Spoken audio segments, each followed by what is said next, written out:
Hello everybody, hope you're all having a good day. My camera doesn't look like it's in the right spot. What's up guys? Hope you're all having a good day as always. What's going on? How's everybody doing? How was your guys' weekend? And sorry I wasn't here yesterday. I had some things to do. Good job Titan for getting first, good job Zircon for getting second, and good job Zach for getting third. There's my housekeeping notes. What's up guys? Also hi Jafin, I hope you are well. I wish you the best. I appreciate the lurk. Appreciate you. Hello, I'm the dev for Devil's Liminal. Finally had time to join. Hello, welcome in. It's good to see you. It's good to see you. I've been enjoying the game so far. It's intense. I'm not gonna lie. It's been really intense, but I'm having a great time with it. I've really enjoyed it thus far. Rikari, I gotta talk to you.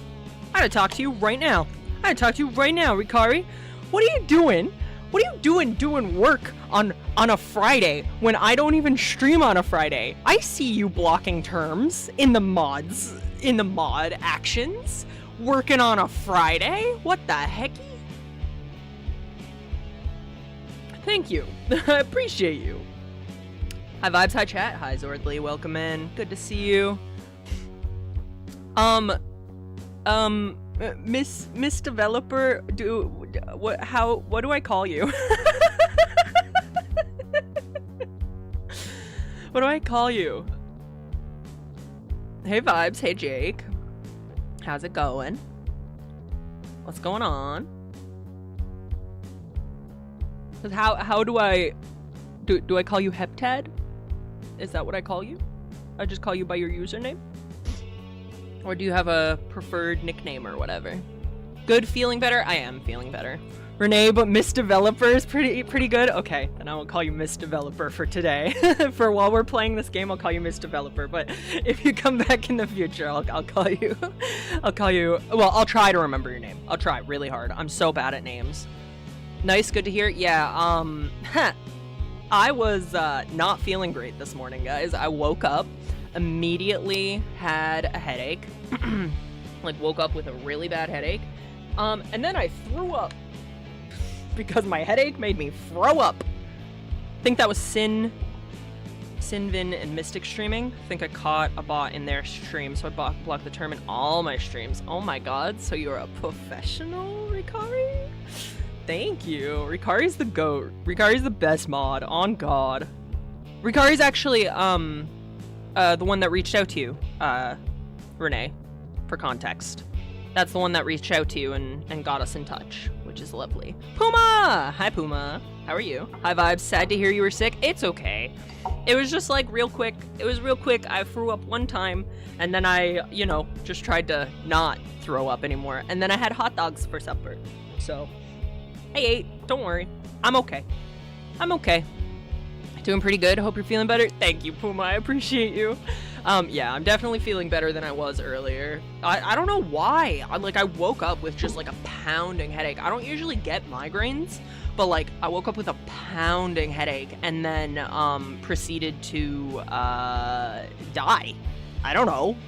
But I survived. I lived, and then I showered and ended up getting food. I cleaned up a little bit, like I put some dishes away. But, we're chilling. But with that being said, because of me getting sick earlier, no promises on this being like a 5 or 6 hour stream. I know that's what we've been averaging with this game, but, I got a headache now and I'm waiting for pain meds to kick in. I hope they kick in soon, Rikari. That's the worst. But yeah. What was I saying? Oh, no promises about this being a really long stream because, I'm not feeling well, so it is what it is. It is what it is, I'm not gonna force myself to do a longer stream. And if we end up doing a longer stream anyway, then, obviously I'm not feeling too bad. Obviously I'm feeling pretty alright. Alright, let's, go, I suppose? Let's go into the game. I'm gonna load it. Hang on, let me look at the dates. So I know which save. Hi, Pamder. Yeah. Yes, that is the save. Okay. Because I know we saved a bunch of times. By the way, since you mentioned a bunch, the short Steam reviews are from when the early access was just released a year ago. Now the game is very long. and goes to August 23rd. Okay, we're on July 15th currently in the game. So, but thank you for letting me know. I appreciate that. I appreciate that a lot. Yeah, because I was looking at the reviews and I got really confused. Like, Ricari and I searched up, it said 20 hours, and I was like, okay. And then I started looking at the reviews, and some of the reviews were like 3 hours, and I was like, huh? Huh? That doesn't make sense. But I got you. Yeah, we're on July 15th. It's been, a roller coaster of a game. If you need the trigger warnings, they are pinned at the top of the chat. Please be aware of your own trigger warnings. This game's been really intense, even to the point that I've had to take care of myself post-stream. So, take care of yourselves. If you need to step away, do that, okay? Do that. Take care of yourselves. Don't be dumb. Take care of yourselves. For the love of God. Hang on, let's swap on over. July 15th is all you missed. Thank you, Ricari. Yeah. I definitely have that pinned at the top of chat as well. Perfect. Wednesday morning. What happened last time?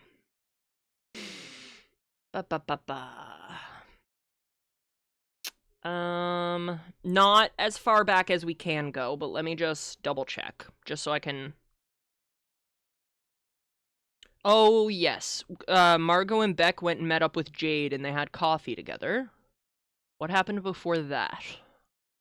They met up and had coffee. It was very wholesome and good and lovely. And, Jade was asking about Clara.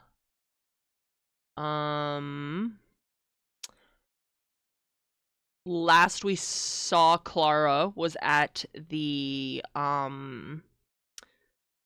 whimsy shop, I'll call it. The whimsy shop, where all of the, where we were able to get the crystal, earlier for Clara.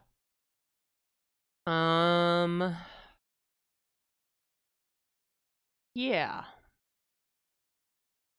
Yeah, I think that's back far enough. I trust me, I remember the rest. Oh my goodness, okay.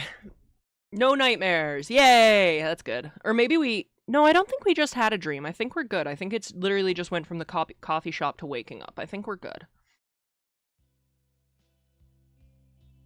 Tonight, Margot was free, so she could dedicate some more time to finding Clara's book. Clara said it was fine, but something was off. Her phone buzzed in her bag. She leaned over to peek at it. A message from Lee. Ugh, Lee. Margot rolled her eye. Just like me, for real, Margot. And set her phone to silent for the remainder of the workday. Ooh, no, I feel a little bit of a headache coming on. I'm going to quell that, because I threw up the medicine I took earlier, so I'm gonna take more medication to get rid of this headache immediately. Here, I'm putting you on BRB, just because you know how it is. Sticks,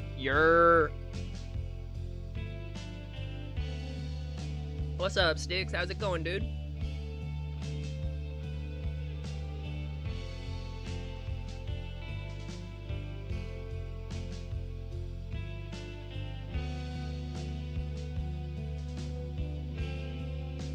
Okay.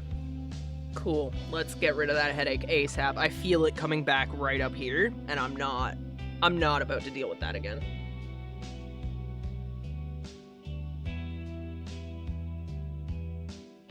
My hands are fucking shaking even at the thought of getting sick again. God. Ew. Anyway. Ugh, Lee. We went from loving Lee in The Walking Dead to now fuck Lee in Devil's Liminal. True. No, you're right. Listen, okay, I liked Lee initially. I did. I liked him initially, and then he got weird at the movies. And now he's dating the girl that bullied us. No! The girl that bullied us a little bit. Ugh. Yeah, I don't like it. I don't like this plot. Okay, I do like the plot, but I don't like Lee's plot. Lee sucks. But I think that's exactly what he's there for, right? He's gotta be, we gotta have the shitty ex. It's mandatory in the plot. Margot rolled her eyes and set her phone to silent for the remainder of the workday. Evening.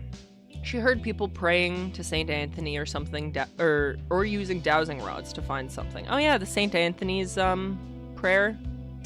What is it? Like Saint Anthony. Oh, fuck. What's the Saint Anthony's prayer? I used to know it. Because my grandmother used to say it a lot. Shit. I don't know. Dowsing rods to find lost items? Really? Interesting. I've never heard of that. Would something like that work? Maybe there was something in one of her father's books. Her father's books. She remembered when she first saw Clara's grimoire. Reminded her of her father's books in the shed. In middle school, she would occasionally look through one, occupy herself with a chapter on palm reading. Maybe there was a chapter on dowsing. She always had to steal as in metal? Okay, yeah. Yes, steal as in metal. Like, to harden herself. Got it. She always had to steel herself before she could look through her father's things. Honestly, mood. She thumbed through the book. Fortunately, it was easy to find, with no surprise clippings or drawings falling out today. Thank God. Of course, a book about palmistry and gambling charms would be the most normal thing she could find in the shed. That's fucking true. Last time we were in here, we found... I think it was bullets. I think it was bullets with our mother was the last thing we found in here. Or we came back in here to... I don't know. I don't like the shed. The shed gives me the ick. Why did her mother take the grimoire? Why was it so important to her to keep anything religious out of the house? The way she talked, Margot would assume her grandparents were religious and her mother was trying to avoid that. But from what little she could remember about them, they weren't. Beyond that, there was precious little that Margot knew about her mother's life. When Margot was younger, she would try to talk to... Why can't I... Help! Why can't I speak? Why can't I speak today? When Margot was younger, she would try to talk to her about mom things. Thank you, Ricari. If she was completely honest with herself, they were conversations she saw on her mother's favorite television shows. Homework, periods, her future career, boys. None of it cracked her veneer. Nothing warranted any kind of reaction or response. The past couple of weeks had been strange. The most she had ever seen her mother talk or engage with her. It wasn't always positive, but it was something. Felt good. Nice to have her respond in kind when she talked. It made Margot feel like she existed to her mother. Damn. There. A chapter on dowsing. As a first step, she could make a chart of possible locations for the book and see where the pendulum pointed. Why? I wish I could speak sometimes. I don't know why I can't speak today. I had no problem no, that's not true. I couldn't speak yesterday either during the rehearsal. Oh, by the way, yeah, the reason I wasn't here yesterday, I was working on cosplay stuff. I was working on my cosplay group, we are doing K-pop Demon Hunters. The Saja boys specifically, we're doing both the soda pop version in the daytime, and then we're gonna swap over in the evening time for the dance into the demon Saja boy outfits. And so we were painting our cloaks. We were painting the cloaks that they wear, like the long jackets. And it was actually kind of really fun. Rather than ordering them, we all decided to just buy these really cheap, like big, like Harry Potter style cloaks. And I think we're gonna cut the hoods off of them because they don't have hoods. And so we painted them. And something that was really cool that we did with the cloaks is we kind of customized them a little bit for each character. So like, you know how, well, maybe you don't know, because it was honestly even kind of hard for us to see, but there's like almost tendril or electricity lines that go through like the sleeves and the front of the cloak, and then there's a design on the back. We copied the design as like pretty exact, but for the sleeves and the front part of the cloak, like if it was like a jacket like this, the front like lapel almost, but it's like long. It's like the part down by the ground. Sorry, I'm so bad at explaining this. We customized those designs, and so I'm cosplaying Abby, and so I put flowers in my design, and then the cloak for for Amilky. Amilky is doing mystery. She put question marks in hers, which is pretty cool. And so, like, we've customized them to each character, which has been really fun. It's really cool, in my opinion. And I'm honestly so happy with how it turned out. So I was over at Amilky's, and I was painting. And I painted literally until the last possible minute, which was, like, it would have been, like, had I have done stream, it would have been, like, 3 hours into stream at that point. And that's why I didn't stream last night, because I didn't get home till like 3.5 hours into stream would have been when I got home. And then I got home, and so I did the rehearsal thing for the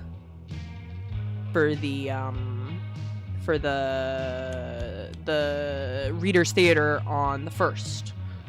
It was optional rehearsal, so it wasn't like a full in-depth rehearsal, but I got to like test the accent that I'm going to be using for the character and stuff like that, and like test out reading the lines, and the person who's Victoria, who's setting it up, she like gave me a couple pointers and gave me a couple pointers about the character and how I should read the line, and so I made those changes while we were doing it, and she was like, "That's perfect," and I was like, "Okay, if you say so." The Vibing Vibes, how are you? Hi, Karma, welcome in. You were at the Bun Bun's house? I was, and I got to pet Lily and Rory. I got to pet both of them right on their little heads. I got to pet Rory a little more than Lily. Lily has been a nuisance lately. Not my story to tell, but be sure, Karma, the next time Amilky goes live, ask her about how the nonsense Lily's been getting up to, because she's been a little nuisance lately. My God, it's ridiculous. She's acting out. She's being brave and acting out. We love that she's being brave. The acting out, not so much. She ate one of Amilky's books. She ate the front page of the book. It was ridiculous. Because Amilky sent us pictures. It was insane. Oh my God. Trouble Bun? I know! It was ridiculous. It was so ridiculous. Actually ridiculous. Anyway. But yeah, that's why I was late yesterday. Or, not late yesterday. That's why I had to cancel stream yesterday. That's why I wasn't here yesterday. So, unfortunately, we didn't get our Date Everything stream. But don't worry, we'll play it on Thursday. If we beat this game today, hell, maybe we'll play it tomorrow. Maybe we'll double up and do Date Everything on Wednesday and Thursday. We could use it. We could use it after the trauma that this game has given us.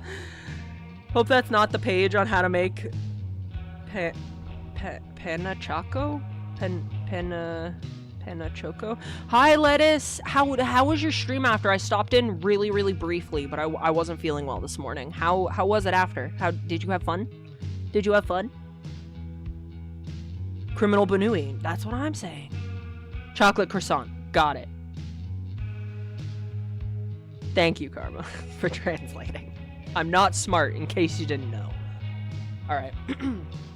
Hang on.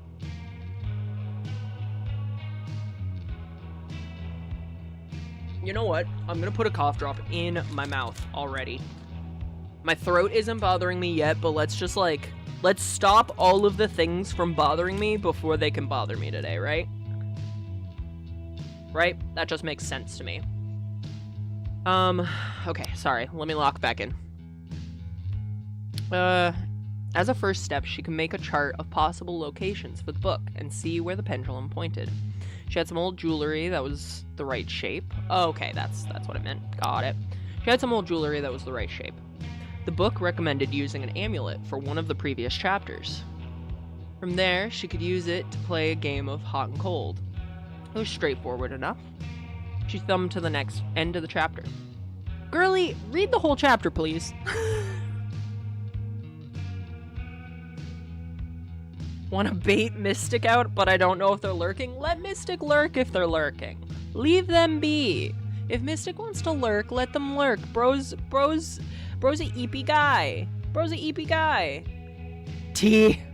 Tea. I would love some tea right now, actually. Can someone make me tea? That would be great. Can someone make me tea, please? Hikari, can you make me tea? That had been surprisingly helpful. It'd be nice to bring the book back to her room, but that risks her mother taking this one away as well. She could look at it more before going inside. It was fun, talked a little with Rikari at the end of stream. I don't know if I was getting less shy or less cooked, but talking was a bit easier at some point. Yeah, that's fair. Oh, you did you summon Mystic. Yeah, I'll totally be right there. Thank you, Rikari. You did summon Mystic. Good job. Yeah, see, that's the thing, Lettuce. When it comes to streaming is, like, at first it feels kind of weird. Because, like, especially when you're first starting out, it feels like you're talking to nobody. Even I sometimes still feel like I'm talking to nobody. Look like I did. Yeah, you did. Even I still sometimes feel like I'm talking to nobody sometimes. Like, because people lurk, right? And that, you know, everybody's entitled to their lurk. I'm not gonna pull anybody out of their lurk. Like Karma just did. But, sometimes when chat's not super active, it can feel like you're talking to an empty room. But, I don't know. Part of it is just, you just gotta keep talking. Just keep yapping. That's why a lot of the time, if chat is quiet, you'll actually see me talk more about the game. Or just, like, about whatever. I wanted to see if me saying T still worked. That's good. But yeah, so a lot of the time it will feel like you're talking to nobody, but, you know, you just keep yapping. Keep yapping. Keep yapping. That's my advice. Or, in your case, because you were making the lures, talk about what you're doing is a really, really easy, good one. Is just talk about what you're doing, whether it's a game, your craft, what have you. And I think that helps a lot because the people will see that you're talking about a topic that you're well knowledged on and see that you are enthusiastic about that topic. And so, you know, they'll get to see your enjoyment of the topic, and that is enjoyment in and of itself. Okay. Okay. She could look at it a bit more before going inside. Choice? Huh. It's evening time. Oh, I'm concerned about our mother coming home. Aw, Sushi, look at her on the couch. Yeah, she's being pretty cute back there. Keep that. Keep her.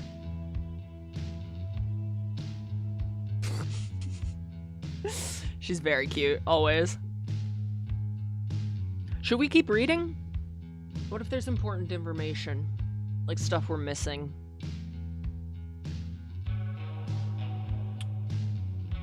Yeah, let's do it. Dude, I wish I could have pets. Oh, why can't you have pets? Is it like an apartment thing? Or allergies? Must not forget that I don't speak English all that often IRL. So it's a double whammy. Thanks for the advice. I'm gonna find my voice slowly, I'm sure. Now stop bothering you. Shout out to Rikari, for real, for real. Shout out Rikari. Father. Oh, sorry. I thought you were calling me father. I'm used to Zircon coming in and that's like his first message, so I just read it as though he was coming in and saying father to me. Okay, yeah, your dad doesn't want you to have pets. That's fair. That's fair.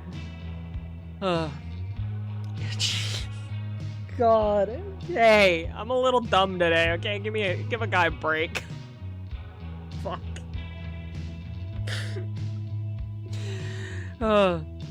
She couldn't help being curious about what...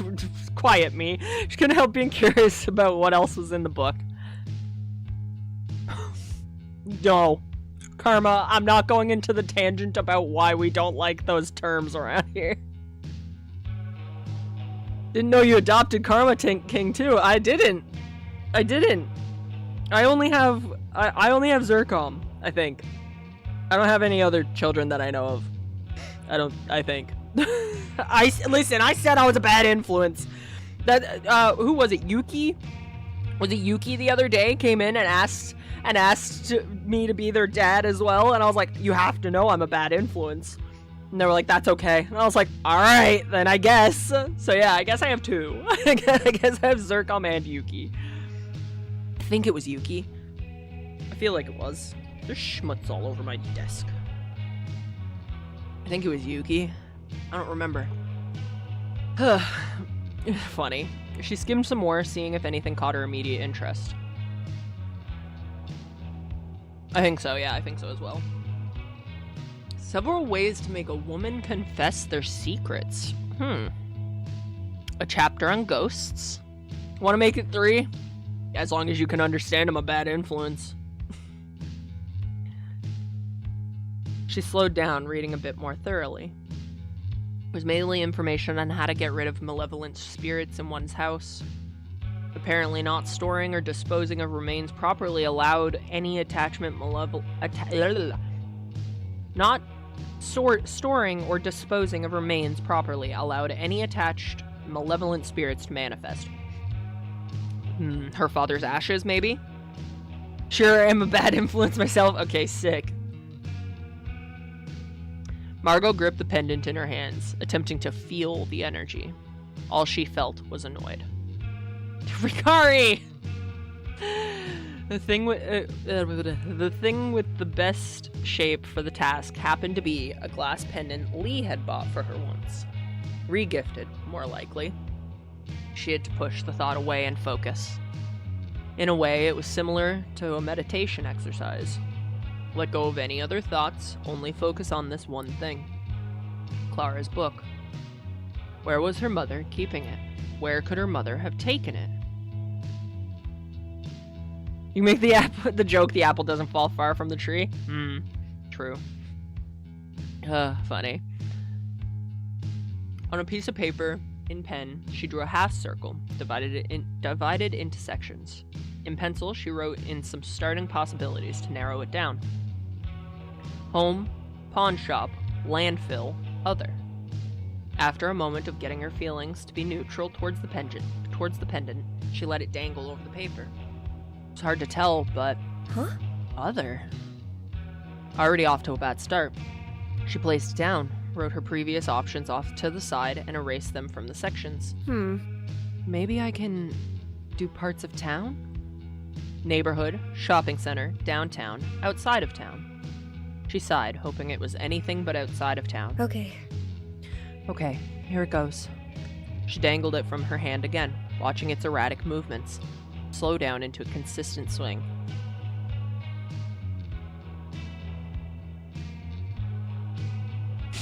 Okay, gotcha, Karma. Consistently swinging towards the shopping center.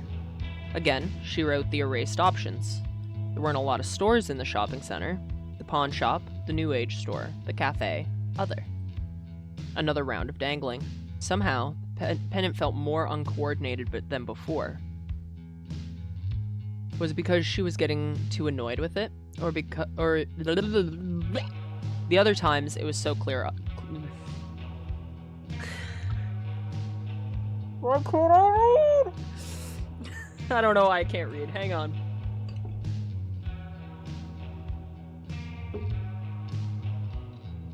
I made a mess.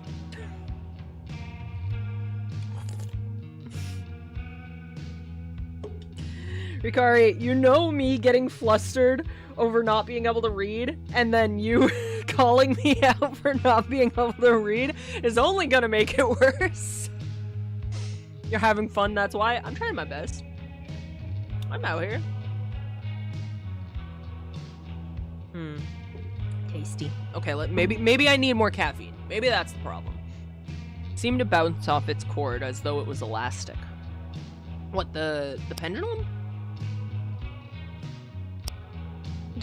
I'm helping. Yeah, you are. Margot relaxed her grip. She had to let her mind clear, stay neutral, believe that it'll point at the right place. Any answer was fine. Other was perfectly fine. After a moment, the pendant relaxed, falling into a more steady swing, still seemingly swaying between every option. Then, it relaxed into a rhythm. It swayed back and forth. What? That's weird. The New Age store? Why would it be there? She can meet up with Clara tomorrow and ask. She opened her phone and dismissed the unread message reminders from Lee. Had he been messaging her all day? That could definitely wait. Can I talk to you at the library tomorrow? Margot stared at her phone, waiting for a response. It was pretty late. Maybe it was unrealistic to expect Clara to respond immediately. Does Clara need to sleep? I don't know that Clara's human. Like, yes, we gave her a body, but I don't know that Clara's human. Does she need to sleep? Whatever. Her phone lit up and buzzed with a new text. Jesus, Lee. I miss the way it felt to hold you. Margot furrowed her brows in disgust. The unread message reminders were back. She had several unread texts from him, with that only being the most recent one. Aw, look at all those emotes.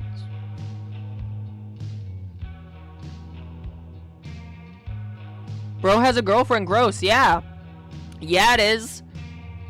Unless they've already broken up. But if they've already broken up, then, like, what the fuck happened? They were literally so in love, like, 2 days ago. In-game. In-game 2 days ago. Reality, was Thursday. Was it Thursday that we played this game? Wednesday? What did we play on Thursday? Was it this? We did... Never mind. Doesn't matter. Doesn't matter. I think we did this Wednesday, Thursday. Yeah, because I did Overwatch on Tuesday. Right. Yes. Sorry, my brain is so scrambled today. Gross. Messages from Lee. Hey, was thinking about you. Sometimes Nikki talks about stuff that we used to talk about. You're more funny, though, lol. Smarter, too, lol. We should hang out again. I miss the way it felt to hold you. That's so grossly. Ew, don't compare your new girlfriend to us. Just appreciate your new girlfriend. Get over it. We've already proven we're not interested. Whatever. She snapped her phone shut. It was past midnight. Of course he would text that sort of thing at this hour. She could check if Clara responded in the morning.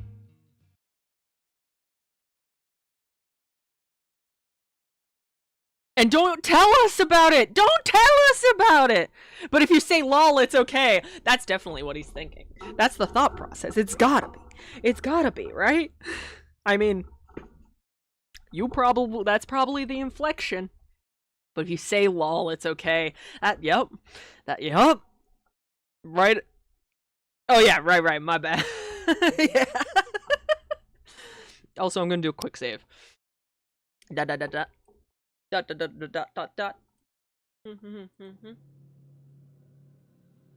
Ooh, memory time.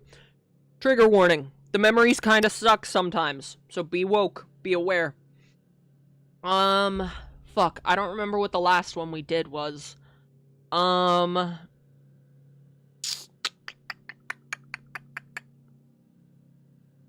don't remember what the last one we did was. I think it was of a man. Was the last one we did? Because I just kept going down the list, right? I just kept going top to bottom when it was giving us this earlier, but then it gave us, like, one dream where it didn't give us this option, so I don't remember what we picked before. I feel like the last time we picked this, so I think we should pick this. Right?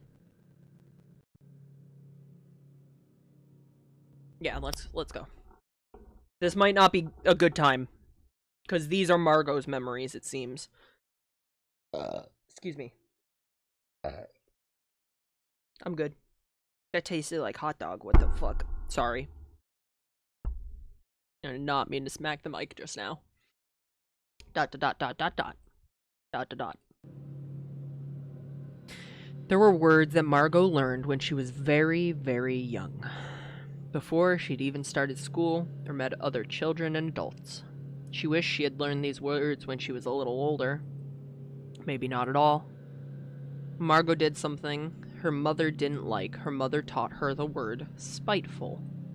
Margot broke or lost things because she was spiteful. When Margot was talkative or playful, her mother taught her the word You can read it. Margot, oh god. I'll read it just because it's in the game, but typically I would not say this term.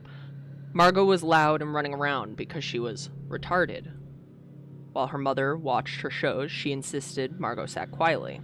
Sometimes it'd be the same soap opera episode a few times in a day. Other times her mother would focus her energies on a movie. Yikes on bikes, that's bad. Yeah, that's insane. That's insane. It's one thing to be like, oh, you're crazy kids, but to like straight up be like, your kid is playing, your kid is running around playing tag, and you're gonna call them that term? Nah. She should have never been a mother. Other times her mother would focus her energies on a movie. There was a movie about immigrant women trying to make a new life in a new country. Her mother liked it because it reminded her of her own family's story. In the movie, one woman's husband would yell and hit her. She found out she was pregnant and had the baby. For months, Margot quietly sat on the couch and watched this movie with her mother. Over and over and over and over. There was a moment in the movie where the woman bathed her baby. In one scene, she held the baby under the water. In the next scene, the focus was on the still surface of the water. In the scene after that, the woman would scream and wail over the tub. Margot didn't understand. And over the course of several days became more and more terrified of that scene. She dreaded the movie, reaching that moment every single day. The mother would sit and watch it patiently, unmoved. Margot wanted to ask her mother what was happening in that scene, but she was afraid. She didn't want to learn another word much earlier than she should have learned that word.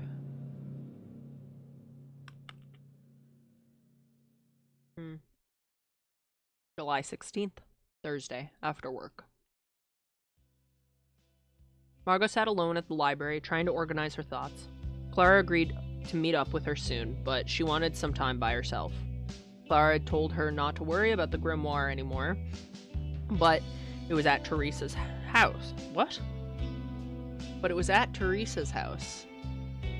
Her acquaintance that also knew her mentor, the mentor she was trying to meet again, who supposedly had a rare grimoire that Clara had copied down for herself.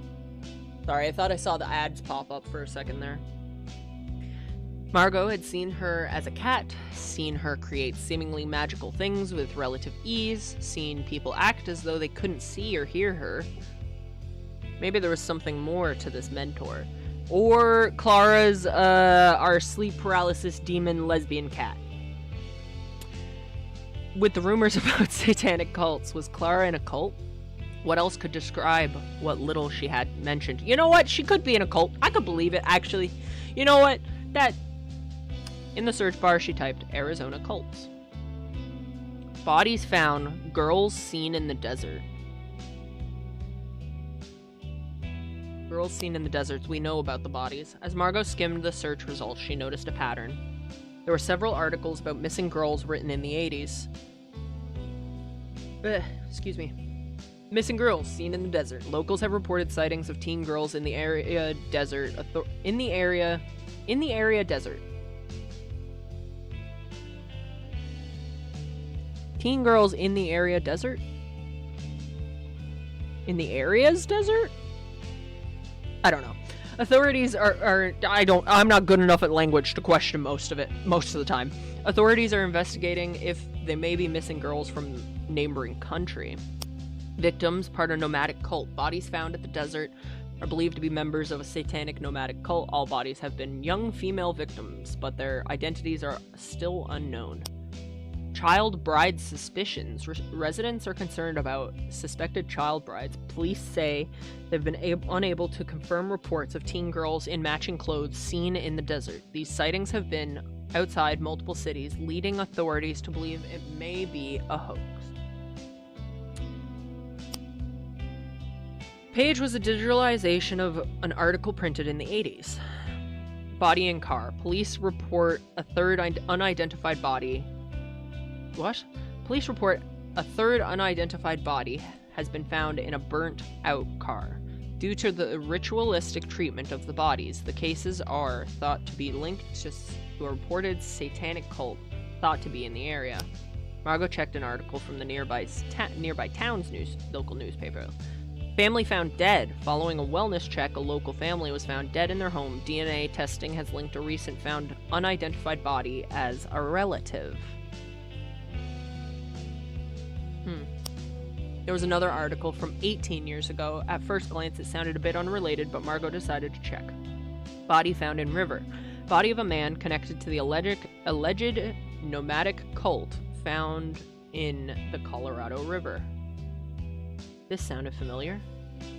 These were all articles written during the satanic panic that happened 20 years ago. She wrote down the newspaper names. It didn't look like everything was digitized yet, but maybe there was more information on microfiche? I don't know what that is. Margot started a list of microfiche to pull from the shelves. After a bit of searching, Margot had a few archives to check. Margot moved to a microfiche reader. Wait, that's like the... That's like the thing.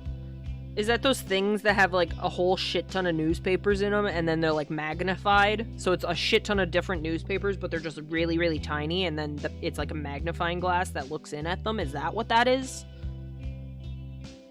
Is that what they're talking about? I don't know. Boxes and newspapers in her arms. Was anyone ever identified? Okay, I guess not, because it said boxes and newspapers. But that is... Okay, that is what it is. Thank you, Rikari. She couldn't find anything else about the girls. But there might be a lead about the man. The drowned man. Academic turned cult leader found. Missing academic, known for being a leader on occult research, has been found drowned in the Colorado River. Okay.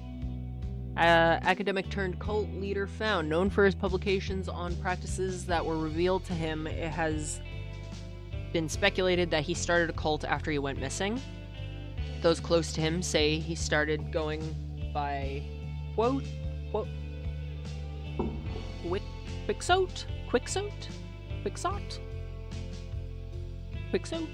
I don't know. Quixote sounds better coming out of my mouth. It feels better coming. Quixote is too much. Quixote sounds correct. Or feels correct. Shortly before his disappearance. Quixote. Like Don Quixote? Margot wondered if it was his real name or nickname he gave himself.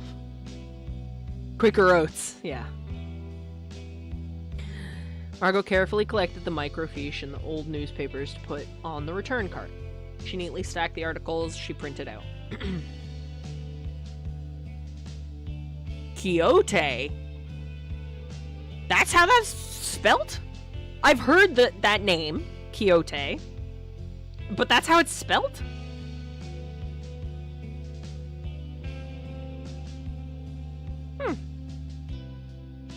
It's Spanish. Okay, I've heard that name before. Like, I've heard it said, but I've never seen it written. Cool. Thank you. Appreciate it.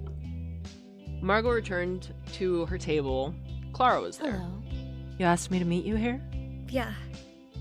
I tried another way to find your book. Mm-hmm. I told you, you don't need to worry about it. Well... When I was looking for it, I noticed my dad's ashes were missing too. So I wondered if my mom got rid of both of them for a related reason. Really seems to point to the ghost. Like how it was influencing my sister. What if it's influencing my mom? What if both of the missing things are in the same place? Clara patiently listened. Ooh! About the cult? About the cult?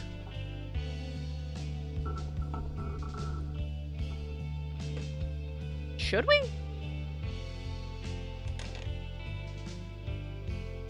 I don't know that that's a good idea. Is that a good idea? Let me think. So, I mean, she might be involved in the cult. And I mean, she's trying to Yeah, fuck it. Fuck it. Uh, Margot gulped. She wasn't sure how Clara would receive what she learned, but she wanted to be transparent. I used a pendulum to find your book, and it said it was at Teresa's house. Did you already know that? what? How did you know it was reliable? How do you know it was reliable? What do you mean?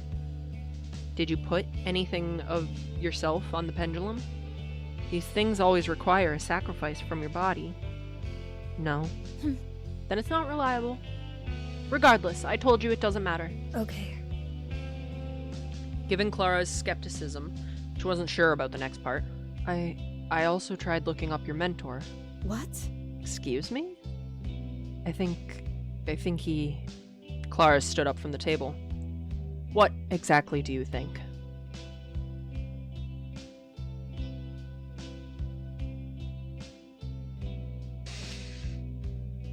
I don't know that this is a good idea. I don't know that this is a good idea. Fuck it. Was his name Quixote? Clara's eyes widened. He's dead. Clara looked down on Margot. You really wasted your time. She turned to leave. As Margot watched Clara walk out, she couldn't help but be convinced that she was right. As something was strange about Teresa, the book must be at her house. But she couldn't tell how much Clara may actually know. Margot pulled out her phone. It would be better to bring over any useful books to keep at Beck's house. She couldn't afford to have anything else disappear. Tea. Ain't that the fucking truth? Hang on, sorry. I need to fix where my chair is. Ugh.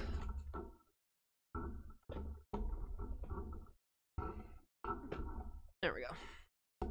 Da da da. Da da da da da. Da da da. Dream time?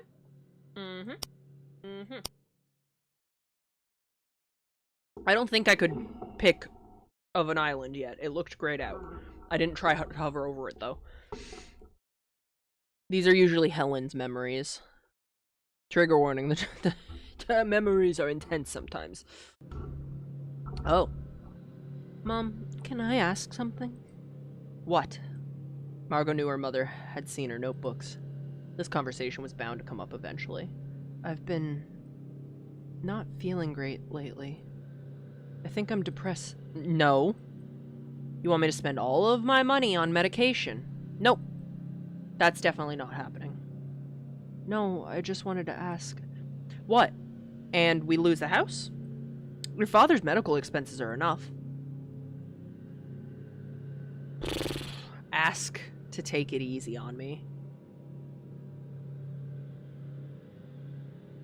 You're always asking for new ways to spend our money.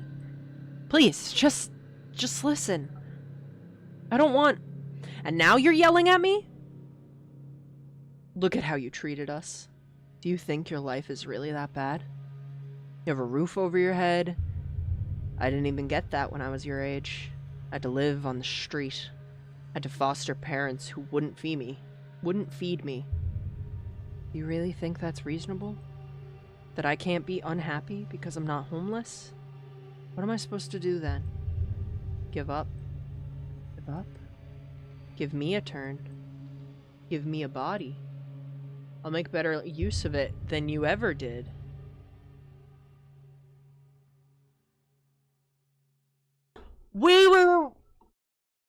Did we actually sell our soul to a demon?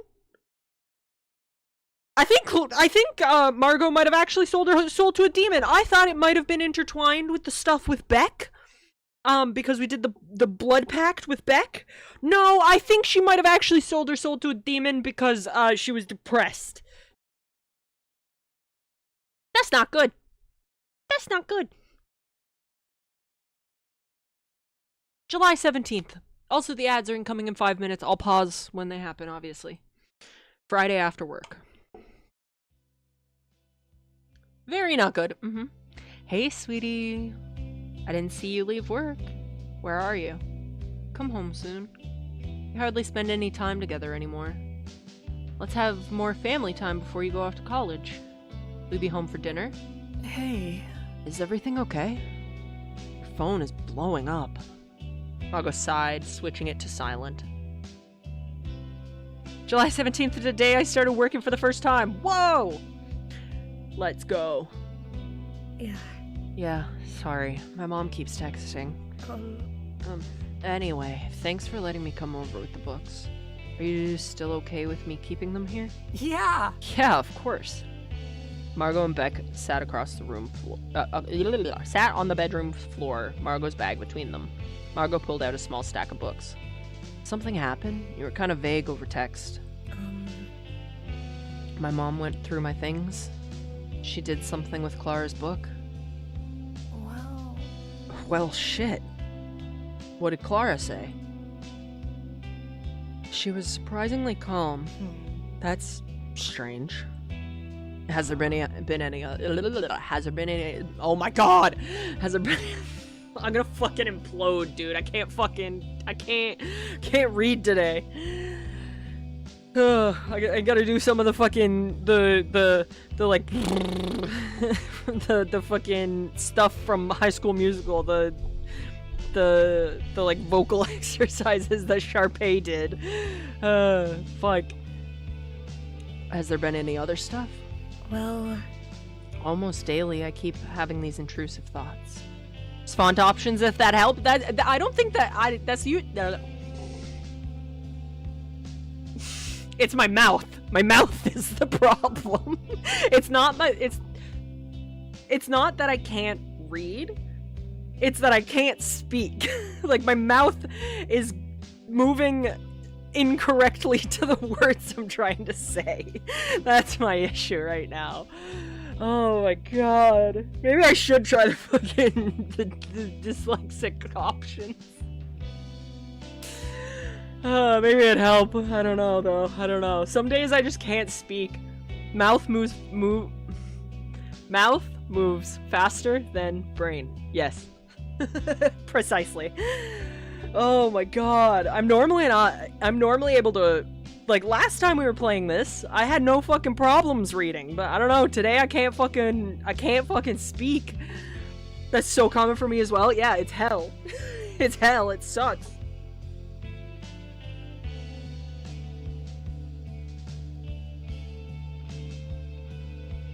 Num num num.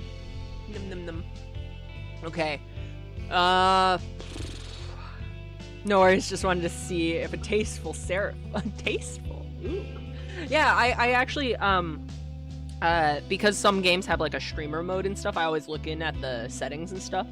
And, I seen that option. I was like, ooh, accessibility, let's go.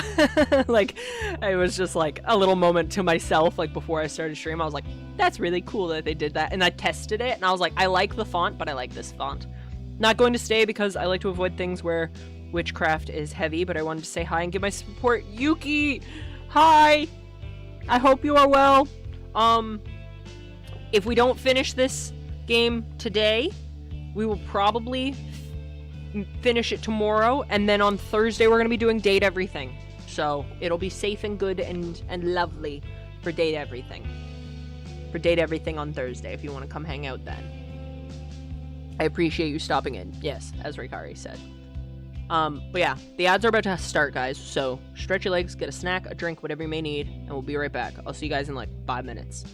In like 5 minutes. I'm gonna go, I don't know, just stretch my face. I love Date Everything. Yeah, we'll be doing that on Thursday. Normally we do it on Mondays, but I wasn't here yesterday, obviously. So yeah, we're gonna play it on Thursday because honestly, I need that in my life.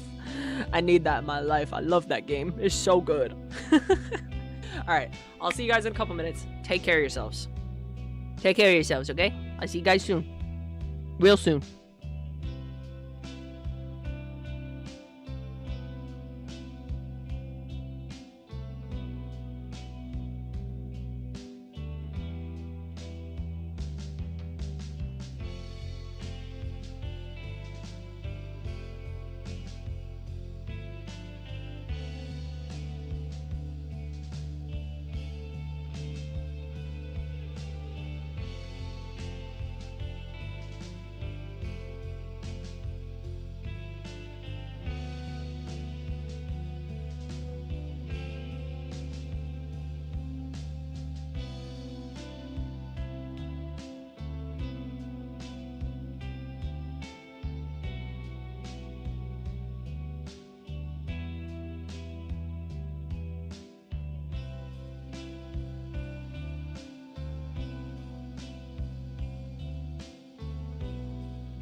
And we're back.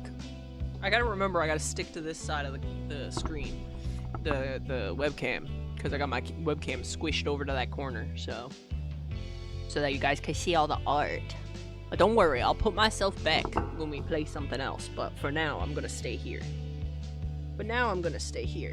Well, for data everything, I'll swap back over. But, you know, we might be done this game by then. Hopefully. This has been a long one. Lurk, got some scripting to do. Hope stream goes well. Hey, Wolf, I hope you're well. What's up, dude? Okay, don't tell me what's up. Do what you have to do. Do your work. Enjoy the lurk. If you're listening to me, be aware of your own triggers, obviously.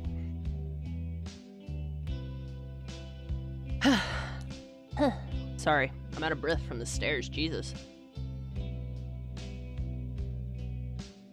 Oh, also, yesterday my walk was really good. My walk home was really nice. Well, no, I didn't walk home. I walked from the bus to home. But just, like, getting to just, like, be outside for a little bit was kind of nice yesterday. I got to walk at nighttime. It was nice. I got to walk a little bit at nighttime. I like walking at nighttime, but it's scary. It's scary to walk at nighttime. If I walk at nighttime, I like to have a buddy, you know? Late night, going to the park, going on the swings. Ooh, baby. Ooh, baby. That's some good shit.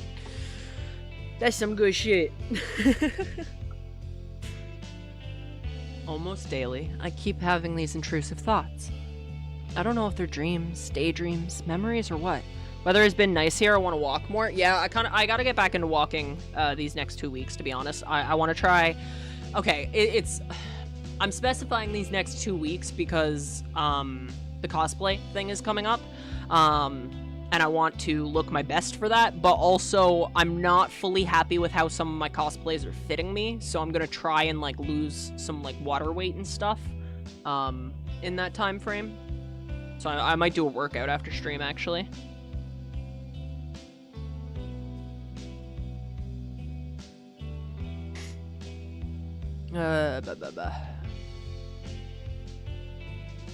Okay, let me get chat back open on my phone.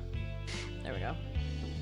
Yeah, I don't know, because I have a walking pad, but, like, I can't use it most of the time after stream, because it's, like, super late at night when I end streams, and it's kind of loud, and I'm on the top floor of the house, so, you know, it's not great. But yeah, I gotta get back in it. Heck yeah, Vibe's getting buff. I need to get back into working out anyway, just because, like, my okay, so imagine, oh hell yeah, late night walks are the best. Pro tip, you can carry pepper spray in Canada. Say you're very scared of dogs if the cops question you. Curious. Nah, I usually just go with a group if I want to go on a late night walk, if I can. Otherwise I'll just do some like body workouts, like just with like my own body weight. Squats, lunges, things like that.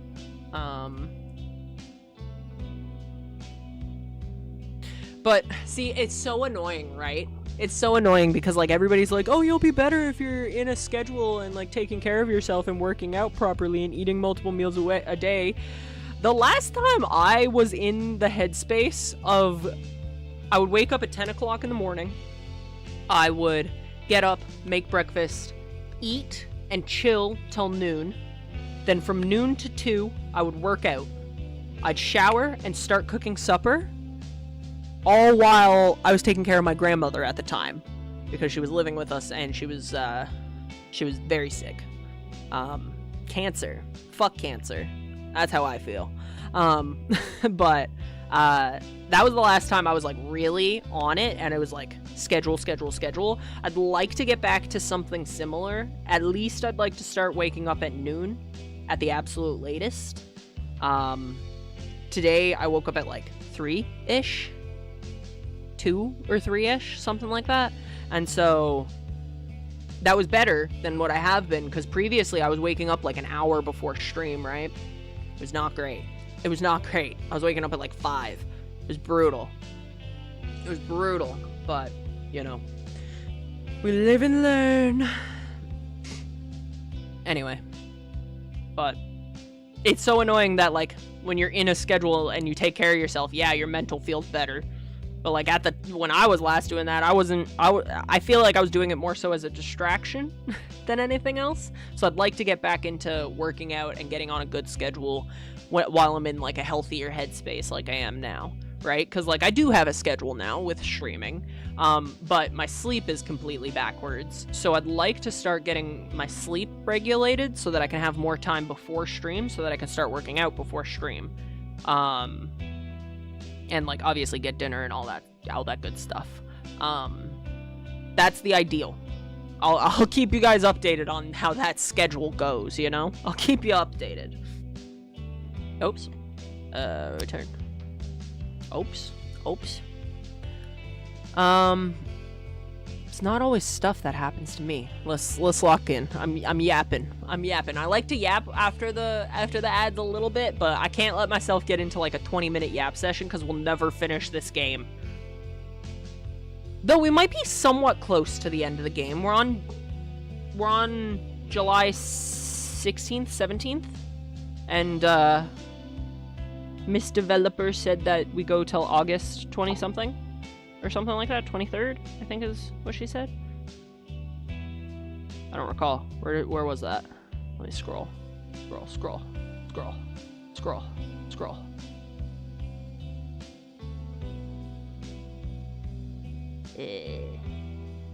Yeah, August 23rd. I can't believe I remembered that. Yeah, August 23rd. Hell yeah. Okay.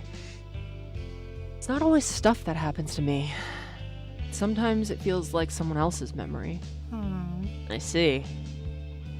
She folded her arms and looked down at the floor. Her brows were furrowed. Also, I must commend you on the dynamic between Margot and Beck. I adore Margot and Beck's dynamic and relationship, and like the realization that like they knew each other when they were kids, and like that whole thing. That was all adorable. I love it. Okay? I need to commend you on that. I've been, like, the trauma stuff has been a bit much for me, personally. Speak of the fucking devil, there goes the trigger warning. But the trauma stuff has been a bit intense for me, but, you know, that's bound to happen with games like this. But, like, all of the stuff that hasn't been trauma-related, I'm just like, wow. Her brows were furrowed. Sounds like when the ghost possessed your half-sister. It put you in her memories, right? And your mom has been acting bizarre. Exactly. Thank you, Beck was a bit inspired by my wife. That makes it even cuter! I'm obsessed. Oh my gosh. Oh my gosh. Sorry, that warms my heart. Illegally cute. Yeah, Ricardo, you get it. Like, I'm blushing over here just from that. Oh, that's cute. That's really cute. Exactly. Margot leaned back against the wall, staring down at the books. I'm hoping there's some kind of hint in here about what to do. I used one of those books to douse for Clara's stuff. Beck picked up a book and flipped through it. So these are your dad's? Yeah. What is with this guy? Margot picked up the magic book. She loosely flipped through it. The book binding seemed to be broken in one particular spot, making the pages flop open. It was the chapter she had skimmed before, about properly getting rid of remains. Considering the missing ashes, maybe there was something to this. Margot leaned forward, digging around in her bag. Huh? What's up? I need to check something. She pulled out her notebook and the pendant. Do you want to look through the other books while I do this? Sure. Yeah, sure. Beck grabbed another, slowly flipping through it. Margot wrote down the locations that felt the most obvious to her. Her home, Teresa's, or somewhere else. She warmed the pendant in her hands. Clara mentioned it needed a sacrifice from her, didn't she? Something from her body. She ran a hand through her hair, collecting loose strands that she tied around the pendant. With that done, she hung it over the paper. Maybe it was her imagination, but this time it seemed to quickly settle into a rhythm. Pendant reliably swayed towards Teresa's.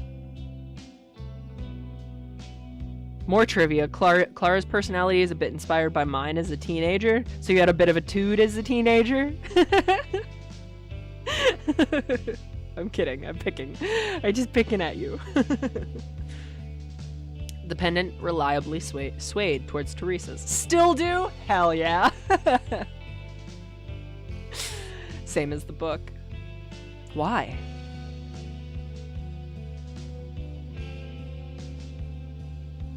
Sorry, what? I didn't... The pendant reliably swayed towards Teresa's, but she didn't, like, ask a question. Well, it was...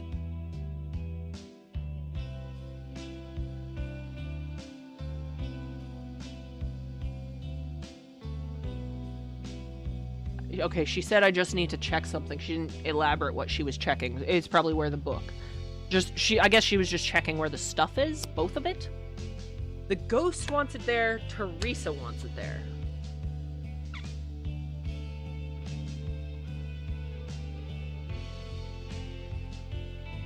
It depends on how it got there, right?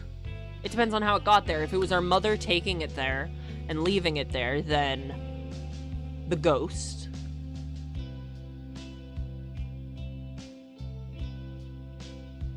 Why are the book and ashes there? At Teresa's.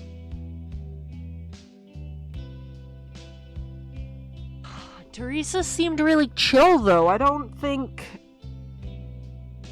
she has malicious intent. Not from what we saw.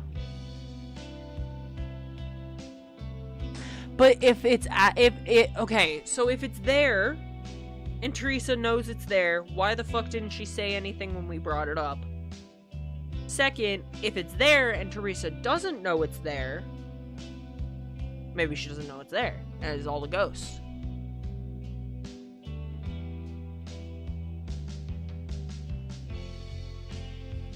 Fuck.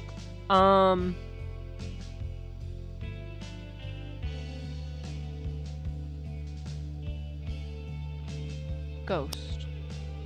Was it like Beck thought? The ghost seemed to manipulate Helen. What if it's controlling her mother now? But how did Teresa factor into that? Was she also being controlled? Why would the ghost need these two items? Did Clara really not know these things were hidden under the same roof as her? Huh. Was your dad really into good luck charms? Why? There's a ton of stuff about making charms. Margot leaned over and looked at the page Beck had opened. In the margins were small drawings and notes about in-progress work. She hadn't seen any charms in her father's old things. My mom mentioned that he wanted to make something, but I didn't find any. Weird. Hey, what was that thing you were doing? Oh, that. I was dowsing. Did you ever meet the woman who runs the New Age store? No. Why? Clara is staying with her, and I think her book and my dad's ashes are there. What? So, Clara stole back her book? Why? I don't think so. I talked to her yesterday, and she didn't seem to know anything. You told her it was there? Yeah. Of course I did. Did she believe you? I'm not sure. Whoever that lady is, her and Clara are working together and needs your dad's ashes. Beck held open the book to Beck held open the bark. The bark? What?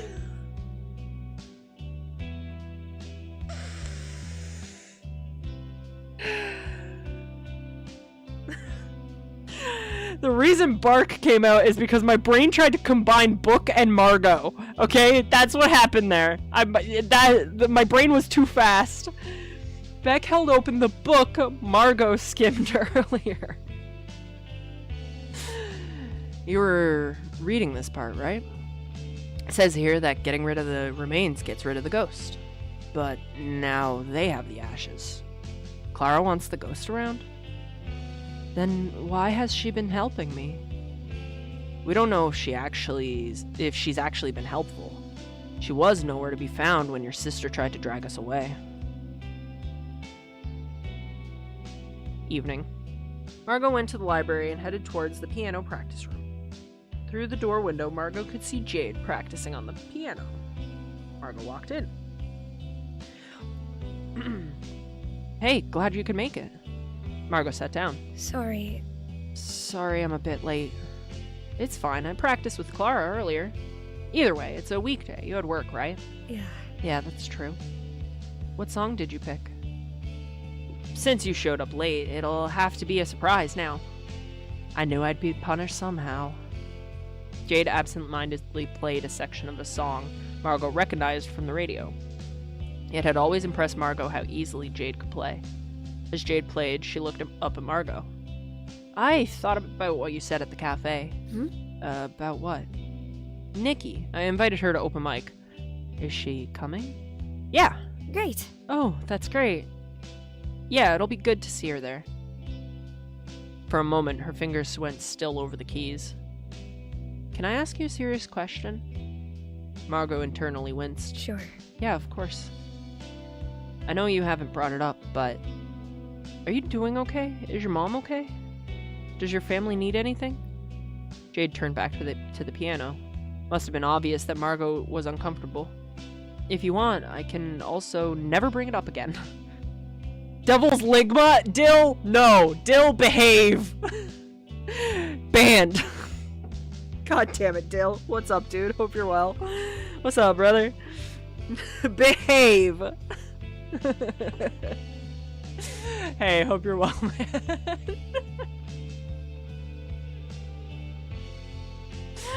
Fuck. Oh my goodness, what's up?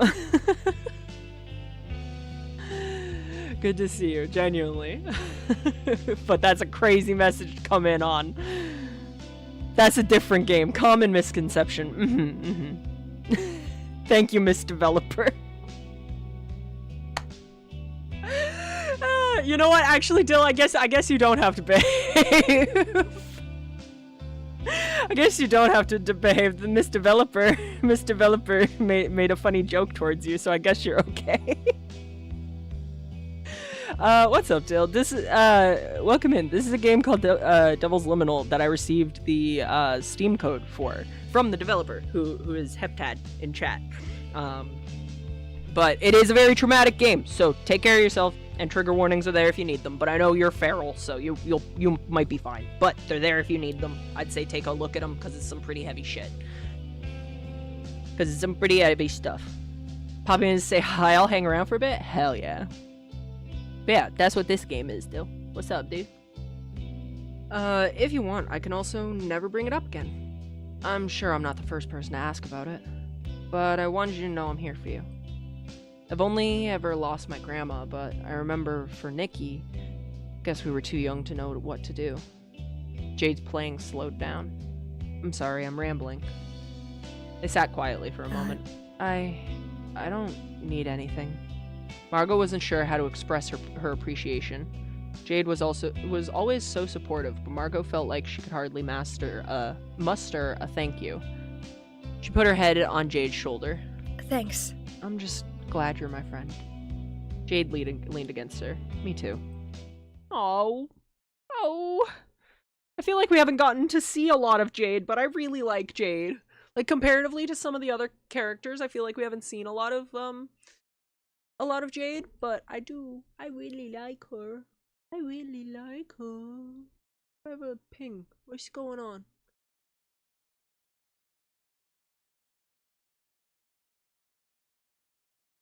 Ow. Ugh. Okay. Sorry, everything's all good. Oops, give me back. ... Whose trauma are we playing through next? Oh, we're done with a woman. Okay. I guess the man. I guess it's time to see the man. I don't like the man, though. Margot sat in the living room, chatting on the phone with Nikki. It was a warm day, and her father walked around shirtless. Ooh, trigger warning already. The father's here. Papa's here. I don't think we're supposed to like the man. True. Yeah, we don't like the man. Fucking God, ugh. Man moment. Not a good man moment. The worst man moment. Worst man moment, Dill. This guy sucks. It was our first week in high school. Margot leaned away from the phone. Your belly button looks weird. Mind your business. Since when has it poked out like that? Margot? What's going on? Oh, I told my dad his belly button looks weird. You weren't supposed to hear that. Weird how? It's sticking out. That's how my dad's belly button was too. Tell your dad he needs to go to the doctor. Oh. He got tested. He had it. A few years ago, the hospital nearby was in the news for financial troubles and revising needle. Wait, what? The hospital nearby was in the news for financial troubles and reusing needles. Got it. Okay. He had been there for a couple of appointments. Margot's mother refused to get tested. Margot wasn't offered a test. They cost money after all. Oh, damn. What did he have? What did he have? We know he was sick, but we don't know how he was sick. July 18th, Saturday evening. Yeah. Oh, open mic night! Oh, I can't wait for this sequence. This sequence is gonna take a fucking load off of us. This is gonna be great. I hope. Unless Lee's here. If Lee's here, it might suck a little. Reusing needles? Yeah, Rikari, I knew you were gonna be upset about that one.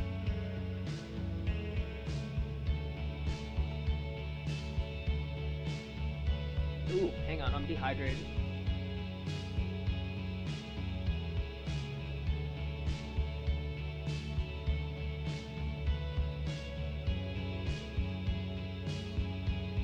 Open mic night had arrived. Oh, brother! That's such a good emote. I love that. Oh, that's funny. Yeah, it's not good. Sewing needles, right? No. Like, hospital needles. Hospital needles for medicine. They were reusing them. And that made our dad sick somehow. I don't know of any, illnesses that make your belly button pop out. Your belly button go from an innie to an outie. Anyway, well, maybe we'll find out. Maybe we'll find out in the game. Open mic night had arrived. Beck and Margot sat at the table in the back, waiting for the rest of the group to arrive. Do you think you'll perform at one of these? Well, I don't know, honestly. I think it's more likely that my drawings are on the wall for sale. yeah. Oh, I'd bet they'd sell instantly. Margot smiled. How about you? Weren't you talking about learning guitar? In time, I'll make you proud. I love them so much! Jade and Clara arrived. Once they sat down, Jade fished through her backpack and pulled out a few books. She passed them to Beck. As promised, here's some beginner guitar books I have. Great. Whoa, thank you. Oh, I love coming to these things. Clara, are you ready? Clara took a deep breath. Right. I think so. Huh? Ready? Yes. I'm performing. Clara decided to join. Have you heard her play? So talented. A little while later, Nikki arrived. With Lee in tow. He glanced over at Margot, causing her to reflexively slump down in her seat. Beck turned to Margot, seeing her reaction. Nikki and Lee sat down. Hey! Hey. Hey, Jade. Margot noticed him glance at Beck, a strange expression on his face. He had texted Margot about them fighting, but neither of them seemed to acknowledge it in person. He quickly turned away to look at Nikki. Hey, babe, want anything? Can you get a coffee for me? They kissed and he went to order. Hey, I can't stay. I just want to sing by and say I love you. I love you too, Piggletish. Hi. I hope you're well. I hope you at least had a tasty dinner. Okay? I hope the best for you. Stay safe. Don't push yourself. I know. I'll be all right. Don't worry. Don't worry. I'll be okay. Everyone be good. True. Okay, good night. Sleep well. Take care. I appreciate you stopping in. Yeah. We'll be playing Date Everything on Thursday, if that's more up to your speed. Because I know this one's intense, so now I know not everybody can stick around. Rikari, you are evil. You are an evil person, Rikari. I don't know if you know that, but you're evil.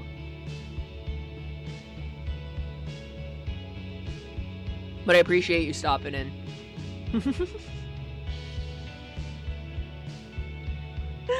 Oh, funny. Still felt unusual to see him act that way. What has everyone been up to? Feels like it's been a minute. Ah, sweet, a new password! Oh, fuck, that's...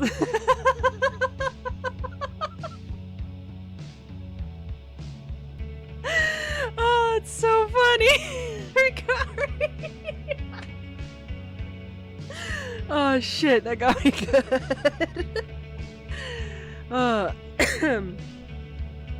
Oh, jeez. Jeez Louise, dude.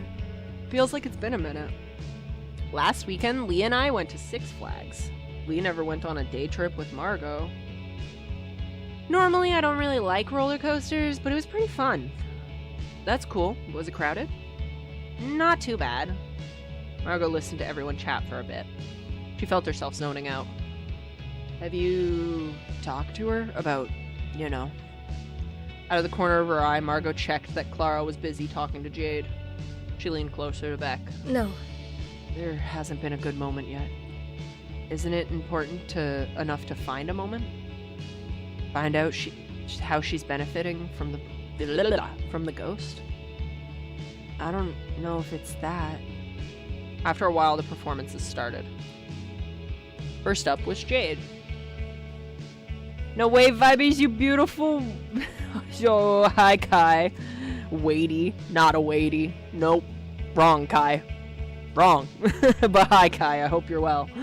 I hope you're well. How's it going? What's up, dude? How's life treating you? How was your weekend?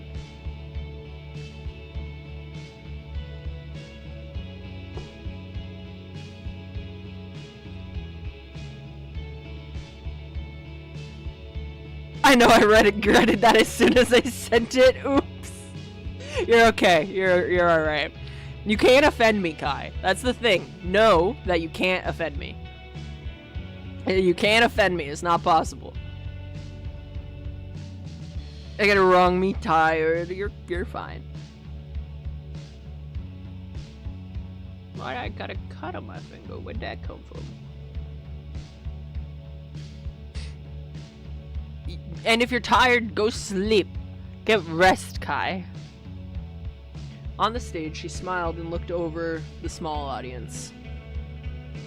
This is an original song. I hope you enjoy it. Initially, it was quite upbeat. Beautiful human, though. Have a great night. No, you, Kai. No, you. Appreciate you being here, dude. Take care of yourself. All that good stuff. Appreciate you stopping in. Initially, it was quite upbeat. Jade was always pretty energetic with her playing. But the lyrics were... lonely? Next was Clara's turn. Jade stayed on the stage to help Clara with setting up the keyboard. Ugh, I'm so nervous. You're going to do great. On the stage, Jade smiled and looked over the small audience. Hope you enjoy this cover. She sat back down, leaving Clara to it. Clara sat behind the keyboard and began to play. Excuse me. Margot realized she had never heard Clara sing before. That's true, we haven't heard Clara sing. We've heard her play the piano, but we haven't heard her sing. My girl, don't lie to me. Tell me, where did you sleep last night? The crowd applauded. Jade helped her bring back the keyboard. Everyone at the table high-fived Jade, with a few awkward attempts to get Clara to high-five as well. Aw, that's cute. That's cute. Great. That was so good. Mhm. You think so? Jeez, now I really need to learn how to play guitar. When Jade sat down, Margot leaned over to her. Cool. That was really good. Really, really good. People here will be lucky to have you as a music teacher. This town is lucky you want to stay at all. I'm good. Meds finally took care of my headache. Hell yeah, good. Having some tuna salad now? Tuna. Tuna.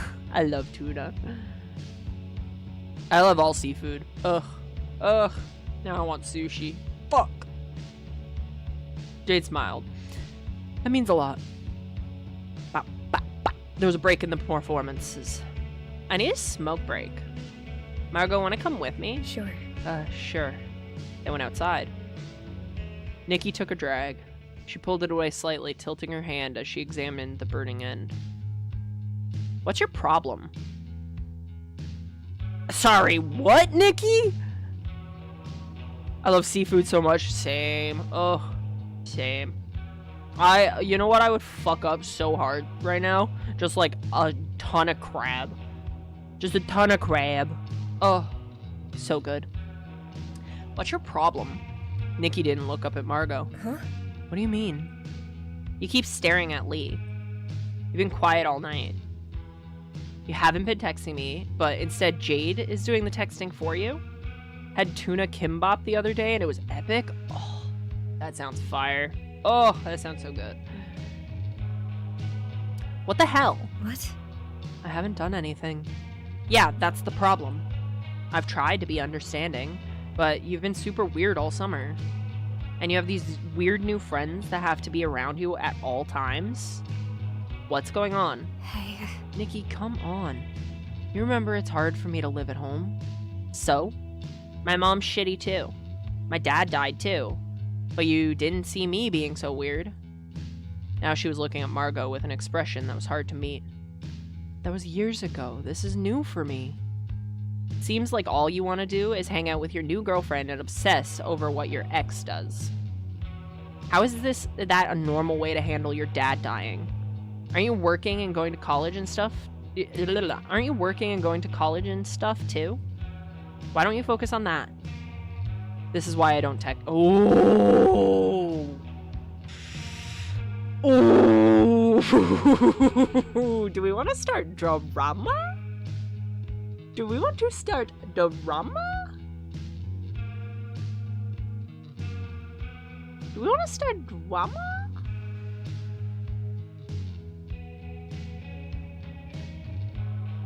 I don't know, that feels very normal teenage things, TBH. What? Us starting drama? Us starting drama feels like teenage things to say?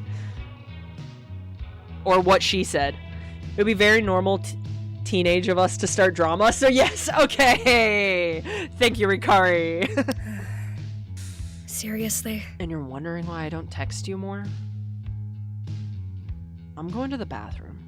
Whatever. Nikki, you're a bitch! Why are you such a bitch? Night. Later in the evening, the group moved to the diner. What she said was normal teenage things. Yeah, true. True, yeah. Wanting to hang out with your new girlfriend and new friends before you go off to college? Yeah. That makes sense. Like, yeah, we want to hang with me girlfriend. No shit. Yeah, exactly. Precisely. Later in the evening, the group moved to the diner. Nikki and Lee had left. Thank God. Jade had cut her pancake into sections. After this, I'll change the subject, but I miss talking to the old Nikki. I didn't expect to see Lee everywhere this summer. Shouldn't have invited them. Nah. It's not your fault, I guess. Clara, do you think you'll do the next open mic? Yes. I should start learning a new song for it. Oh, yeah. We'll need to brainstorm something. Margot looked down at her phone in her lap. Nikki, maybe you should get therapy. I did after the stuff with my dad. It helped a lot. Eventually, it was just Margot and Beck left at the diner. Awesome. You should definitely sing next time. I don't know. Beck smiled. Well, Will you if I learn to play a song? That is more tempting. yeah. That's pretty good motivation for me. Beck sighed. Better than... Well, seeing everyone excited about Clara. Were you jealous? Most real advice Nikki has given. Yeah, other than that, she's been fucking rude. Yes! Of course I was! Oh, Beck got jealous because Clara performed good. Poor Beck. Margot patted Beck's leg. It's okay, you have different talents, is all. Well, Not for long. Jade said I could borrow a guitar until I can get my own. I'll stop by her place tomorrow. After that, do you want to come over? Yeah. Of course, I definitely want to be there for the start of your music journey. Beck nodded. exactly. Margot shifted around in her seat a bit. Hey, I have a question. Hmm? What's up? Have you ever talked to Lee? No. Not really. He was glued to Nikki's side tonight and at the festival. I don't really want to, anyway. well, What about at the theater? Huh? When? Last month, when we ran into each other. I don't think I saw him. He said you yelled at him. No, I think I do. Beck's not gonna like us bringing this up, maybe, but let's do it. The other day, he texted me that you yelled at him at the theater. To stay away from me? Does that sound familiar? Beck looked away. Look, I know the way he treated you. It disgusts me every time I see him. Fair shout. Fair shout. July 19th. Sunday afternoon. Beck sat in the garden, a guitar in her lap. She had Jade's notebook placed on the table next to her. Margot worked on a sketch next to her. Ugh.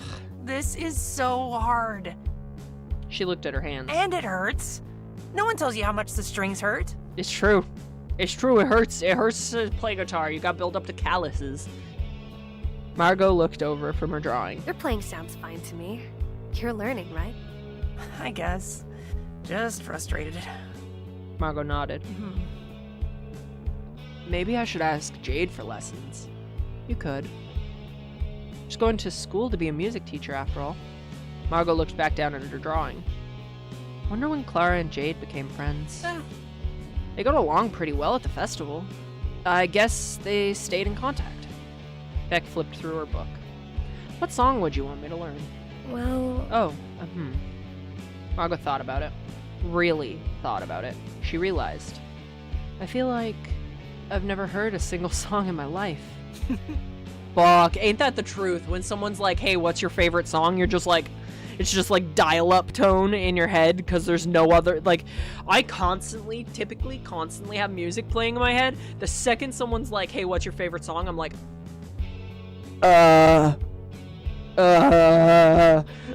help. Like, it's bad. Beck laughed. I can't think of any either. She strummed a bit. How about something by Nirvana? What's your favorite song? Well, same. Yeah, it's so bad. Either Sappy or Man Who Sold the World. Yeah. Okay, good choices. There's gotta be sheet music for the Man Who Sold the World. That was originally Bowie, wasn't it? Right? Margot nodded. I think Jade could also piece it together for you if you can't find anything. Oh, that's a good point. Beck put down her guitar and massaged her fingertips. I think it's time for a break. She leaned over. What are you drawing? Margot quickly held the sketchbook against her chest. You'll see when it's done. Even sitting with Beck, Margot kept thinking. She kept thinking about what Nikki said to her. About Beck not admitting that she had talked to Lee. Oh, about Beck not admitting that she had talked to Lee. You know, I was thinking about what you told me. About the memories you've been seeing. Do you feel like you see these when you're half asleep? Like right before you fall asleep? Yeah, it's like that. The stuff with my sister was more like normal dreams. These new ones feel like they happen before I fall asleep. Sounds a lot like when I would see things about you. Not quite dreams, not quite memories. Right before I would fall asleep and my mind's wandering, I would sometimes see you. Like a scene out of a movie. super late for me, so I'm gonna head out. Hope you have a good rest of the stream. Take care. I appreciate you coming in. We will be if we don't finish this tonight, we'll probably finish. If we don't finish it tonight, we'll finish tomorrow. But yeah, I'm having a great time with it so far. Thank you again, and take care. Sleep well. Like a scene out of a movie? What was that like for you? For me, it's been pretty upsetting. Beck rubbed her shoulder. How do I put it?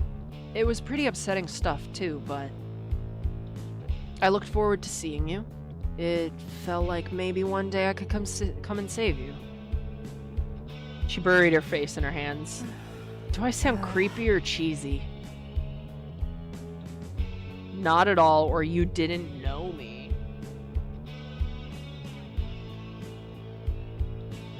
Not at all. Not at all. I mean, if something like that's happening, like, that's like a moment where you're like, fuck, this is my soulmate or some shit, you know?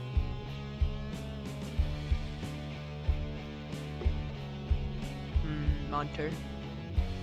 That one hits. The Mango Loco hits so hard every time. No, not at all.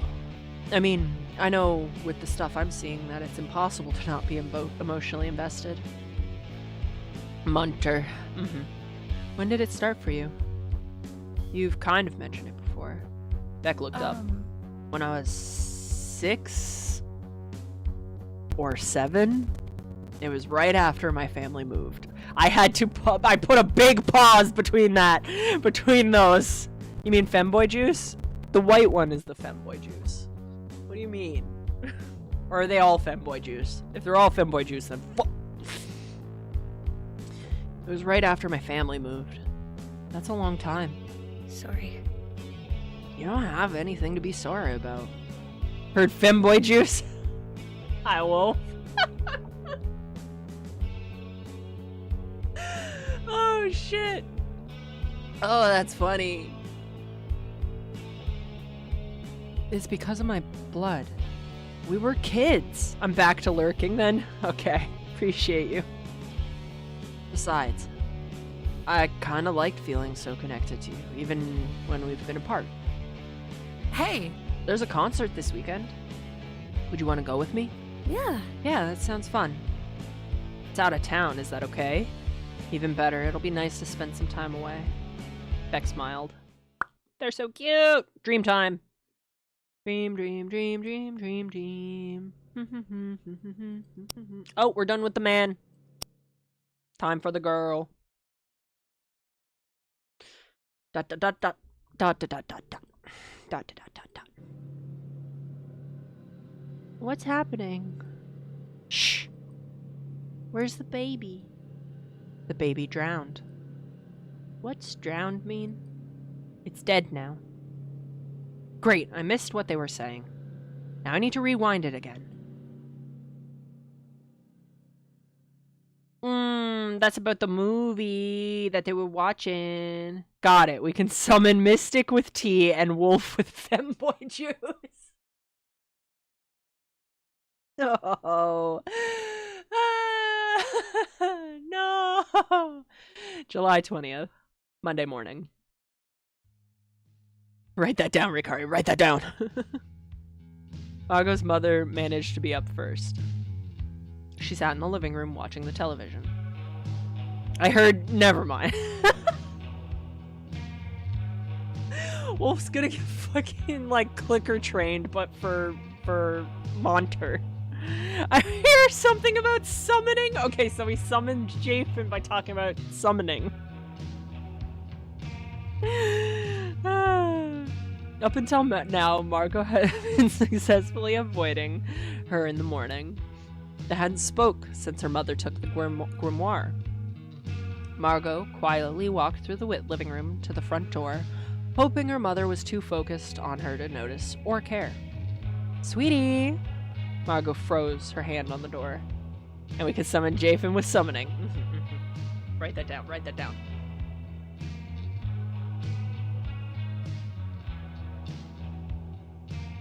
So I have not been summoned? Back to the abyss I go then. Oh, that's so funny. You silly guy, Jathan. Samurai! What's that, eh? What's that, eh? A twerking top? That's crazy. That's a crazy emote. Margot froze her hand on the door. I've been bragging to everyone at work about you. That my daughter is going to a real college. Not some community college, but a real one. What's good, vibes?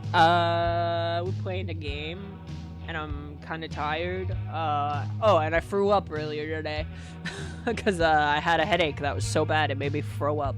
It was awful. But I'm okay now. I'm okay. I'm chilling, and I ate food, and yeah. The developer was here earlier. That's pretty cool. That's pretty cool.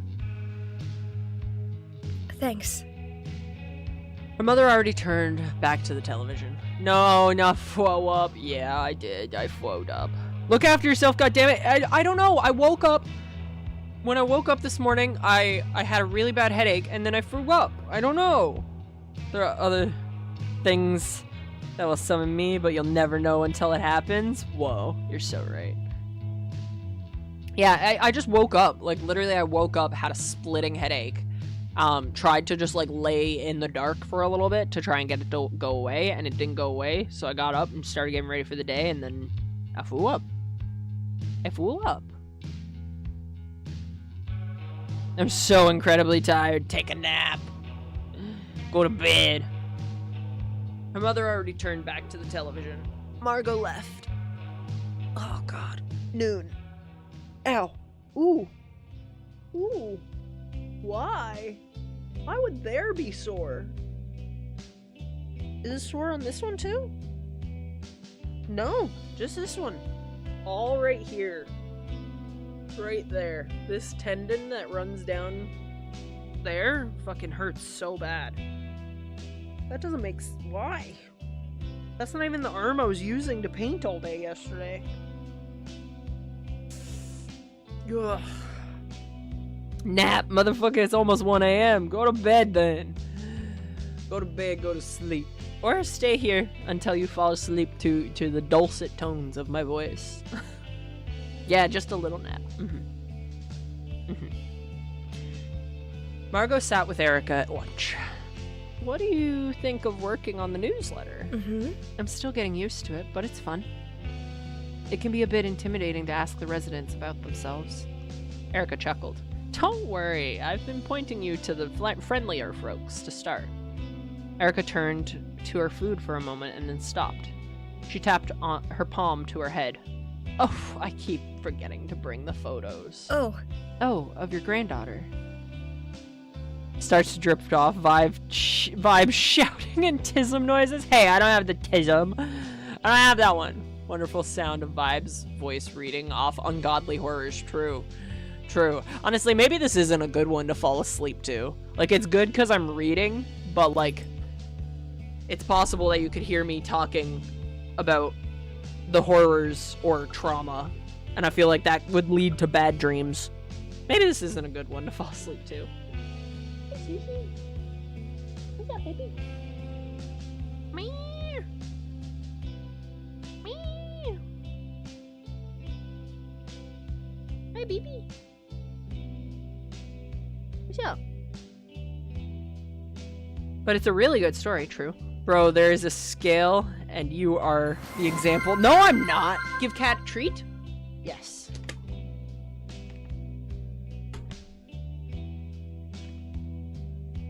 Hang on, back up.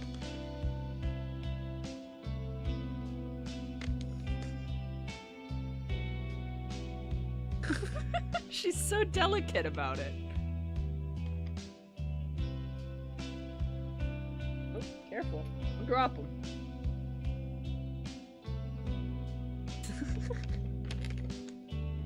I'll give her one more.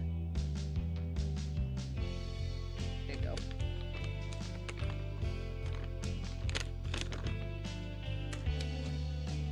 Hold on.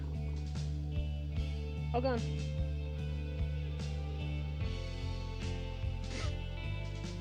Thank you for giving the gatitos treat. It's It's a good spend of your points. Because honestly, she probably was gonna start bugging me for them soon. So, you know what? Tide her over. Good idea. Of your granddaughter? Sushi's like, hello, father. I would say I would like some pets. Wait, treats? Yay! Yeah. And now she'll just like chill.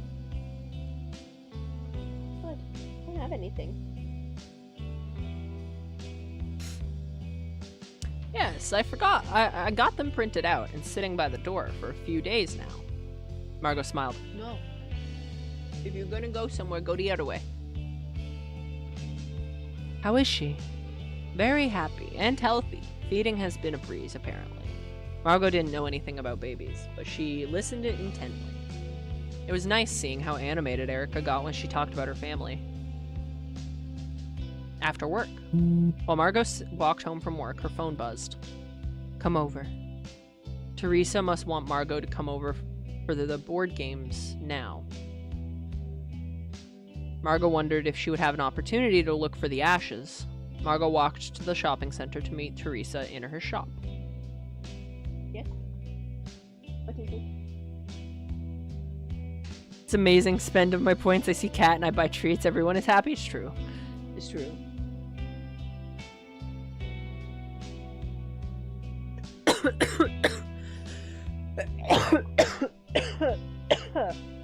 Jesus. Hello? Why did I start cough? Help. What?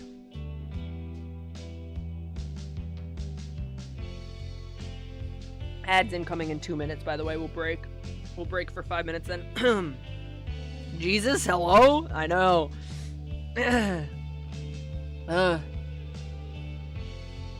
iPhone vibrate sound is good enough that I look at my phone when I hear it? No, real. Relatable. In the store, Teresa locked up and led Margot to the back room through a beaded curtain. Mind you, I'm typing on my phone. Rikari! Where are we going? Good stretches, Sush. Where are you going? I mean, I guess you can sit there, just don't touch anything on the keyboard. And watch out for your tail, knocking shit over. Oh. That's funny, Rikari. Ads incoming in a little bit less than 2 minutes. Led Margot to the back through a beaded curtain. The back connected to an apartment. Might be a little bit dumb. Such a fluffy tail, really though. Just chill. Stop. Just chill. Just chill, little lady. Hang out. Sit down and hang out. Thank you.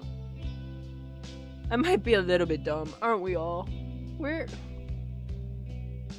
are we going? Where are we going now?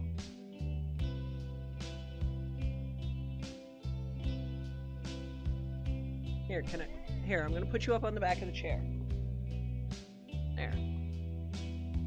The back connected to an apartment. Do not throw up. What was that? What was that? Come on, you can. Come on.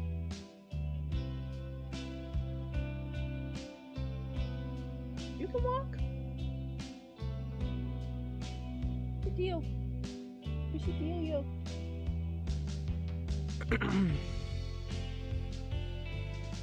I don't know. She made a noise. It sounded like a gag noise.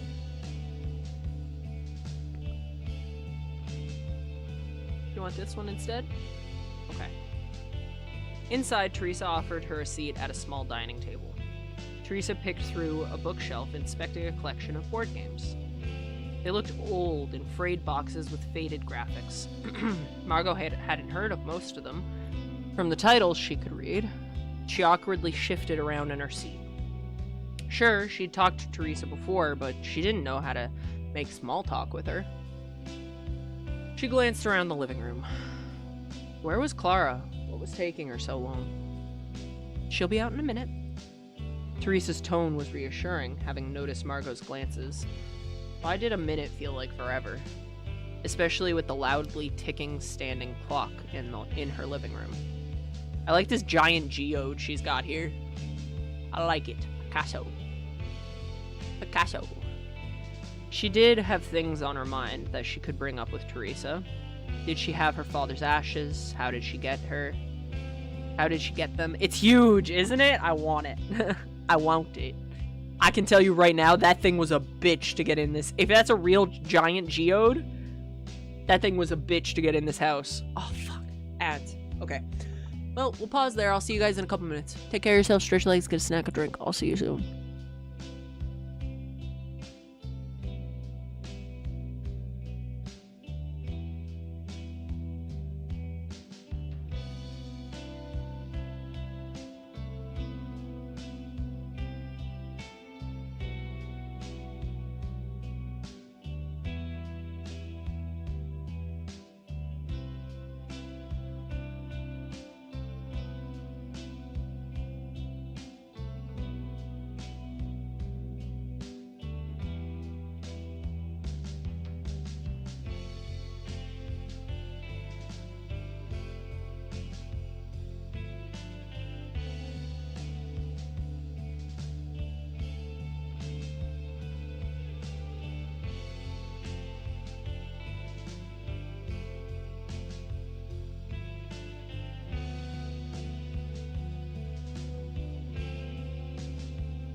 Welcome back. Welcome back.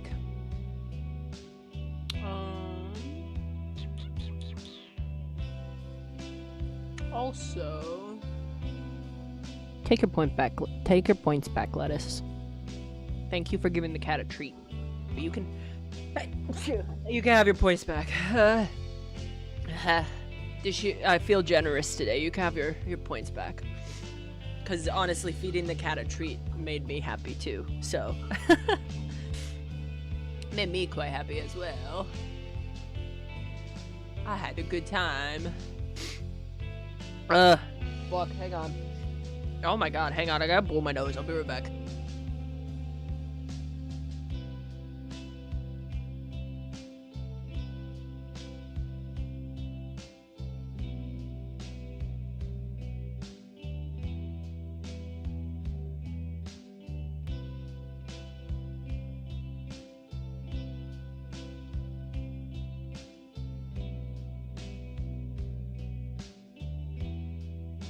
Of course. You're welcome, Lettuce. Okay. I'm back real. Ugh, God.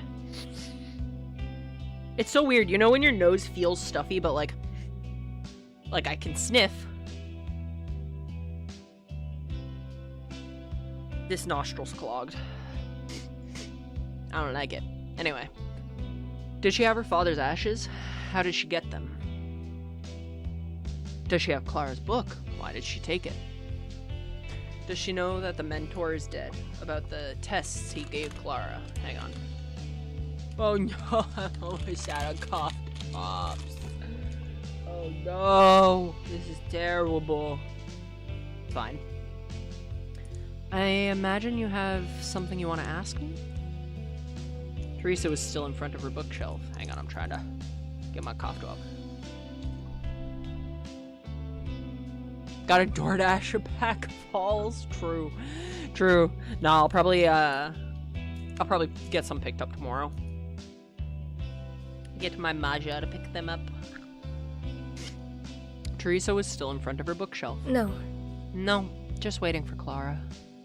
Maybe her answer was too quick. Teresa chuckled. You're not very good at lying. Give Vibes a treat after my cough drop. Okay? After. Just remind me. Sometimes I got intense tension in my shoulders and my neck that makes my nose stuffy. A good massage fixes it. I've also done the thing where cause right here is where your sinuses are. It's right in the crevice of your cheek and your nose almost.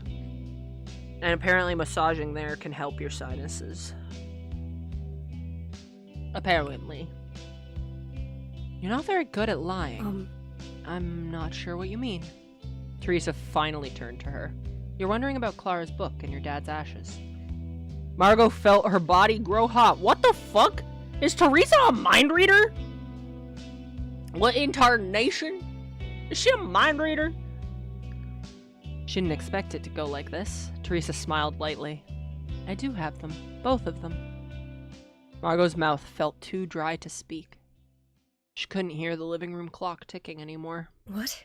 What? It's not fair for all these things to be on your shoulders. You and Clara both. I can take care of it. How? I'll dispose of the ashes properly. How much did she know? That was the only one thing. What about Clara? And what about their souls? What about the demon?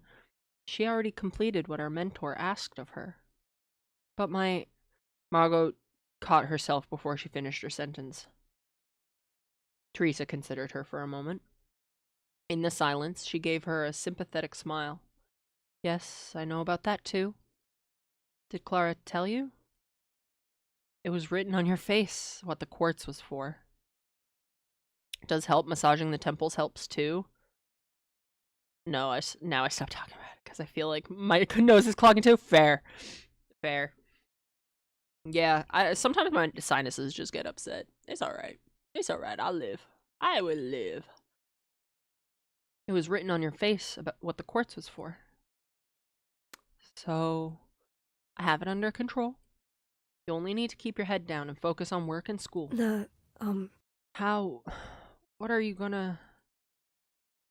doing to... Teresa interrupted her. I've been in your position before. Really? Teresa's voice was quiet. We're both smart people who have been backed into a corner before.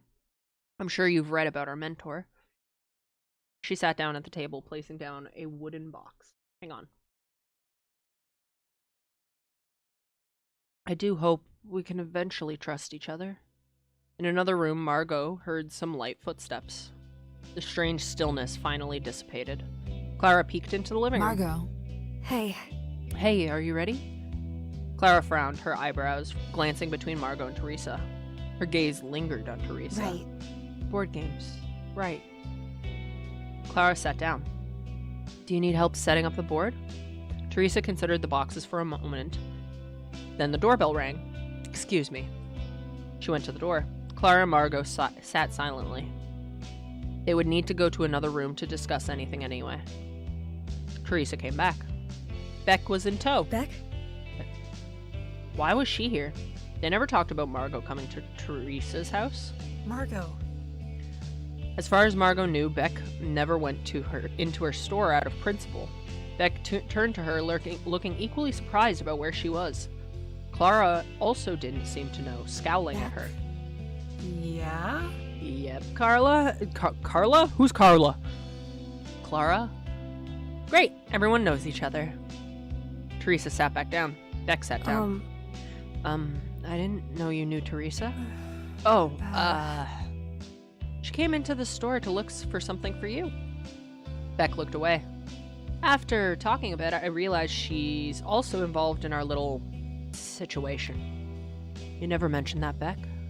Beck rubbed her arm. Well, now we all know. Let's begin. Clara sighed. Why? What is the point of this?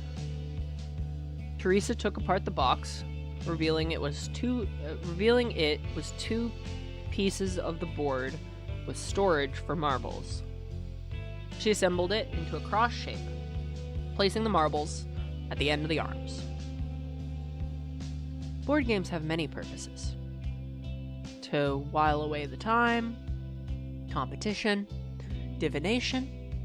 Let's start with a little competition. What game is that? It looks like aggravation. Maralhina, a little souvenir I picked up while traveling.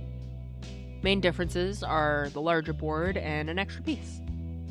If you roll a 1 or 6 on the corners, you can move to the center spot and move directly to your arm of the board from there. We play in teams. The first team to have both players finish wins. Who do you want to play with?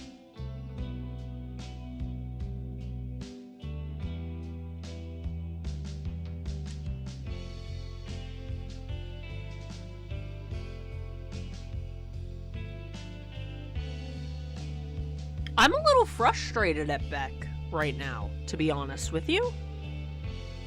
We didn't know she was coming here. I mean, obviously we didn't tell Beck that we were coming here, but like, we don't have to fucking report back. But Beck was doing something for us related to our stuff without consulting us first.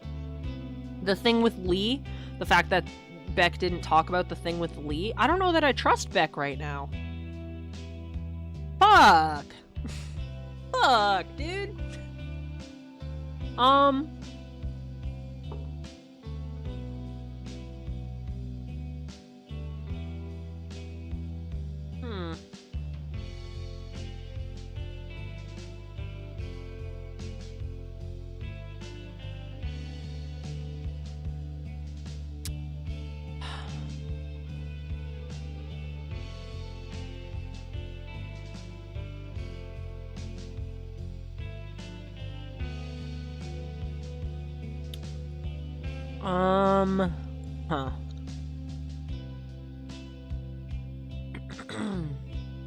Well, we're dating Beck.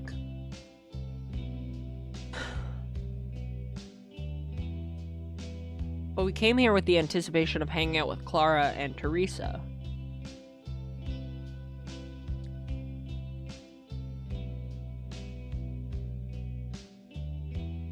Beck might feel weird being on a team with Teresa, though. Beck? Beck, do you want to team up? Yeah. Yeah, we'll win for sure.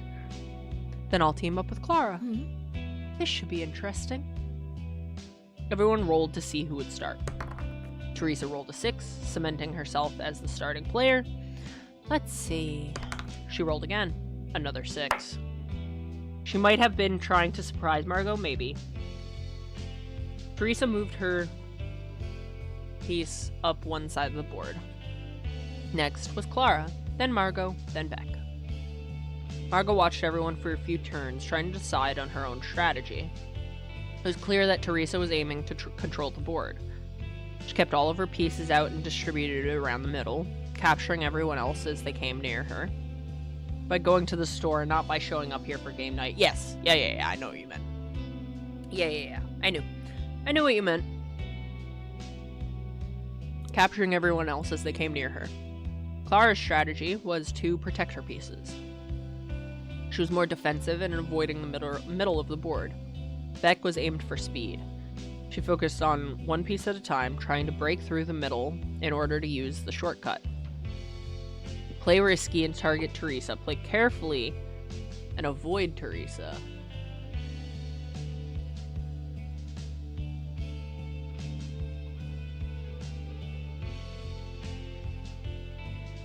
Target. Teresa really played like luck would always be on her side. Maybe Margot could try the same. Teresa already had one of her 5 marbles back at home. She had a second one in the middle, ready to return home soon. Margot was on the corner. Maybe she could take the center from Teresa. Margot rolled her dice. 1. Exactly what she needed to land on Teresa's piece and take the center. Margot swapped the marbles. Great. Whoa, nice throw. In 2 turns, Margot had her first marble returned to home. In her next few turns, Margot distributed more of her marbles onto the board. Now all of them were out. Fanning your pieces, then. Margot smiled. Well, That's how you're playing, and you had a pretty early advantage. Now they were tied. That's it. You're cheating. what? How? Huh? What? Your rolls have been statistically unlikely. How are you doing it? Chill, you're being a sore loser. No one has lost. Not yet. Clara rolled her eyes. Do you think Margot is using, like, a weighted die or something? Not unless Teresa gave me a weighted die. I did not give you a weighted die. See, Margot's just that good. No. No one is just that good. It's more likely you throw the die and it disintegrates when it hits the table. I guess so. Even Teresa's roll are around average now. Teresa sighed. I guess my luck ran out. Margot finished first, with her luck continuing. Teresa also moved all her pieces to home, but was struggling with helping Clara. Margot's luck seemed to extend to Beck.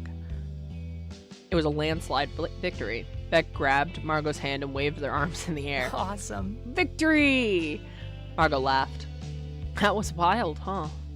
I didn't think we'd finish the game so quickly. It's our combined incredible skill.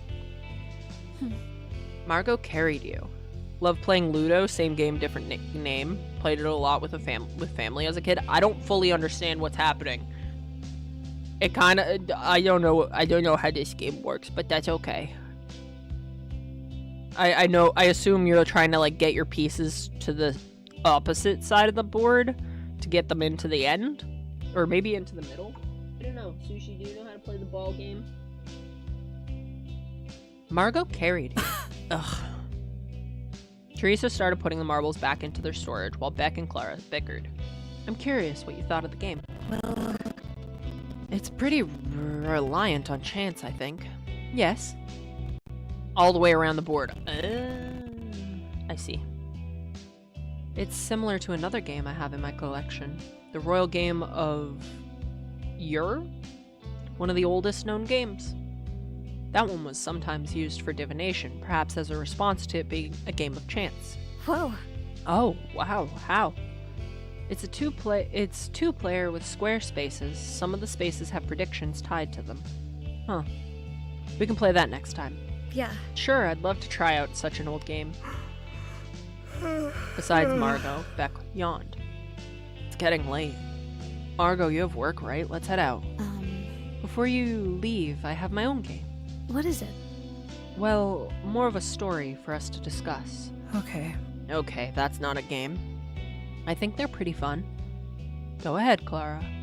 I can teach you sometime. It's simple to play. Hell yeah, Rikari. Okay, pay attention, Beck. Beck rolled her eyes. There is a baron and a baroness who live in a castle on an island. The baron leaves for the day, reminding his wife that she will be punished with death if she visits her lover. The baron's trip lasts much longer than expected, so the baroness decides to leave the castle. She visits her lover for a few hours, then returns to the castle. The bridge to enter the castle is blocked by a guard, who says he must kill her by the baron's orders if she comes closer. The baroness returns to her lover and asks for help. He says he's not responsible for what happens to her, and will not help. The baroness leaves and finds a ferryman to help her sneak into the castle. The ferryman asks for payment. She pleads that her life is at risk and she has no money with her, but he refuses. She goes to a friend's house and asks for money, explaining the situation. The friend tells her that she should not have disobeyed her husband and will not help her. Finally, out of desperation, she tries to cross the bridge anyway. The guard kills her. Who is most responsible for her death? Everyone was quiet for a moment. Margot thought about it. Obviously, everyone had played some sort of part. There was a way to rationalize that everyone could be the most responsible. Finally, Beck chimed in first. I think it's the lover. She left to visit him, right? He should take more responsibility and actually care about what happens to her. Clara nodded slightly. But the guard is the one who actually killed her. So wouldn't that make him the most responsible? But he was ordered to. He probably would have been killed too if he didn't follow orders. Well, I don't think the lover has anything to do with this. He didn't force her to visit. It was hard to decide who was the most responsible. The Baron was the one who set the law, but it didn't specify his reasons. Out of jealousy, because a higher authority commanded him to do so.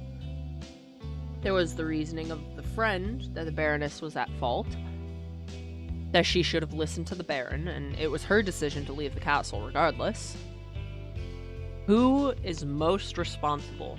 The Baroness or the Baron?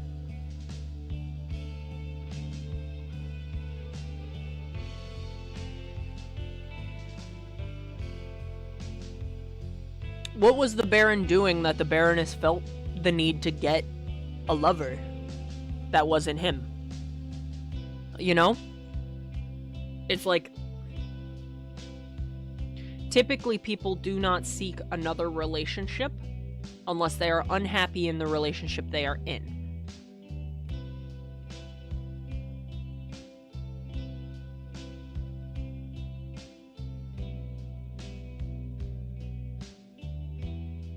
The Baroness probably should have listened to what she was told. She was told she would get killed. But I think there's another reason as to why she was trying to get out of it, you know? I'm gonna say the Baron. I think it's the Baron.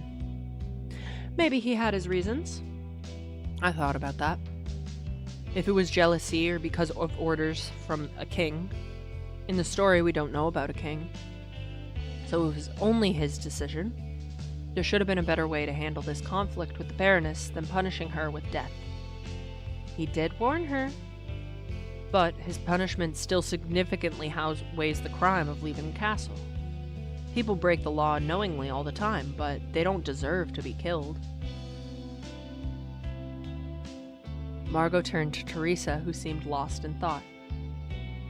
What do you think? The Baroness is responsible for her own actions. Ooh, that was so abrupt.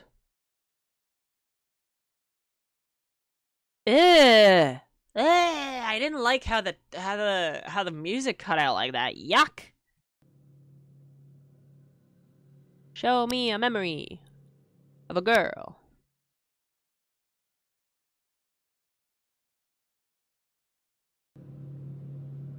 Margot was a little girl. Her father sat at the computer. There was an image on the screen. Hey Margot, come look at this. This is the sort of thing you like to draw, right? No. I don't want to see that. It's the style. Just look. See, I want to help you draw. No. You don't care. You injured my eye. Just look. Margot forced herself awake. She felt indescribable anger. July 21st.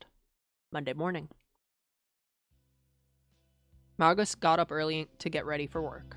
The previous evening gave her some things to think about. What did Teresa mean every day when she said she would handle everything? Was it really so simple? She wanted to check what Beck thought. When did they meet? Beck had said before that she didn't know her. Last night, Teresa said she does have everything. She said it was so she could help me. Do you trust her? I don't know. She knows Clara, so maybe it's possible she can help? Did she mention how?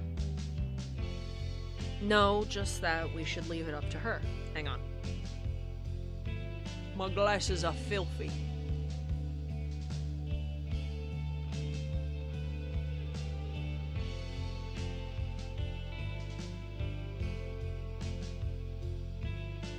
There we go. No, we should leave it up to her. I think it's kind of fishy. I could ask her more about it. I think that's my only option now. Still, she needed to wash up. She went to the bathroom. Blood. There was blood on the seat. Margot didn't know what to think. She wasn't on her period. She knocked on her mother's door. What? There's blood on the toilet seat. Are you bleeding? Margot heard movement. Her mother quickly stepped out of the room, pushed past her, and went into the bathroom. After a minute, she rushed past again, back into her room. She kept the door cracked for a moment. It's clean now. But, are you bleeding? I cleaned it with bleach. Then she shut the door. Margot looked down at the ground, possibly checking for more blood. She remembered when her mother told her that her father was in the hospital. Her mother said that morning he stepped on the scale and saw that he was bleeding onto it. After taking him to the hospital, she scrubbed the bathroom with bleach. She scrubbed and scrubbed and scrubbed. It was a strange thing for Margot to reckon with, sitting alone in her dorm room in another city. She didn't feel an urge to return home.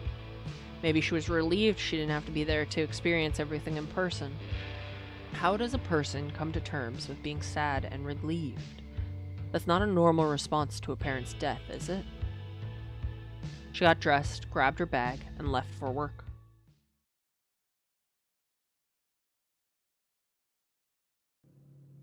Oh. Nighttime again? Did we fall asleep at work or something? Why are we getting a sequence? Why are we getting another... Okay, show me a memory of a girl.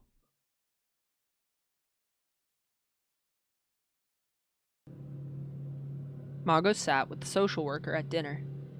She had eventually went to the school counselor herself to tell them what had been happening.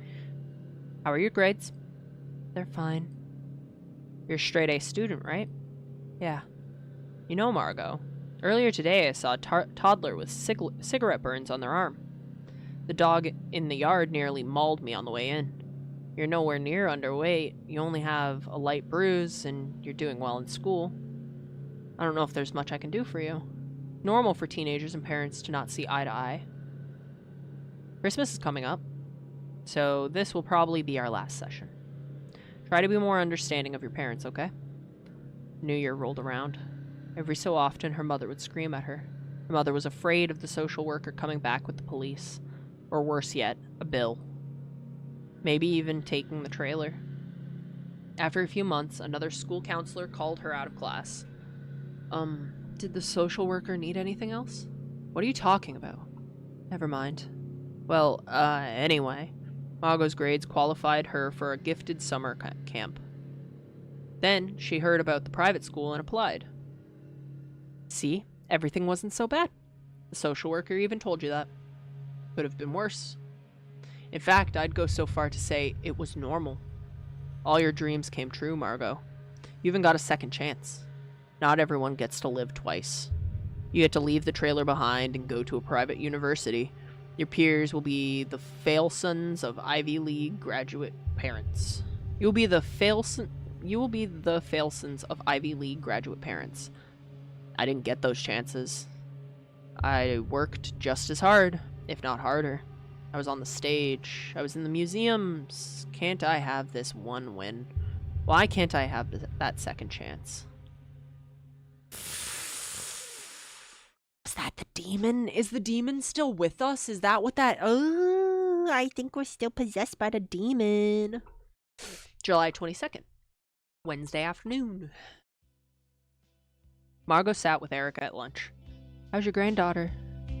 Erica smiled, pulling an envelope out of her purse. Great, and even better, I finally remembered to bring my photos. Have you ever seen a newborn baby before? No.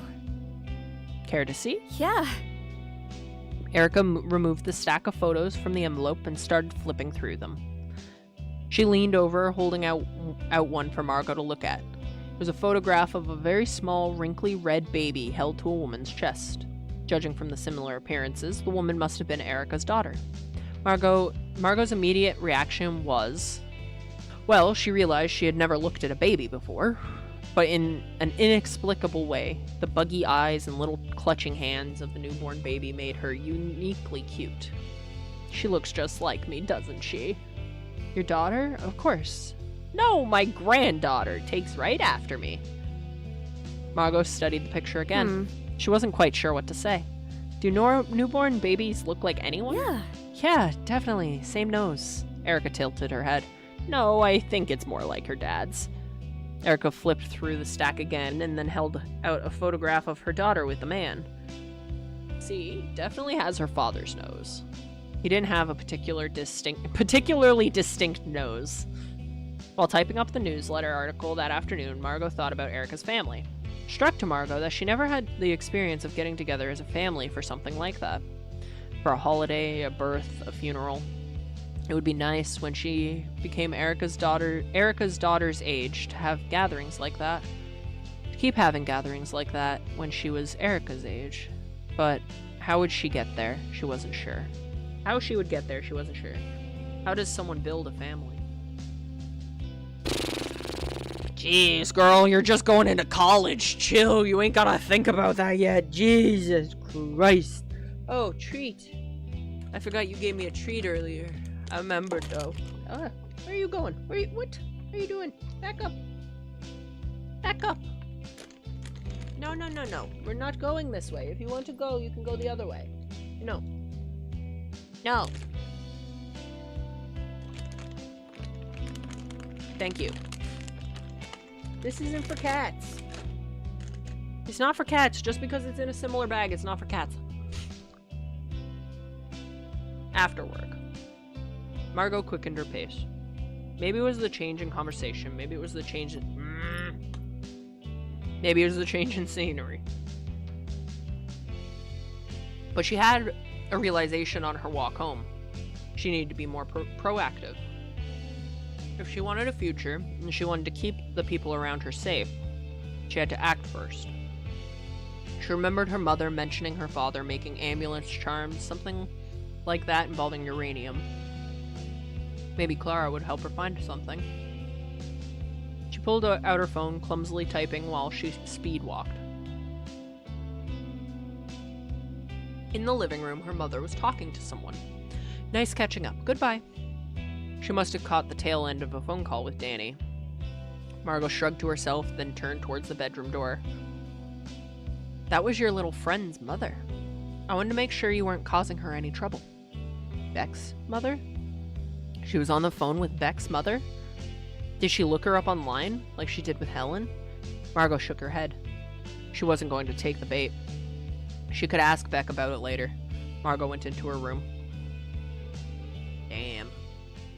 That's fucking awkward. Like, they're adults at this point. They're both going into college.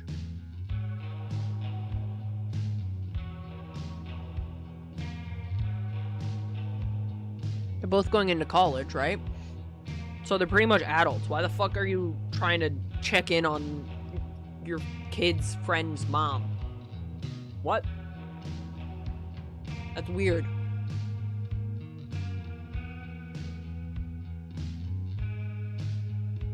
That's weird behavior. 1 second.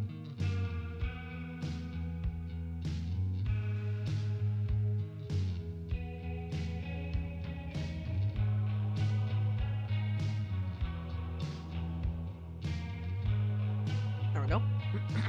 Evening. Once her mother was asleep, Margot went out to meet Clara by the shed. Margot undid the lock and they went in. Since cleaning it out with her mother, the shed was much emptier. Clara looked at a large canvas duffel bag. Why is there a military bag? I think my dad was in the military for a while. Clara looked at the name printed across it. Then who's Vic Jones? Margot turned and looked at it. Huh. Clara reached for the box of bullets but drew away. Margot, look at this. What is it? It has magnets in it. We shouldn't touch it. Margot gave her a look and opened the box. Huh? It's bullets. Clara gave Margot a strange look. Is it not affecting you? What do you mean?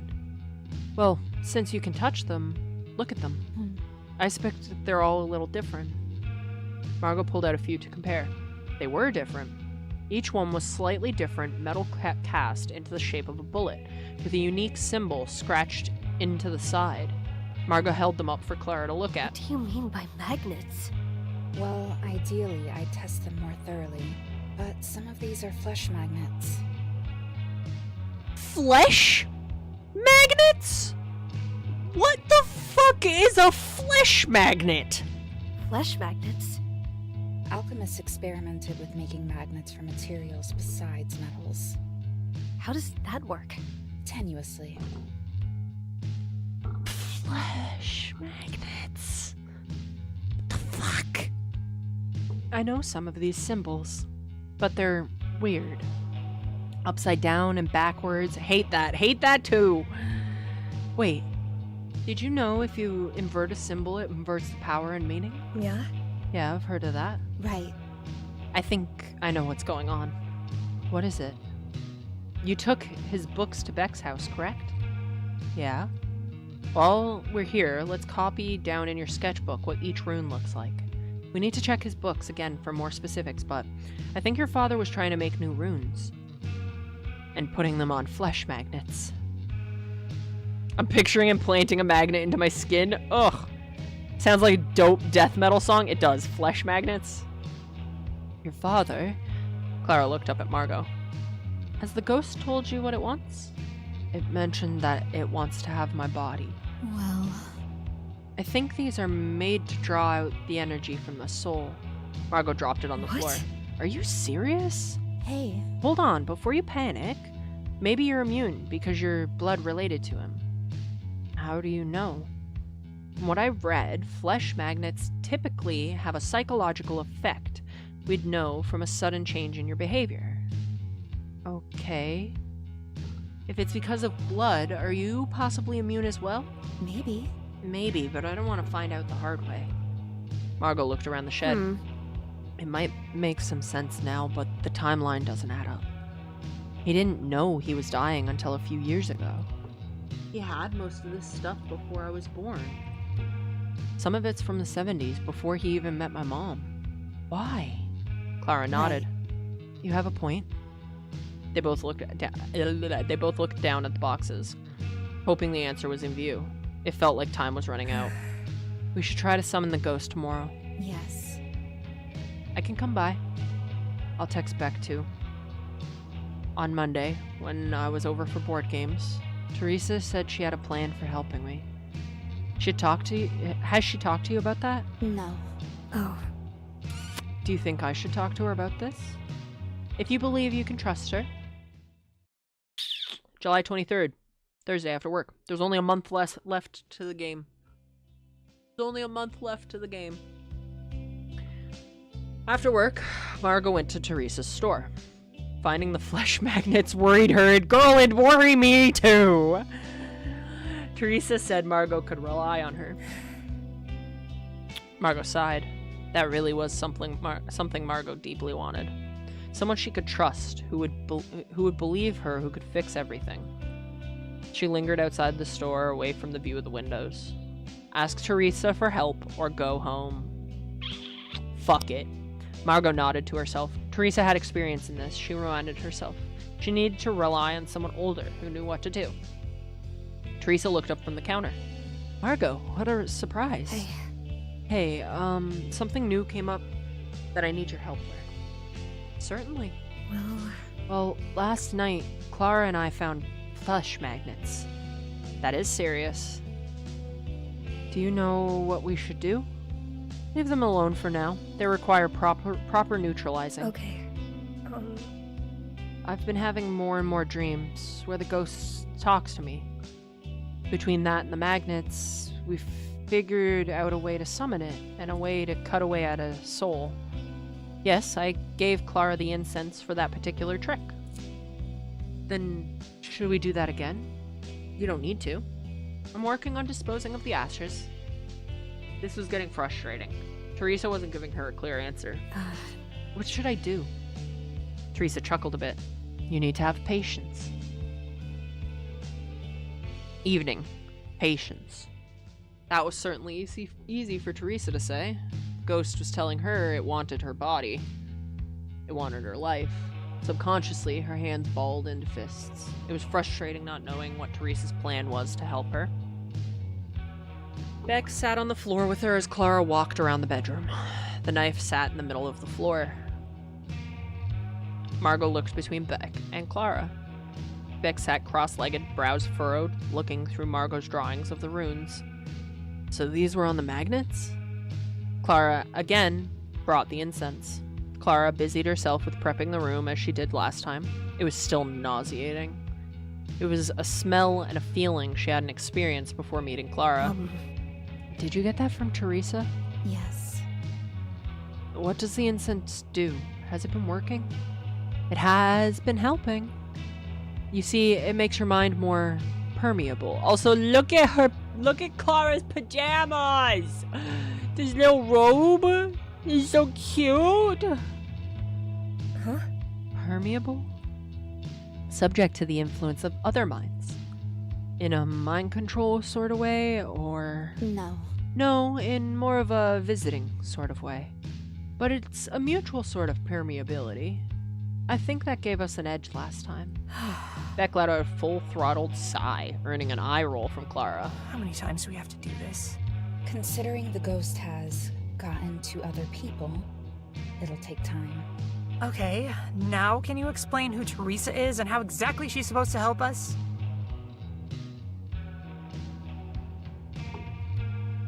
Clara scowled. I thought you and Teresa were on such friendly terms. She's someone I know with more experience in this sort of thing than I have. She must be a big deal for you to admit she's better at this than you. The incense stick in Clara's fist broke in half, a smaller piece soundlessly falling to the carpet. Why isn't she here then? Yes, why don't we ask Margot's mother if she can invite over an adult woman to spend some time alone with us in her bedroom? What? Great idea, as always, Beck. At her house? At her weird house, then? Ghost needs to be kept away from the ashes. They're at her house. You have an answer for everything, huh? You're right. I should have ignored you instead of being reasonable. The arguing was getting to Margot. She became aware of how fast she was breathing. Hey, what's up, Belle? Thank you for the hydrate. I'll get more water during the ad break. I still have a bit of monitor, so we're chilling. Hey, Belle. Hope you're doing well, dude. She became aware of how fast she was breathing, how rapidly her heart was beating from the stress. The air felt heavy, even heavier from the incense, permeating in every corner. She started gasping for air. Hey, Come on, you two. Are we going to fight every time? This is already really stressful. Was it because of the permeability thing that Clara mentioned? There was a knock at the door. Margot whipped her head around to look, the room spinning in her vision. Sweetie! How are you and your friends doing? She entered before Margot could respond. Margot's mother turned to look at Clara. Clara froze. Oh, Margot. I've told you I don't want any incense in the house. It's a fire hazard. Her mother walked towards Clara. She took the remaining half of the incense stick out of Clara's hand. Her mother held out her palm and jammed the end of the stick on it until the smoke went out. The light bulb in Margot's room flashed and went out. Uh-oh! Uh-oh! Margot sat in an uncomfortable torn leather seat. The fabric was still hot to the touch from the day's weather. Come swim. Her mother's voice was somewhere outside. no. No, you're gonna yell at me. If my jeans get wet, you'll be mad about it ruining the car. The response came out of her mouth without a second thought. Come on, come swim. She didn't want to swim. She was terrified of it. Her mother would yell even more if she said that. Come out and join us. Do you promise you're not going to get mad? Come on. Margot sighed. She clicked open the seatbelt, burning her fingertips on the metal buckle. If she stood on the shoreline, maybe that'd be enough. She could strike the balance of not being yelled at for staying in the car and not being yelled at for getting her jeans wet. If she stayed on the coast, only dipped her feet in, it would be good enough. When she stepped out of the car, it dawned on her how dark it was outside. Starless, moonless, no ambient lights in the distance. After a few steps, she turned around to look behind her. There were silhouettes in the front seat. Come on, hurry up! Margot wanted to double-check the car first. She walked back and peered in through the driver's side window. There, Beck and Clara was seated in the front seats, slumped over, eyes closed, motionless. Who do you want to take to the beach, Beck or Clara?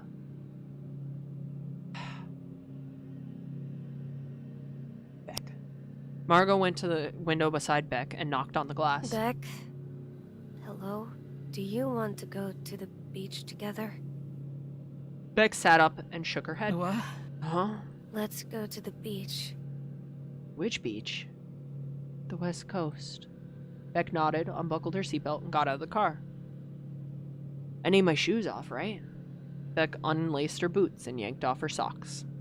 Are you and your little friend hiding something? Her voice was so far away. For being on the beach, the air was oddly still. There was no freshness, no saltiness, no sounds of waves lapping.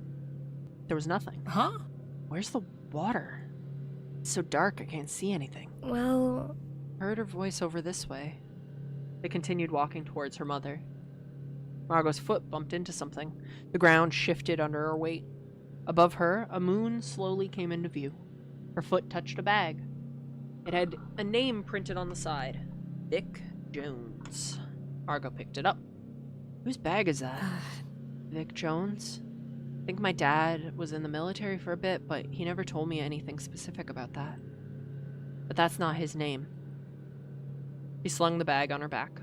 As she walked, a smattering of stars grew and increased in the sky. The beach came into view.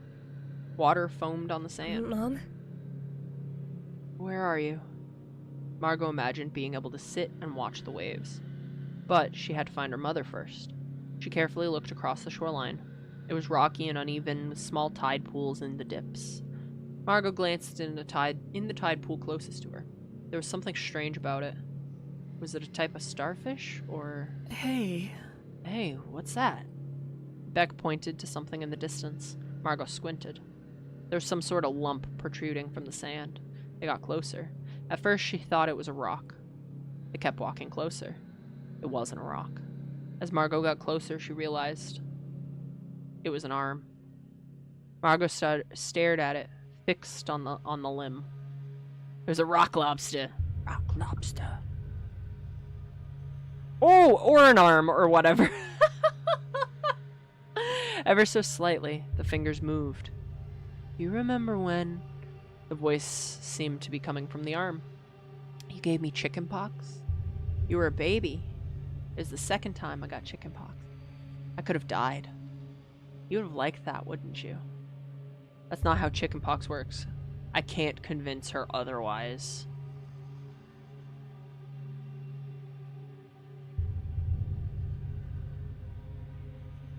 That's not What? I was a baby. Where would I have gotten chickenpox? You probably had shingles, and I caught chickenpox from that. My doctor said I had chickenpox twice, and it could have killed me. You tried to kill me. I think you misunderstood her. That shingles is from the same virus. She said it was very rare and could have killed me. It's not how chickenpox works, or I can't convince her otherwise. Can't convince her otherwise. There was no point in this conversation. It was shingles. Even if her mother didn't understand that, she should have been able to understand a baby can't go out and catch a disease intending to harm her. There was no point arguing with an adult woman about the intentions of a baby. Okay. So you admit it! Margot bent down and put the arm in the bag. Her voice was muffled, still talking through the thick canvas, still screaming about Margot intentionally making her sick. Margot tried to think about other things. If she thought about it too much, she would vomit. She kept walking, the bag slung over her shoulder again, feeling the limb thump and pound against her back. Do you want me to hold that? Margot snapped back to her reality. She was so preoccupied with her mother's words. It's heavy, right? Give Beck the bag. Yes or no?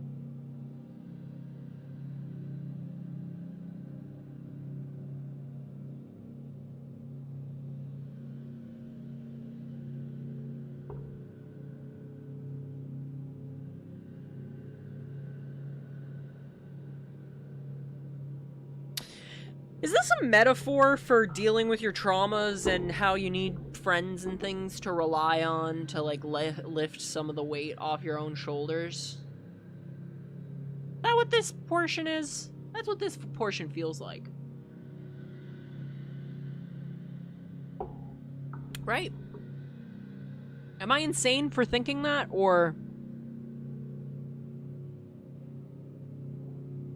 That's what it feels like.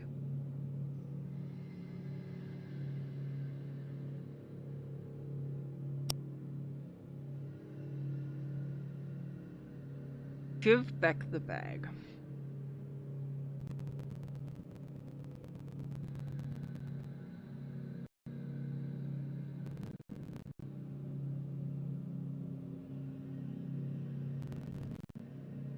Yes. Yeah? Are you sure? Yeah. Of course, I'm here for you. That's right, isn't it? They had become so close that it was only natural that Margot should rely on Beck to help her. Okay. But if it gets too heavy, hand it back to me, okay? Deal. Beck helped lift the bag from Margot's shoulder and slung it over her own. Margot rotated her shoulder, feeling her posture instantly improve. I guess it was more than I thought. Beck winced a bit. Was it punching you nonstop too? Yeah. They continued on. In the distance, her mother's voice echoed. Margot tried to pick out one source, following it to find the next limb. Just like when your father got hepatitis C. We would have been fine if you hadn't said anything. You didn't care what we were going through. You just ran off to your fancy private school because you were so ashamed of people like us. Because I never wanted to... Because I never went to all these fancy schools like you. The leg kicked in the sand, slowly slithering further away from Margot. Huh? Hepatitis C? Is that what he died from? Margot hesitated. She could talk about it more later. The leg was scooting further and further away from her. She chased after it. Oh God, what have you said to your little friends about us? You never tell them about when we took you to amusement parks. Instead, you only tell them about how I'm not perfect. I always made sure you had pads. My mother never did that for me. Gotta go keep up the good content. See ya. Take care, Lettuce. Appreciate you being here. See you around, man. Take care. Mother never did that for me. It was getting closer to the water. She needed to catch it before it went in. Keep trying to spend all our money. Margot whipped around. Further away, another arm seemed to be clawing its way towards the ocean. Ask for help? Yes. Beck? Beck, grab the leg. I'll go after the arm. Beck was already scrambling for it. Margot turned and ran to the arm. She heard her mother's voice again. You knew we couldn't afford insurance. You knew we couldn't afford whatever drugs it was that you wanted. We couldn't afford your little books and games. Never got to see the islands. The islands? All that money could have gone to a trip. I have the address on the letter and everything. The letter? She saw it in her mother's closet. Margot grabbed the arm, pulling it towards her. We could still go one day. It's not my fault you'll never go. We could still go... It's not too late. We could still go one day. Hell yeah, as I previously said, this game is very fascinating. It is, right? I'm really enjoying it. It's a long one. It's a very long one. But I feel we might finish it today, maybe. We're about to hit 3 hours. We'll see. We'll see. I know there's at least a month left in the time frame of the game. Based on what the developer said earlier. So, if we don't finish it today, we're definitely finishing it tomorrow. I'm probably going to go for ideally, I'd like to go for at least 4 hours today, I think. Also, ads are incoming in 2 minutes, so let's truck. We could still go one day. The hand tangled in her hair. It yanked hard.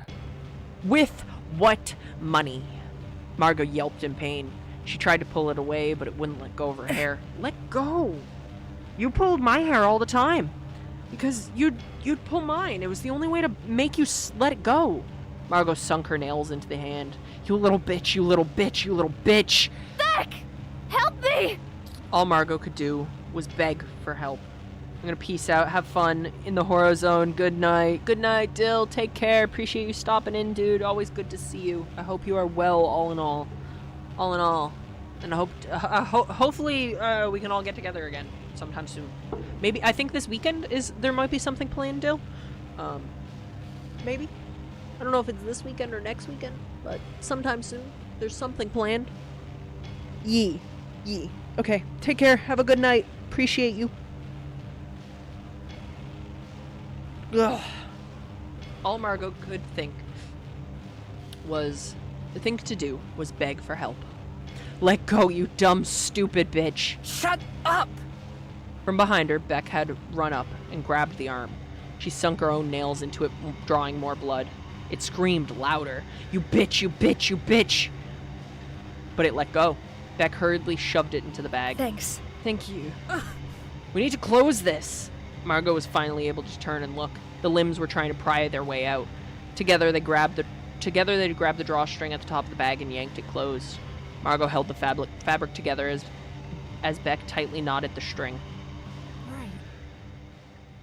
All right. I hope you don't want to open that again. Margot was breathing hard. The leg is in there too. It was a pain in the ass to catch. Thanks. You're a lifesaver. Beck grinned. Margot looked around. It was quite quiet, but she looked down. The water seemed higher. Thick and foaming, dense around her ankles. Okay, I'm gonna pause there because the ads are about to start. Take care of yourselves during the ads. Stretch your legs, get a snack, a drink, whatever you may need, and we'll continue with this fucking dream sequence when we get back, okay? See you guys soon. Take care of yourselves, okay? Okay, see you soon.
And we're back. Hi, welcome back.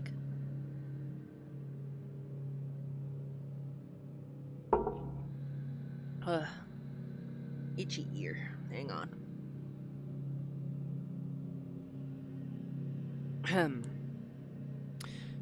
The water rose thick and foaming, dense around her ankles. Margot's heart started to race. If she was pulled under... Do you enjoy tearing families apart? Beck looked around wildly, her eyes wide. Beck was shaking. What? That... How was he? Could have been better for everyone if you didn't come back. No. No, that's not true. Do you always have to be so stubborn and selfish? No, I'm not. I'm not. What's going on? The water rose higher. Beck screamed. Let go of me! No, don't try to again, no! Beck collapsed into the water, thrashing at something unseen. Without thinking, Margot grabbed onto her. She couldn't let Beck be dragged away. Margot tried to pull her arm, but instead her own body was yanked down into the dark water. I've lost everything because of you. No one will ever love you. The chatter was deafening. Like her parents sitting in the living room, talking and talking, always about what a miserable person Margot is. Maybe that's part of why she was relieved her father was gone. Now her mother didn't have someone to talk to about how horrible Margot is. Her mother didn't have someone who could pick the lock to Margot's door. Oh, God. Oh, my God.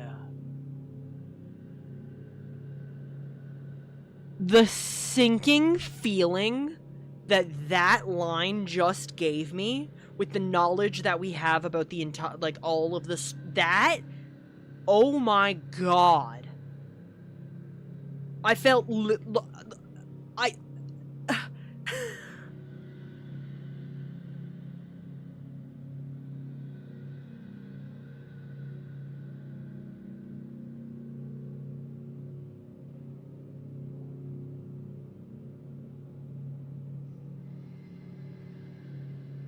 the fucking sinking feeling that reading that line gave me is actually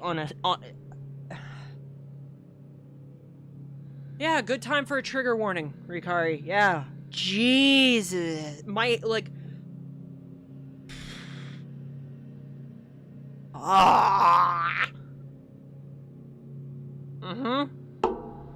Fucking hell.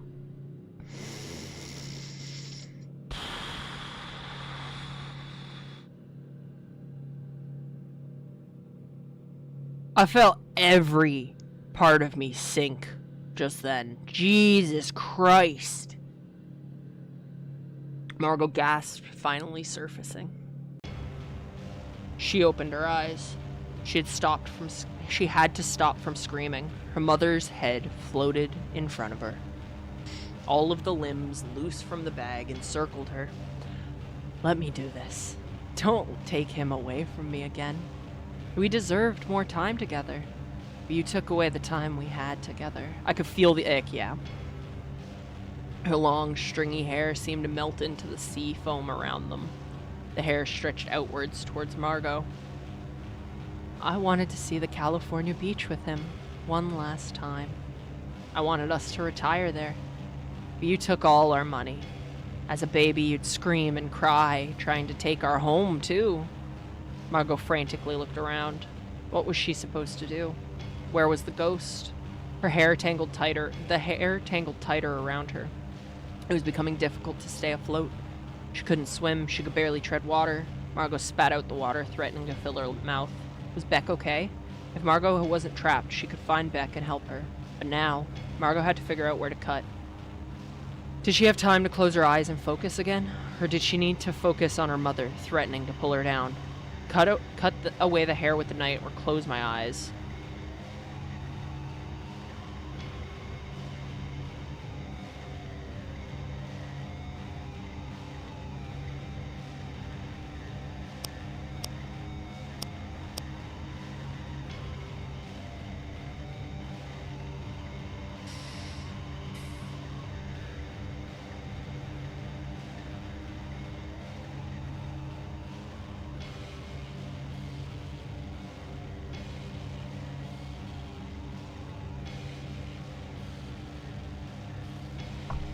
Sorry.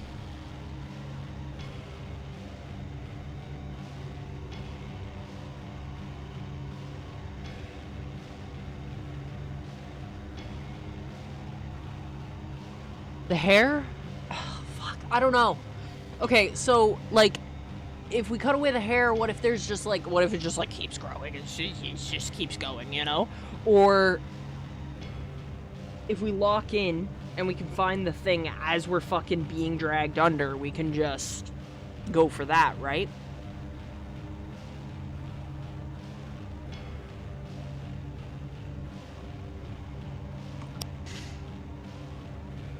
What? No. Have you decided to be vengeful? Hair was restricting her movement, dragging her in. No, no, no, no. No. No.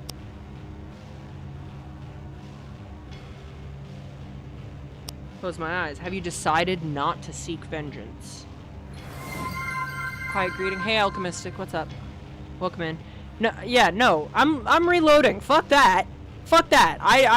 This one. I don't want vengeance. My thought process was fucking self-preservation, not vengeance. Yeah, sorry, I'm reloading that one. Have you decided not to seek vengeance? The hair was restricting her movement, dragging her in. But she had to find the ghost. It was good you saved. Yeah. I try to save on those options where I'm like, oh fuck, I don't know what to pick. But she had to find the ghost. She couldn't do this to her mother. Margot closed her eyes. Please don't do this. She had to center herself. With her eyes squeezed shut, everything around her looked red. She was tensing too much. Or she opened her eyes. It was the water. The foam.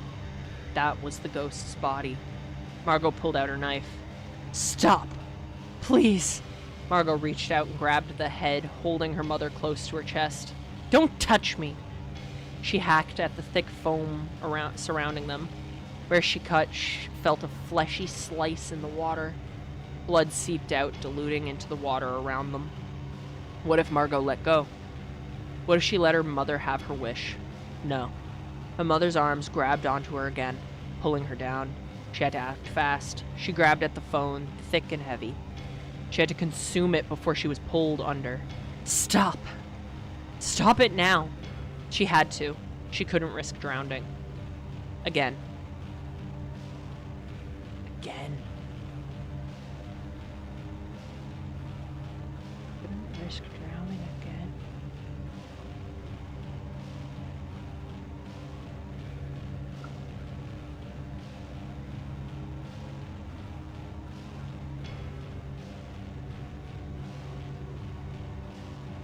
I might be thinking too much into that line.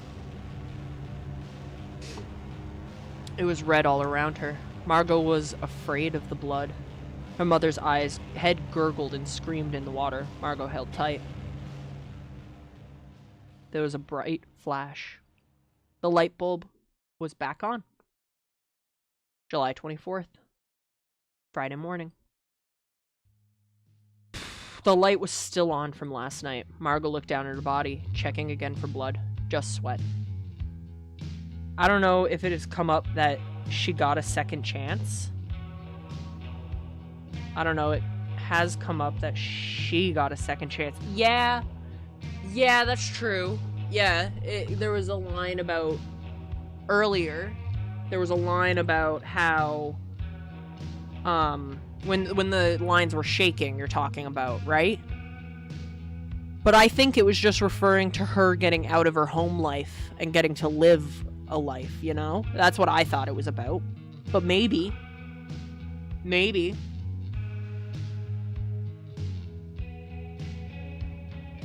that's why she doesn't have a soul. Maybe she almost died. Maybe she almost died and she gave up her soul to live. Or something. Right? Because we still don't know the reason that we don't have a soul, right? Isn't that true? Isn't that true? Yeah, I think there might have been other small mentions as well. Okay. Okay. Was it a good or a bad sign for it to leave less of a mark on her? She looked over to the floor. Beck was asleep. Last Margot saw, she had been pulled under the water. Yeah, we still don't know why she doesn't have one. Yeah. Yeah, so Curious. Last Margot saw, she had been pulled under the water. Margot leapt over to the sleeping girl and grabbed her shoulders. Hey! Beck gurgled and coughed, water spilling from her mouth. Margot pulled her up to sitting and started to slap her on the back. She opened her eyes, coughing and spitting up more water. Ugh. Are you okay? She cleared her throat once more. Yeah, I am. Margot first wanted to check herself over more thoroughly in the bathroom mirror. In the living room, her mother sat in front of the television. Margot walked past, hoping she wouldn't acknowledge her. Pack your bag. Margot turned to look at her. Her mother hadn't moved. Pack your bag. I'll drive you to work. Okay. But after work, you are not allowed back in this house. Ever again. I hate you. Didn't you say love you the other day? No one will ever love you. Taken everything away from me. Away from your half-sister. Everyone you have ever met. I want your little friend out of here too.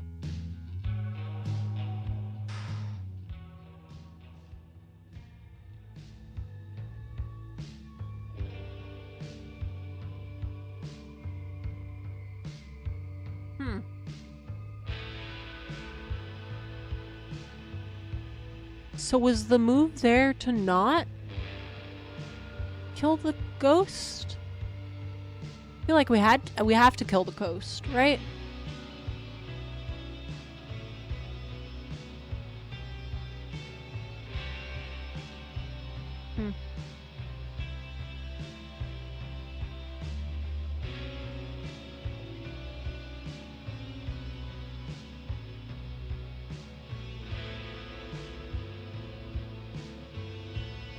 On one hand, good for Margot, get the fuck out, true. On the other, damn. On the other, damn. Yeah. True. Fuck. Ugh.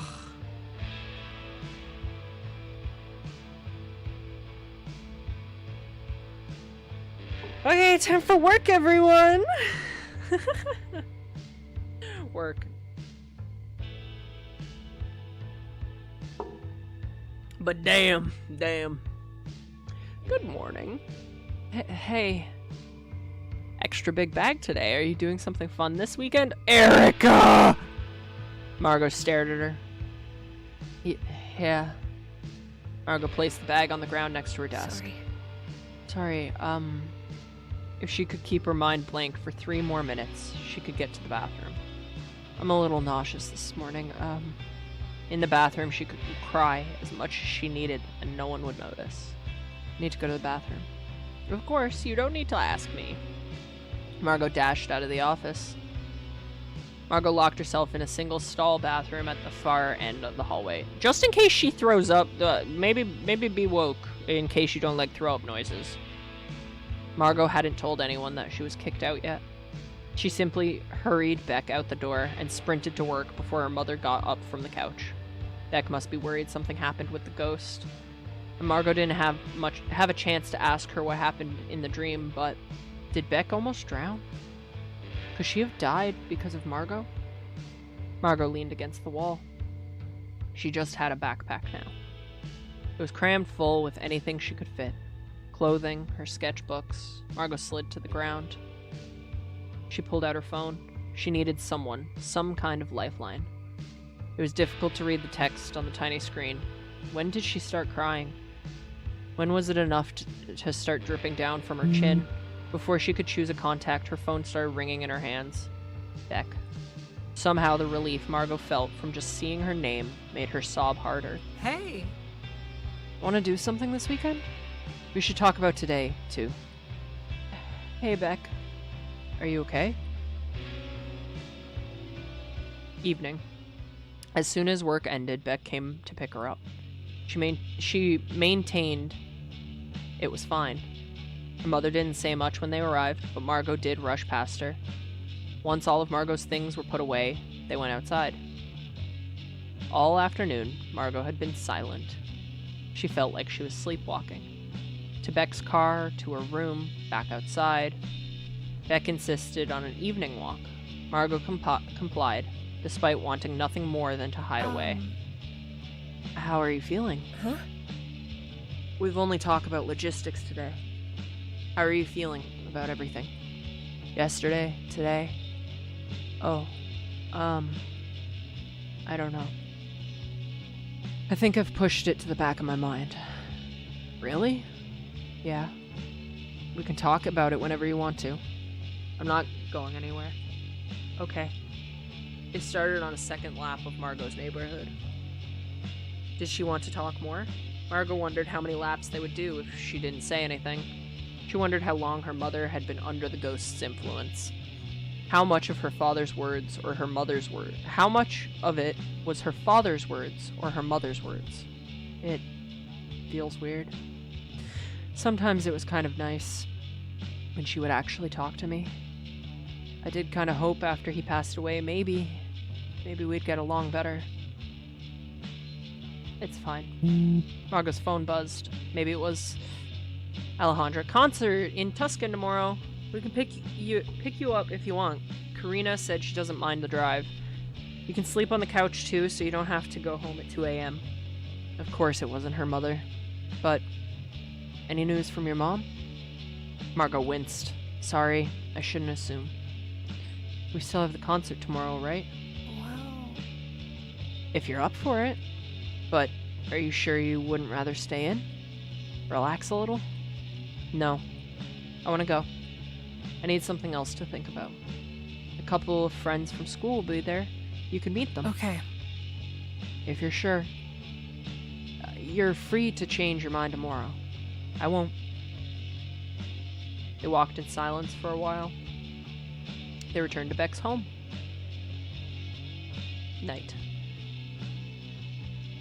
At some point in the evening, Beck went downstairs to grab something. While Beck was busy, Margot went to the bathroom across the hall to wash up. She needed to shower. How sweaty did she get last night? Her hair thickly clumped together as though she had been swimming in the ocean. She could hear Beck's mother talking. It was muffled, but Margot could catch parts of the conversation. Seen situations like this in court before. Those kids, I don't know, they always grow up to be troubled in some way. I mean, I was worried about her, even when you two were little, but now, earlier this week, I received the strangest call from her mom. I have no idea how she got my number. Even if Margot can legally stay where she wants, I'm still worried her mom might do something. Margot looked at the ground. She realized she couldn't hear them anymore. The sound of their voices seemed to turn to static. She never caught what Beck said, if anything. She sat down on the edge of the tub, feeling the room spin around her. Margot thought about her mother's words. As she often did, no one will ever love you. She thought about her old art that she might never be able to get back, souvenirs from school and old friends. Maybe her mother would change her mind. Maybe her mother would have a big change of heart, tell Margot she was sorry and welcome her back. Or maybe she would silently permit Margot to come back. No, that wouldn't happen. Even Beck's mother thought there was something inherently wrong with her. Maybe there was. Maybe there was. Just one more month. July 25th, Saturday afternoon. Margot laid on the bed fiddling with her phone, opening and closing it, rereading the message. Be cautious staying with her. Thinking about what Beck's mother said last night, was there some truth to what her own mother said? That Beck's parents were worried Margot was a bad influence?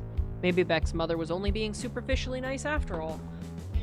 Oh, fuck. She didn't want Margot to stay there and wanted Beck to see why. Hey. How are you feeling? Do you think you're still up for the show? It's a bit of a drive there and back. Beck had been extra careful with Margot today. Yeah.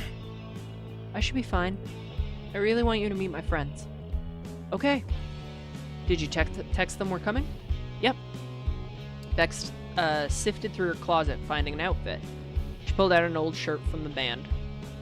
Isn't it kind of dorky to wear a shirt for the band you're seeing? Huh. Isn't it? Is it? That's what I've heard, at least. Beck carefully considered the shirt. I see. You should wear it then. Why is that? It's going to be too tight anyway. Your idea of too tight is still pretty baggy. Besides, between the two of us, you're dorkier. What? You are. You're always gardening. Pretty dorky. Beck shook her head. Pretty defensive for someone who isn't a little dork. So, what very cool band shirts do you have instead? I have one I made. I couldn't afford the merch table at the time, so I went home and drew on a shirt I have. Margot leaned over and pulled the shirt out of her backpack. Beck inspected the handiwork, nodding approvingly. Very punk. Fine. You win. I guess I'm dorkier. I love them! Evening. Margot watched out the window, idly braiding her hair. Beck had a burger in one hand while driving with the other. She had managed to convince Margot to let her borrow the hand-drawn shirt, while Margot wore the band shirt. It can't be safe for you to drive while holding a burger. Beck smirked. You want to feed it to me? If that helps. Beck's face lit up. Let's try it. She passed the burger to Margot. Feeling incredibly awkward, Margot held it near Beck's face. Here. Beck leaned forward, trying to reach out for a bite. She clumsily took one as Margot held it closer. It was dangerously close to getting sauce everywhere. Beck laughed. You're holding it like it's a bomb. It's drippy. Did I get ketchup on my face? Margot leaned over to look. She absolutely did. Margot put the burger back in the bag and got napkins to dab Beck's face. It's everywhere. Maybe I should have picked something easier to eat. I can finish it when we're at a red light or something. Deal. Further down the road, there was a small lit structure that spanned across the road. Ugh, I hate border patrol checkpoints. Yeah, me too. One time they stopped my parents and asked, does that little girl speak English? Wow, intimidating children.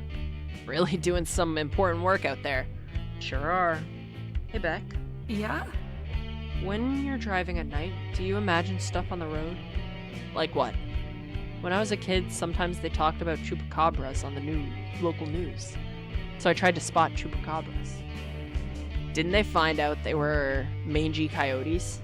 Well, do you imagine mangy coyotes on the road? Nah, that'd be too distracting. More or less than a burger is? I think it's too risky to find out. Margot kept looking out the window. Illegally cute, true. Imagining every patch of shadow is some new cryptid. They reached their destination, an old hangar, now converted into a small concert venue just outside the city. What a vibe, actually. What the fuck? I want to go there. After a short wait in line, Beck and Margot filed in. Inside the venue, it was already starting to fill up. A few disheveled couches were pushed against the walls. They shuffled into a spot near the front. On the stage, the opening band performed sound checks. Margot pulled out her phone to text Karina. Are they already here? Nah, I think they just arrived. Karina mentioned they just got in the line outside. Margot squeezed Beck's hand. Thank you for the ticket. I can help with gas if you... Beck kissed her forehead. I can think of some ways for you to repay me. Yeah? Oh yeah? Like what? She nervously laughed. Well, I didn't actually think of something. Margot nudged Beck. You've been really silly today. Have I? yeah. Beck considered it. I guess it's because I'm a bigger dork? Margot nudged her. Okay, well, is it bad that I'm a little excited about you staying over for the next month? I wish it was under better circumstances, but when we were talking about college roommates and living together, it got me thinking about... You want something to drink? Thinking what? I'll get you water, then. She immediately disappeared into the gathering crowd. While Beck was away, Margot looked around the crowd. She saw some familiar faces. Karina, Alejandra. Margot waved to them. She managed to catch their attention. Yo, Karina looks cool. Margot. Oh my god, Alejandra's a scene queen. Let's go. So good to see you. Alejandra rushed over, wrapping Margot in a tight hug. Once she pulled back, she glanced down at Margot's shirt. Why are you wearing that shirt for the band? Margot sighed. It's my girlfriend, she insisted. Girlfriend? You didn't tell us you had a girlfriend? Thought you were still talking to that guy from your high school, Margot grumbled. How did he keep coming up? Is she the friend you mentioned coming with you? Where is she? I want to meet her. Yeah, she's, Margot looked around. She spotted Beck, waving her back over. Oh, are these your friends? She passed a water bottle to Margot. Yep, this is Alejandra and Karina. Even with the Gur shirt? Yeah! Nice to meet you. Why'd you make Margot wear the band shirt? Beck blushed. I thought the shirt she made looks cool. Yeah, of course, everything she makes looks cool. How'd you meet? What school are you going to? They happily chatted until the lights dimmed for the opener. Karina dug around in her pockets, pulling out a few baggies of foam earplugs.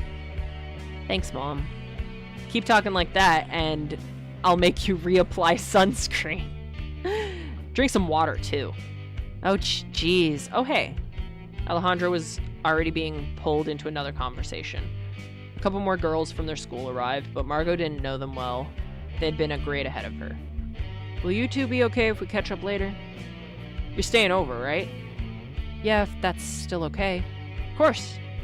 Karina clapped her hands together in a small prayer gesture as she slowly walked towards Alejandra. We'll definitely have time tonight after the concert. With that, Karina and Alejandra disappeared. Margot looked over at Beck. She was happy to be there with her. It was a bit of a fantasy for Margot to bring someone she was dating to a concert, to be held in their arms and dance together. Beck returned her gaze and put her arm around her. The music had started. Beck's lips moved, but Margot couldn't catch what she said. What? Nothing. Beck ruffled her hair. My braid. There was a small intermission before the headliner started. Hey, what did you say earlier? Now I don't remember. You're lying. I've never lied in my life. Hey, you two. Alejandra and Karina found their way back to Beck and Margot. Hey. What'd you think of the opener? I thought they were pretty good. I thought so too. I'm going to see if they have any CDs after the show. I still think we should get a CD player. You pick up a new one everywhere we go. Maybe. How's your new apartment? I think it needs more stuff. Alejandra wants to dumpster dive. Not dumpster dive. I want to buy vintage from independent sellers. It's always thrift store where everything is broken in the creepiest buildings. They're fine. The lights dimmed again, ending the conversation. With a nod from Karina and a wave from Alejandra, they disappeared into the crowd again. They likely wanted to be closer to the front. Beck pointed after them. Did you want to get closer to the front too? Margot shook her head. No, it always makes me kind of anxious, all the pushing. Do you want to go further back? We could. Beck took Margot's hand and led her to the back corner of the venue. They went to one of the couches situated underneath a metal maintenance staircase. It was a bit of a cramped space, so the couch was vacant. Margot sat at an angle on the cracked leather armrest of the couch and leaned back, trying to figure out a good view of the stage. Beck sat down next to her. The lights flashed. A steady drum beat started. The band stepped onto the stage, standing in silhouette. Beck leaned close, speaking against her ear. Can you see okay? Margot nodded. She leaned against the wall, focusing on the first song. Beck's hand rested on top of hers. It had been a while since Margot last went to a concert. Maybe it was last summer when she spent a few days at Karina's house before their school year started. After yesterday, it was nice to now be surrounded by friends. To be in an entirely different city and state for the night. The lights and music washed over her. Maybe the next month could keep looking like this. The encore wrapped up and the lights turned back on. Ready to go? I definitely need to fresh air. I definitely need to fresh air? No. I definitely need the fresh air, maybe. Definitely need fresh air. Yeah, 2 does not... I don't know why 2 is there. What are you doing there? That word does not need to be there. What is that doing there? Ready to go? I definitely need fresh air. It got so warm in there. Go ahead and wait for me outside. I need a second. Sure, see you in a bit. Now by herself, Margot went over over to check out the merchandise tables. She looked at the prices. Concert merchandise was always a bit more expensive than she expected. She wanted to get a shirt for Beck. That'd be a good thing to do as her girlfriend, right? It was the least she could do to thank Beck for driving and the concert tickets, drinks, but considering what Beck's mother said about her, how long would she be allowed to stay? It would be smarter to save every penny just in case. She didn't have anywhere else to stay. Hotels weren't cheap, and then she had to make sure she had enough for buses and taxis to get to campus. Margot was next in line. The woman working the merchandise table smiled at her. No, do it. I have faith. I have faith that Beck's... Because Beck said something along the lines of, like something about the next month and being roommates, so I think she's already talked to her mom about it. Right? She had to have. She had to have. Margot breathed in. It would be fine. She still had her job. She could come in a bit early if she absolutely needed to earn more. She had other friends she could stay with, just in case. Can I get this shirt, please? It would be fine. Late night. Yeah, Beck is so excited. Yeah! After the concert, everyone met up at Alejandra and Karina's apartment. It was a one-bedroom apartment in an older complex. With the posters and knickknacks scattered around the living room, it reminded Margot of their dorm rooms back at school. Everyone formed a circle in the living room around the coffee table. Karina, did you end up getting the CD?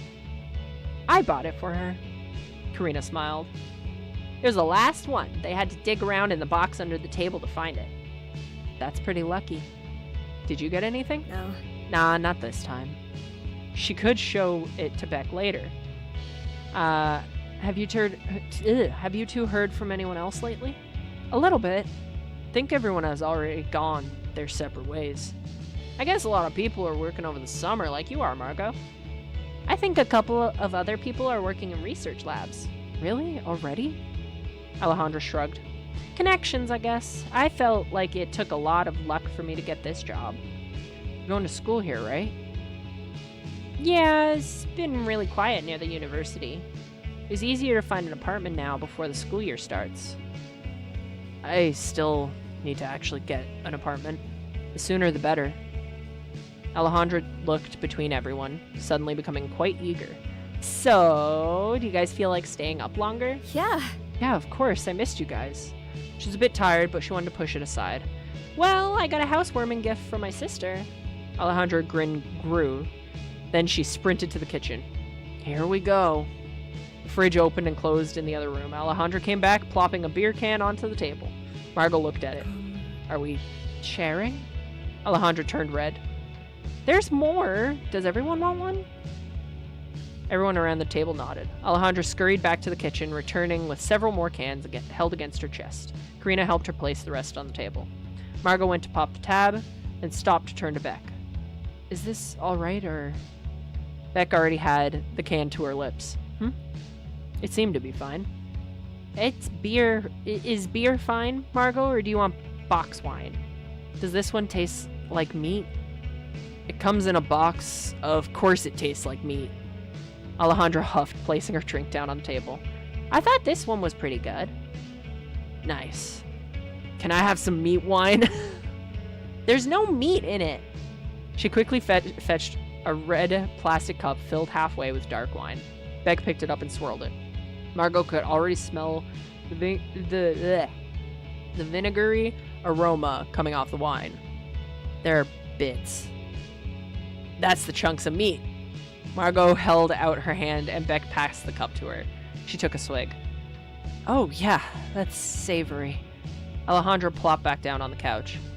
Fuck you guys, Karina cackled. Thank you for the drinks and letting us stay over. The wine is perfectly fine. Karina went to fetch water for everyone. At some point, everyone's ended up a bit more slumped and silly. Karina curled up in Alejandra's lap, both of them snug in a thrifted paisley chair. Alejandra sighed wistfully. I could really go for some buns. Buns? There's a bakery across the street with good cinnamon rolls. Those beautiful buns. Beck leaned on Margot's shoulder, both arms wrapped around her. Margot was afraid they overdid it, but it felt nice. Her limbs were heavy and her face rested against Beck's hair. Are you two going to move in together?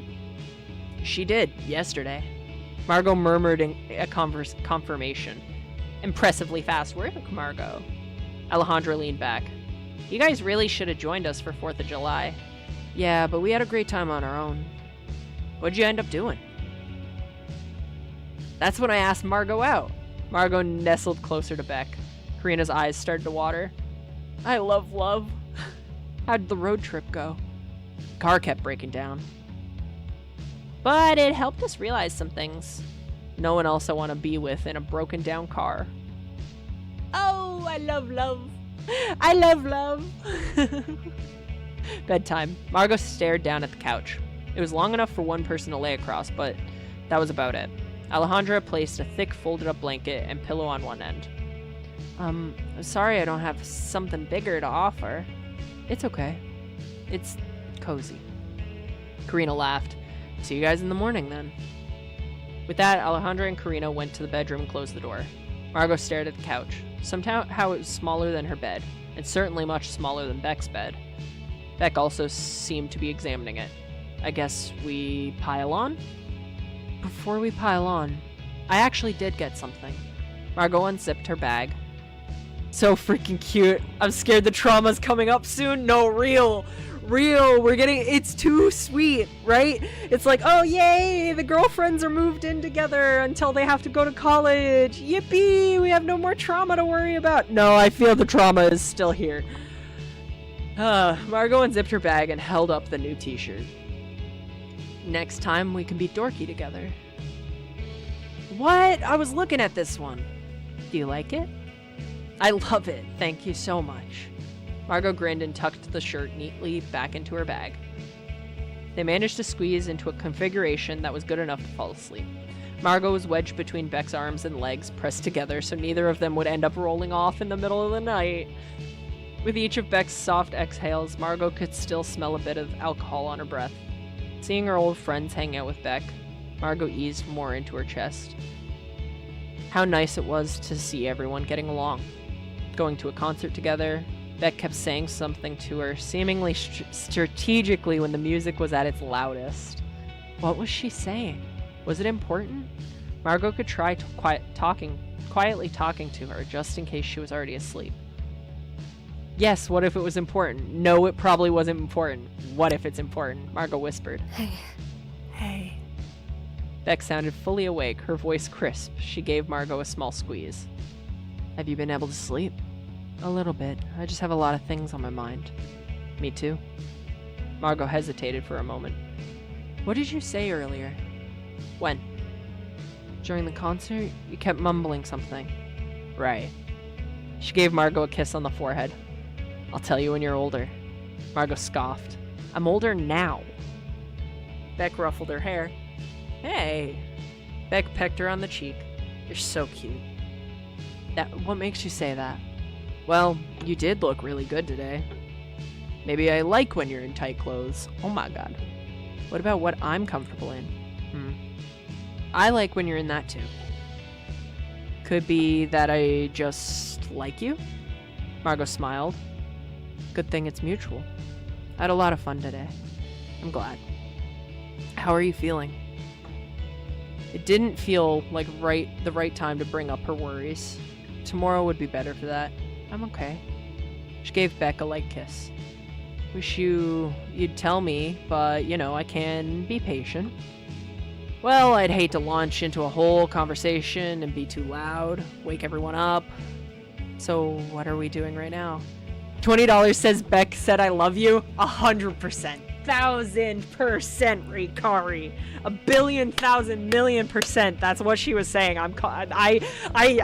Same brain. No doubt in my mind that's what she was saying. So, what are we doing right now? Beck chuckled lightly. You're so right. We should find something quieter to do. It seemed that both of them were fully awake now. Considering it was the middle of the night, options were limited. Like what? I don't know. She laced her hand into Margot's hair, pulling her in for a kiss. closing what little space there was between them. She nipped softly at Margot's lower lip. Oh my god. Any ideas? She remained close enough for her lips to graze Margot's. Maybe. Margot mustered up the most innocent voice. She absolutely had ideas. Pressed this close to Beck, her hand in her hair. She thought about how eagerly Beck kissed her in her room, even earlier that evening at the concert, when her hand was on Margot's thigh. Margot returned for another kiss, tracing her tongue along Beck's lower lip. Is this a good idea? Yeah, it is. Someone cleared their throat. Margot and Beck jumped. Beck was very nearly sliding off the couch. Margot clung to her arm as she scrambled back on. Beck whispered frantically, "What was that?" It sounded like a cough or something. From inside or outside? Margot grimaced. Let's try to get some sleep. Why would you? If you think it's outside, you should probably check. Sunday morning. What was the date? July 26th. Whatever, nerd. Shut up, Pamder. Just leave the pizza. Hand over the pizza. Give it. I want it. Pizza. Now. Pizza now. Hand it over. Come in here talking about pizza. You better have pizza to give me. You better have pizza to give me. Give me the pizza now. Give me it. Sunday morning. Margot woke up. She heard some muffled talking in the other room. In Arizona for a few. With a yawn, she sat up and stretched her arms to look around. No one in the living room. I really should have brought. Margot stood up, now stretching her back. Her neck was pretty stiff because of the couch. With how tall Beck is, she must have way more aches and pains. Margot knocked on the bedroom door. Margot, come in. In the bedroom, Karina and Alejandra sat on the bed. Beck leaned back in an office chair at their desk, a paper plate in her hand. Beck had the new shirt on. On the desk was a box of cinnamon rolls and more paper plates. We wanted to let you sleep in. Beck said you had a rough week at work. Margot smiled. Thanks. I appreciate that. Beck patted her thighs. Come sit. Margot sheepishly complied, sitting on her lap. Beck bought my buns. You gotta try these. Gotta try these buns. Gotta try the buns. Margot laughed. Okay, I'm grabbing one. Karina leaned over, looking at the now open door. Did you not fold out the futon? Alejandra gasped, covering her mouth. We forgot to mention it was a futon. I'm such a bad host, I should have folded it out.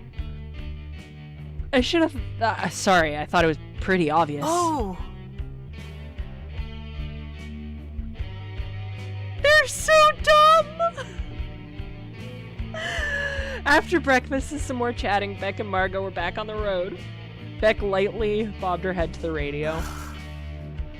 Ugh, I can't believe I forgot the cucumbers. From your garden? Yep. Can you remind me to take care of them when we get back? If I don't pick them soon, they'll go bad. Sure. We could get some dip for them on the way home. Ooh, I could make some dips. Do you like hummus? Yeah. I love homemade hummus. Beck grinned at herself. Margot checked her text. Alejandra, thanks for coming. Hope you slept okay on the unfuton. Beck is cool. Karina says hi. Just wanted to tell you. We were worried when you were pretty quiet at the end of the school year. But I'm glad you're acting like your old self again. Thank you, I really appreciate it. Oh, that's so sweet. Margot smiled to herself. It was nice to see her friends. It was nice that they cared about her. My friends thought you were cool. Karina says hi. Yay! I'm glad. I liked hanging out with them. Do you think we'll hang out with your old friends at some point? Nope. Why is that? I was a very different person when I lived with my dad. I haven't talked to anyone since moving back here anyway. Oh, You ever still talk to your dad? I haven't. And I never will. sorry. It's okay. I guess it's just something we have in common.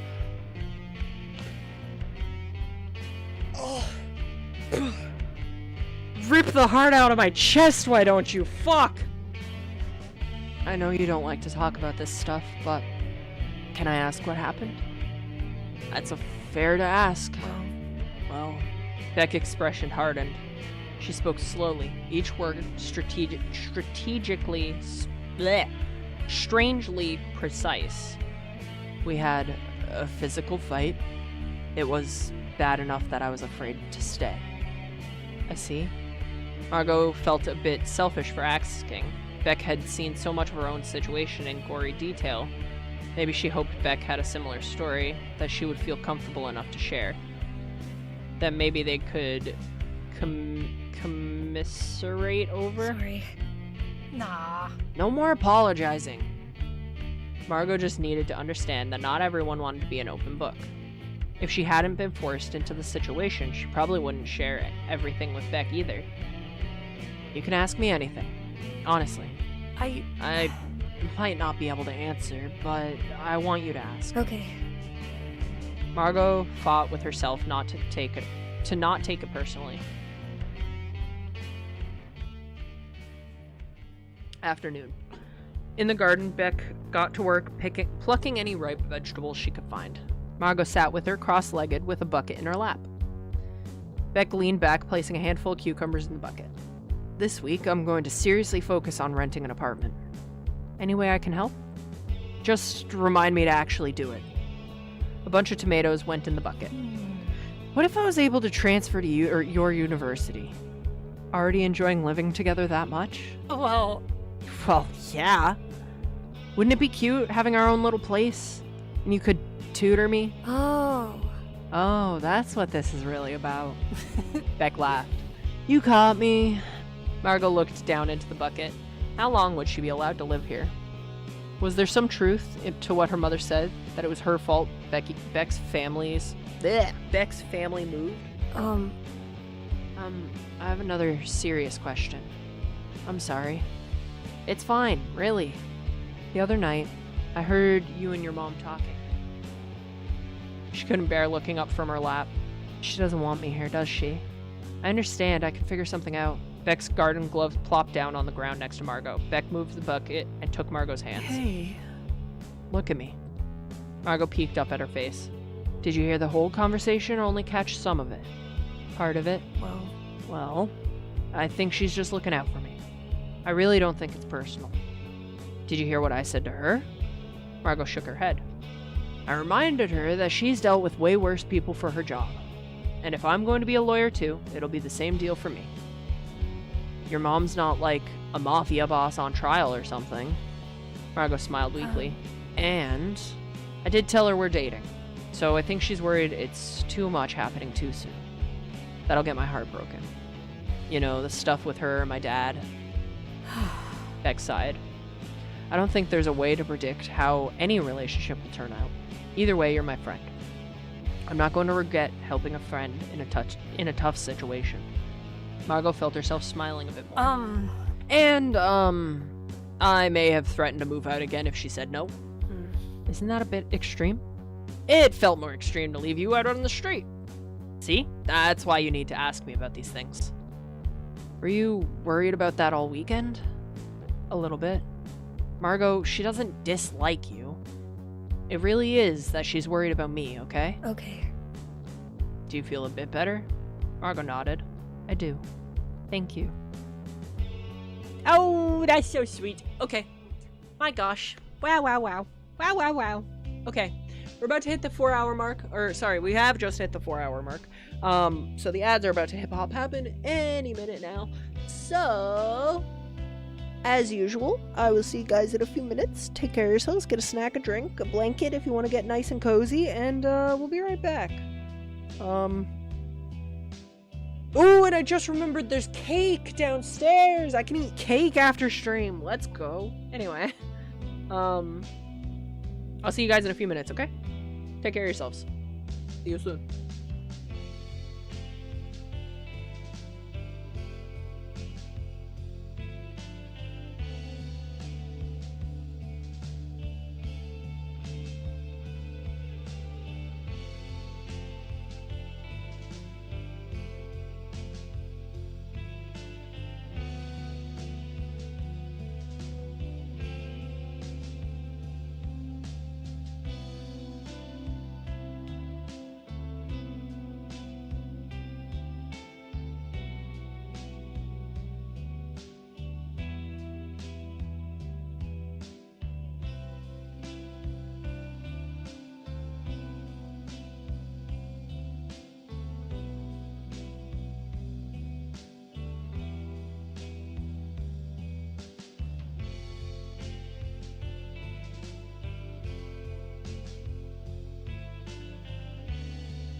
we're back.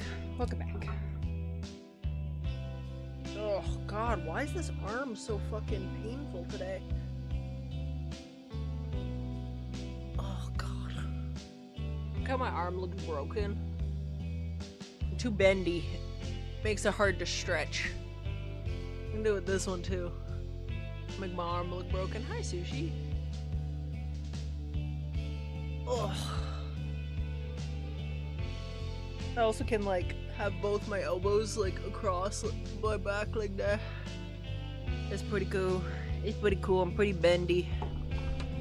Very bendy. Sushi, just chill, please. You're being a little annoying now. Chill. Here.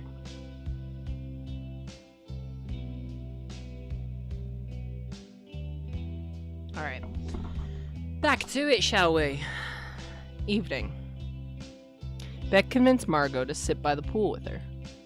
She paddled through the water for a moment before coming to rest her arms on the edge of the pool next to Margot. Margot reluctantly sat with her calves in the water. Oh, fuck. My phone's dying a lot faster today. She did not want to go any further than that. So, that dream, huh? How do we know when it's over? Margot watched the ripples in the water, like the calm surface of the ocean. She pulled her legs out of the water. Well, There's still the flesh magnets at my mom's house. Teresa might be doing something about it, but Beck shook her head. hey, Never mentioned that you talked to her about helping me. How'd that go? Beck seemed to jolt a bit at the question. It was strange. Another thing Beck neglected to tell Margot about. right. I still think stores like that are goofy, but I checked for books. She already knew it was for you. I guess you're the only paranormal case in town. Guess so. Margot sighed. Clara said we needed to stop the ghosts before September. Maybe stopping the ghosts looks like neutralizing the flesh magnets. I could ask Clara about that. Margot glanced at Beck. She seemed to be clenching her jaw in a deep frown. Are you okay? Yeah. Yeah, just... I want to be the one who helps you. It's a team effort.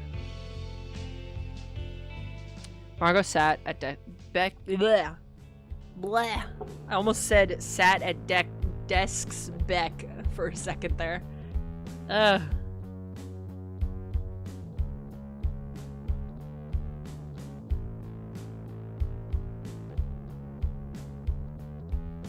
Margot sat at Beck's desk, packing her bag for work the next day.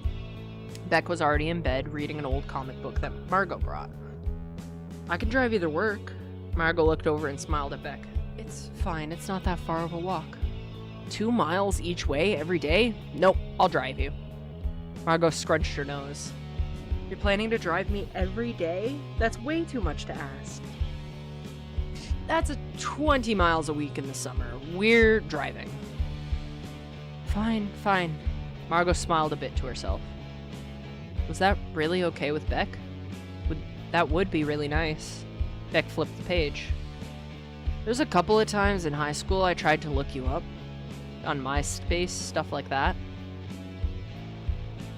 What? What do you need? I'm not playing your game, Sushi. I'm not playing these games. You've been playing these games all week. I'm not doing it. I could never find anything. I really started to doubt that you ever existed. I'm just private. Never understood those websites. Fair enough. At the time, it was such a scary thought, though. Beck? Can I ask about last night? Nope. Still not old enough. No, not that. Something else. Beck smiled. She closed the comic and shifted onto her side. Of course, what's up? If we hadn't heard something outside, how far would things have gone? After a beat, Beck repeated the question to herself. How far? She turned bright red, stumbling over her words. Well, naturally, that would be up to you. Wouldn't it be up to both of us? Really, I think I would defer to your opinion. I want to know what you think. Ew. Ew. Beck sighed and stop, Sushi. What? Come here. Come here. Being annoying. Come here. Come here. 1 second. Let me see if Sushi wants to be let out because she's being a little devil right now.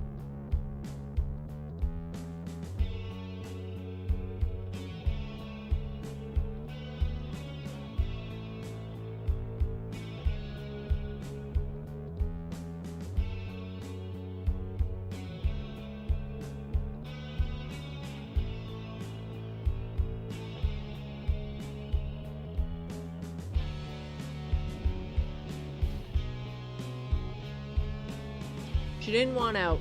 I don't know what she wants, but she's not getting it. I'm not playing into her sick and twisted games where she taps me every fucking 5 minutes trying to get my attention to do something. There's nothing that I can do.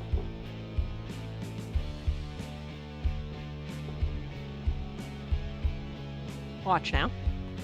She's gonna tap me again, I'm calling it. Beck sighed and looked away, running her hand through her hair. This'll be an interesting month, huh?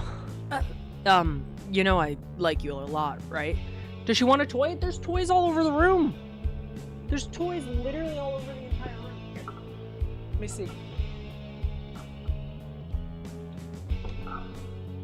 this what you want? Is this what you want? Oh, maybe.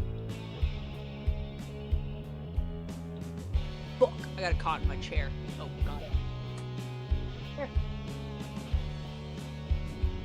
Y'all see her? Oh, there she goes. And now she's scratching at her towel. Okay. That's gotta be enough, right? Yeah, she's scratching her cat tower now. It's like I play with her for like 2 seconds, and then she's like frustrated.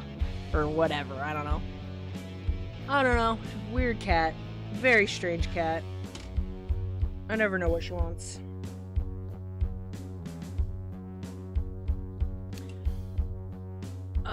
You know I like you a lot, right?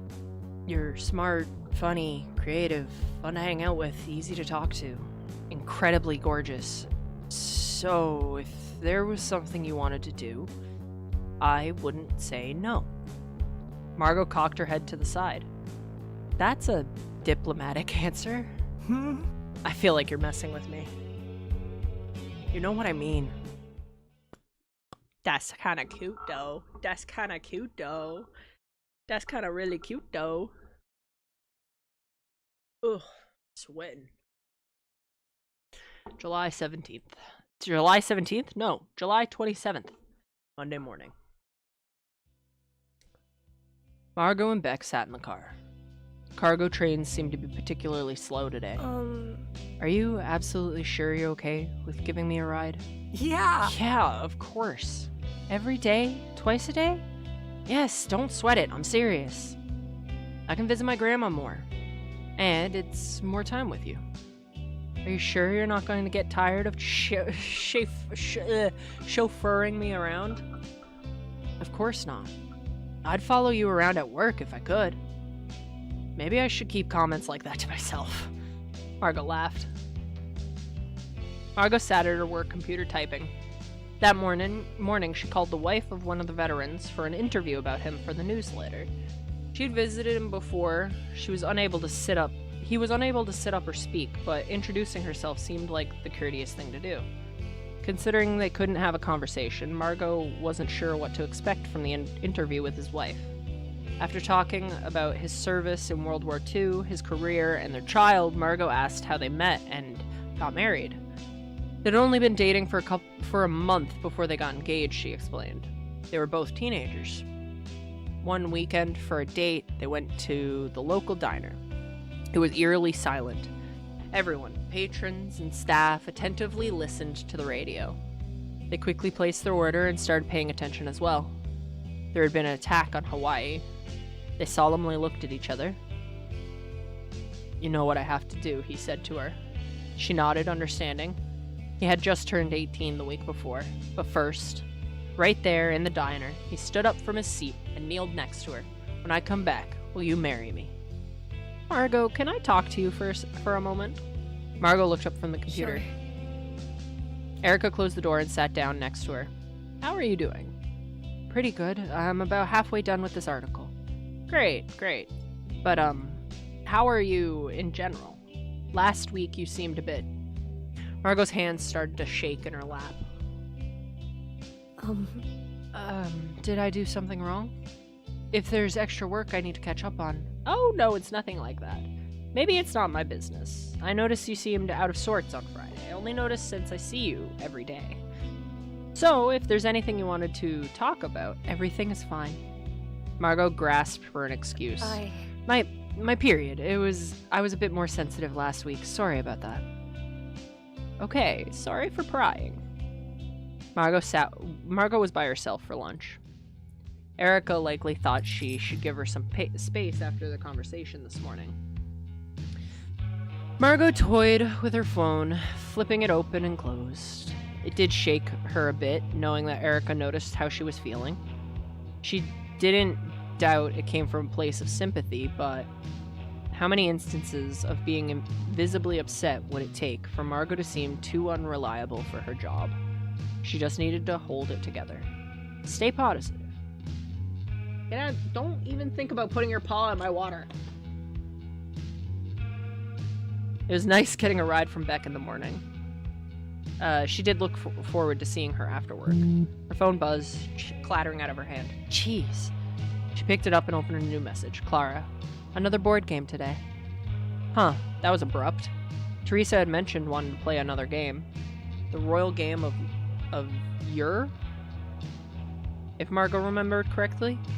She was set about texting Beck. Was she also invited, or would she need to pick her up after? That was a shame. Margot was looking forward to going home together after work. Margot sat down at the table with Teresa. Teresa laid out the new game. So, is this the royal game of Ur? Yes. It does look pretty similar, but there's just two sides. Is it just us today, then? Yes. Teresa leaned back and gave Margot a small smile. Today will be simple. Rematch between the two of us. Sure. Okay, sure. Since I'm handling the ghost situation, it may help to get... it may help to get to know each other better. That's fair. Teresa leaned forward, folding her hands on the table. Before we start, I'd like to start with a moral dilemma of my own. Margot smiled. Okay. Teresa nodded. There's a young woman. She has a brief but passionate relationship with a man. Oh god, another fucking philosophical story. Here we go.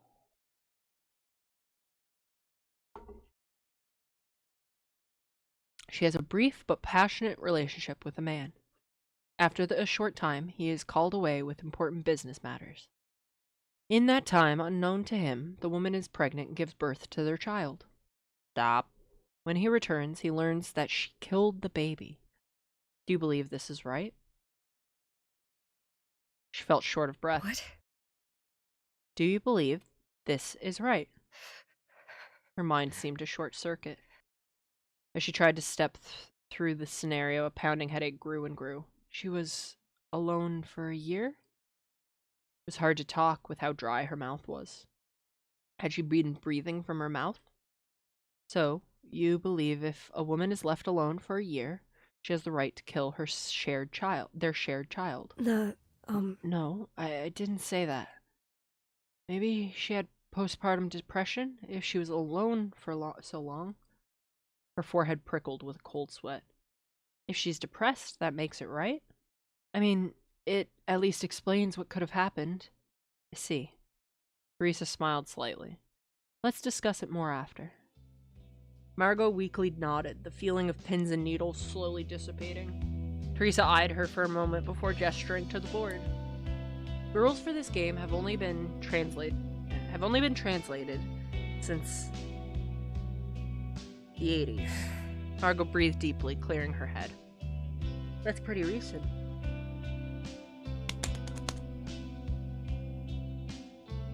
It's quite simple. You must roll the tetrahedron dice to see how many spaces you move. The spaces with rosettes are safe. you can roll again. Otherwise, if you land on the other player's piece, it's removed from the board. You must reach the end of the board and roll exactly in order to exit. Okay, that is pretty simple. To fit the original spirit, I've added some predictions to the rosette spaces. You mentioned it was sometimes used for divination. Yes? Let's start.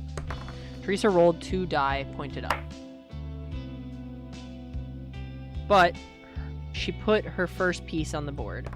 Margot scooped up the dice and rolled. All white crowns, 4 spaces. She placed her first piece on a rosette. Okay. Okay, I get a prediction and roll a second time, right? Yes. Let's see what it says. She checked a small notebook on the table. There is someone who believes your milestone will provide for them. Margot smiled. I don't do a lot of miling, sorry. Teresa chuckled. I wouldn't take it too literally. It's your decision to believe it at all. What would it mean? That there's someone pleased with her? Teresa looked at Margot expectantly. Maybe it sounds relevant to something in your life. Margot gave a polite smile. It's interesting. Let's see if we get any more predictions. Let's. Margot rolled again, moving her piece 2 spaces. Teresa rolled another 2. She sighed, seemingly exasperated. Very well. She moved her piece to the rosette on her side of the board. Yeah? You get a prediction now, right? Teresa laughed. It wouldn't be anything all that interesting. That's disappointing. Margot was curious what it would be. She frowned a bit, her bottom lip in a pout. Her hand twitched, still hovering above her piece. Don't make that face. Huh? Huh? She looked away. You're making a face. Sorry. Teresa breathed in and opened the notebook. Now Margot could see that Teresa's face was slightly red. She was worried the prediction would be embarrassing. It says, they will not depart. I hope it doesn't mean the stuff you're helping me with. I doubt it means anything at all. After a few more turns, Margot had a second piece on the board, now landing on the center rosette. Oh, this is pretty advantageous, right? Now it's kind of a danger zone for you. You catch on quickly. It was the same with Maralhina. Yes. Teresa picked up her notebook and flipped to a new page. You will have a reunion soon. Margot tilted her head. That was the most straightforward one yet. With her mother? With the ghost? She wondered what it could mean. Oh, sounds ominous. It sounds like it worries you. Well... If the prediction means anything, I don't know if it means my mom or the ghost. Maybe Clara mentioned it to you that my mom kicked me out? I see. So you find either one equally concerning? I just don't know what my mom would say. I know it'll hurt in a way that I can't predict. Margot lowered her gaze to the table, feeling her thoughts turn to worried static. From the corner of her eye, she could see Teresa lift her hand, but place it back on the table.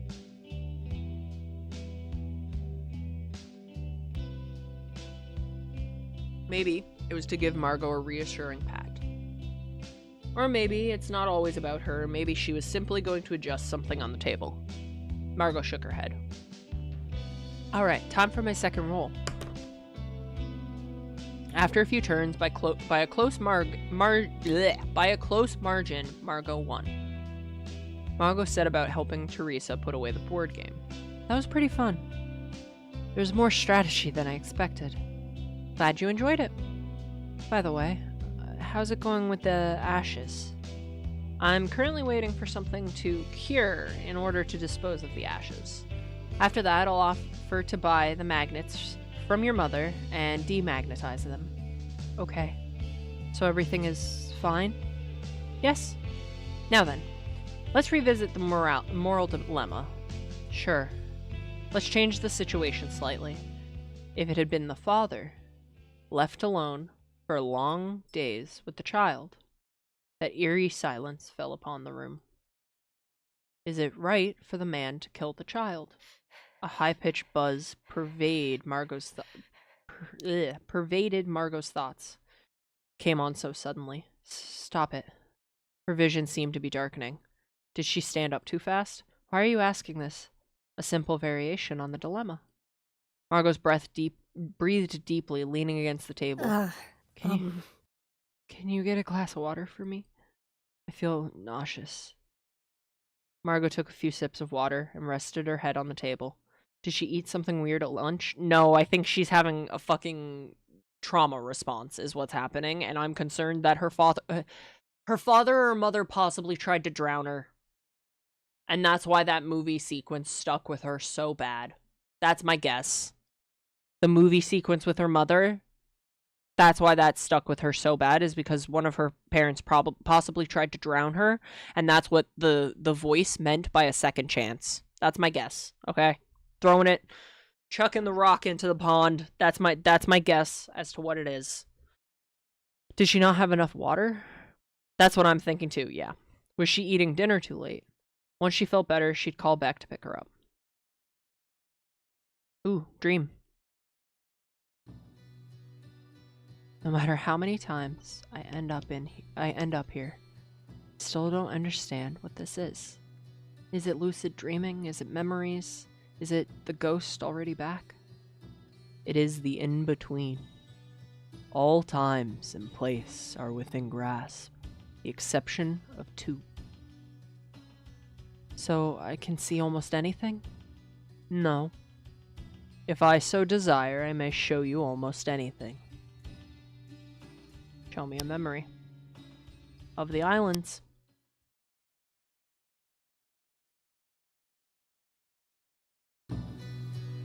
Ooh! Ooh! Ooh! Look at this fancy schmancy stuff. This is nice. I like this. Sebel? Sebel? Sebel? Sebel? Is that? Sebel? When your brother left for the mainland, he asked me to look after you and your mother. Even though the three of us had been friends since childhood, it still felt like an honor. I confided in him, something I had been considering since we were young. He gave me his blessing, as did your mother. I should have told you. This place, these islands, they attract evil, I think. Some say there's a cave here that leads directly to hell. That we stand on the remnants of a kingdom damned. Would we have had a chance if we had followed your brother to the mainland?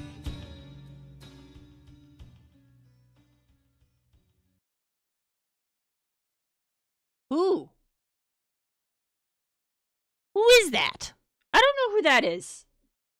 July 28th. Tuesday morning. I don't know who that guy is. Last night was strange. Why did Teresa's stories affect her so strongly? It was like dehydration. The weekend was so busy. And they did drink a bit. Margot shook her head. She didn't take better care of herself. She locked her computer in preparation for lunch. Before heading out of the office, she gave her phone a quick check. Lee, let's get dinner on Friday. No! I'll make sure I have my wallet, lol. I miss you so much. Ew! Lee! Ew! Margot frowned at her phone. Tell him to stop messaging and block him. Just block him. Tell him to stop messaging. Do not talk to me. Why? You have a new BF or something? Only feeling more frustrated, she took a deep breath. With few taps, she blocked his number. Nikki needed to know, right? She really should have told her sooner. Maybe that would have spared them from their last argument. I need you to know that Lee has been texting me. He keeps saying weird stuff and trying to hang out. Okay. I already talked to him about it. He said you keep agreeing to hang out. I really haven't, only as a friend. I get you had your first time with him, but you need to stop. Her phone clattered to the ground. What? What did Nikki mean? She hurriedly scooped it up off the floor. Wait, what do you mean? Absolutely not. Margot stared at her phone. No way the conversation was going to end on that note. But Nikki didn't respond. Her stomach started to ache. Who said that? Why would they say that? Why would Nikki believe it? Lee had mentioned rumors about her before. She knew about some of the things people had said about her before she left, but they had been together for a while this time. Maybe the on-again, off-again phase was finally over? Things were going well. They would talk in the evenings on the phone. He would walk with her after school. He would check in, see how things were progressing with her father. Margot sat down next to him at the park. She was excited to spend that Saturday with him. How's it going? Before answering her, he looked down at her lap and poked at her thigh. It was a bit too hard. She wondered if it'd leave a small bruise. Your thighs are bigger than mine. Aren't girls supposed to be smaller than guys? I don't know. He stood up. What do you want to do for lunch? Margot continued to stare at her thighs, the way they seemed to only become bigger when she was sitting. I don't think I'm actually that hungry. Huh, probably better for you anyway. Ew! Lee sucks! Lee sucks! Lee is like the worst character. Ew. Ew. After work, as Margot packed her bag, her phone buzzed. She took a deep breath. What would Nikki say? Lee really sucks. Yeah, he does. Found stuff about the magnets in his books. Margot sighed out in relief. It was Beck. It sounded like good news. Nice work. Clara has to come too, so bring your mom's car. Dang, I was so close to having a good excuse. Okay, see you soon. Evening. They sat in a circle on Beck's bedroom floor as she flipped open a few different books. Okay. I had some time today, so I wanted to see if I could find anything about the runes. Beck pointed at a page with a chart of different symbols and their purpose. Here, in this chapter, it says, the more common a rune is, the less powerful it is, like it's been used up. So, if you want to do something new or very powerful, you need to make a new rune. The easiest way to do that is to change an existing one to mean its inverse. Yes. Yes, we know that. Beck paused to bite her lip before continuing. Well, it seems like the best way to undo them is to make their own opposite runes and then carve that on the bullets, right? Maybe. I suppose that would solve part of it.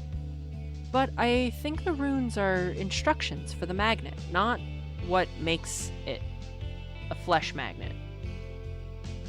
I think the runes are instructions for the magnet, not what makes it a flesh magnet. It wouldn't solve the issue of the actual magnetization. Could it be similar to a normal magnet? With a normal one, there's a few ways to demagnetize it. Talked about it in my physics class. With a stronger magnet, or with heat, or blunt force. Yes. Those are good points, Margot. Mine was good too. I have an idea. Let's try a combination of methods. With the knife, it should be possible to carve a new rune into each bullet. Once that is done, I have something we can use to heat it. Then, once the metal is soft, use the knife again to cut it in half to release any souls trapped in it. Huh. That's pretty involved. But it should guarantee it's completely destroyed. And that no one is harmed, right? As much as possible. Clara turned to Margot. For this to work, we need to get something from my house. Hang on, I gotta scoot. You'll need to stay over. Beck frowned. We can go tomorrow when you're done with work. Yeah, we can go to Teresa's. No. No, I mean, where I grew up. Where Clara grew up? From what little she knew, Margot wondered what it looked like, or even where it was. Do you need a ride? No, we can go through a dream, similar to how we found the photos. Can't you go it alone, then? It's safer if we stick together for something like this. I can go. What do you need to get? I have something that can create a special type of flame. You'll see. Okay. Well, if we have a plan and stuff to do, then we just need to get the magnets. How are we supposed to get those? Can we also do that with dream stuff? Clara twisted the hem of her skirt in her hands. I think that's far too risky. We know the ghost has gotten to Margot's mother, and each time we've seen the ghost, it has been a close call. Teresa has been saying she'll talk to her and get them. Do we trust her? She said she helped, I believe her. We have to wait and see, but I'm not sure. Top one. Margot nodded. She said she'd help. Our best option is waiting for her to come through. I can talk to her about it again. We can give it a week or so. Clara nodded.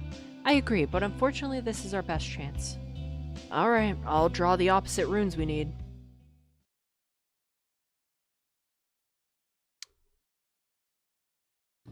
I think this is the last sequence we'll do for today, maybe. We'll see. Margot. Why are you showing me this? The islands.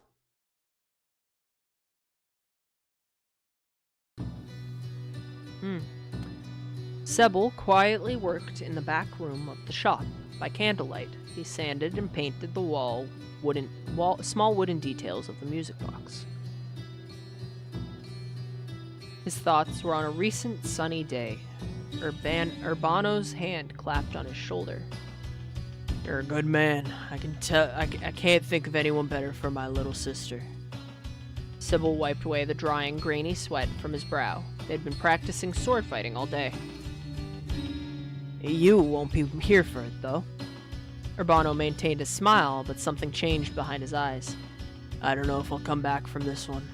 She'll only have Mother when I'm gone. She needs you. Don't talk that way. I'm being realistic. Please, you have my blessing. Marry her and make her happy. As he worked, the words replayed. He wanted to make her happy. Did he have any interest? Did she have any interest in him? Would she reject him? Could he make her happy? As a new Christian, he was fully aware of his outsider status on these islands. Did my brain wants to say margarita. Like the drink. Margarita. That's right, Margarita. Margarita. Margarita care about such things? Tomorrow, he would simply give her a gift. No more, no less. He and Margarita were too young, and he desperately wanted his dear friend present for such an occasion. It could wait a year or two. Margarita. It's beautiful, Sebel. Thank you. She jumped up to give him a tight hug. She was normally so demure and modest in public. He lightly hugged her around the shoulders. I'm glad you like it. Had some new crafting wood and pigments I wanted to sample. She let go and smiled up at it. I love it. Of course, he wanted to make her happy. What the fuck is up with those dreams? What the fuck is up with those dreams? Oh, I kind of want to get to August 1st, but I'm concerned. I kind of want to get to the start of August. Let's keep going. July 29th, Wednesday morning. Let's keep going. Margot lay awake, waiting for the second alarm on her phone to go off. She stared at the ceiling, listening to everyone else in the house getting ready. Nikki still hadn't responded. Tonight, she had to go to Clara's childhood home. She needed to remember to bring her knife. It was potentially dangerous, but all of that felt so routine now. There were those rumors about her. Before she moved, the new ones that grew while she was away. That she was kicked out of school, a lesbian, pregnant. She thought they didn't really have a central source. Just people trying to explain away her disappearance or why she wasn't dating someone. She had heard the same thing about nearly every girl at her school. It was terrible, but it was common. But what Nikki said was something new to her. Did Nikki just assume as much? Did he tell her that? Did his friends make it up? Was it somehow her fault? Did she accidentally touch him and he misconstrued it? She shook her head. That didn't even make sense. He told her he loved her and said he wanted to make things work. Margot was acutely aware that she was young, and this was all probably stupid. But why don't you ever want to make out? Margot blushed. I never have before. He leaned closer to her. Then I can show you how. Margot smiled nervously. Okay. She pressed her lips to his, nervously but excited. Lightly, she ran her tongue. Ugh. He pulled away, a look of disgust on his face. What did I... Seeing the shock on her face, he started to laugh. It had been only a fraction of a second. What did she already do wrong? That was disgusting. Forget about it. I want to break Lee's nose. Her alarm went off again. Hey, are you up yet? I was thinking I'd stick around this morning to visit Grandma. We can have lunch together. Yeah. Margot sighed to herself. She hoped at the very least that she wasn't treating Nikki this way. Wait, what? What did that say? She hoped at the very least that he wasn't treating Nikki this way. Oh, okay. Yeah. Glad I reread that because I did not understand. Lunch. During lunch, Margot spotted Beck in the lobby. She looked up and waved Margot over. How's your grandma? About the same. She repeats herself a lot, but she's happy to see me. Her favorite story seems to be about one of her military buddies who married a redhead. Then all of their kids had red hair. Apparently her friend was very superstitious and thought that meant they'd all be witches. Guess she's been thinking about family a lot. Yeah? Does your mom have siblings? She does. They're older. I'm not sure if they've visited recently, though. They're still in California. You have a big family? Do you wish you were closer? You have a big family.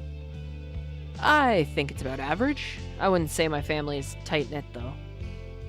I don't know a whole lot about my aunts. It's been a few years since I last saw my cousins. Do you wish you were closer? I'm not too sure. Haven't thought much about them, to be honest.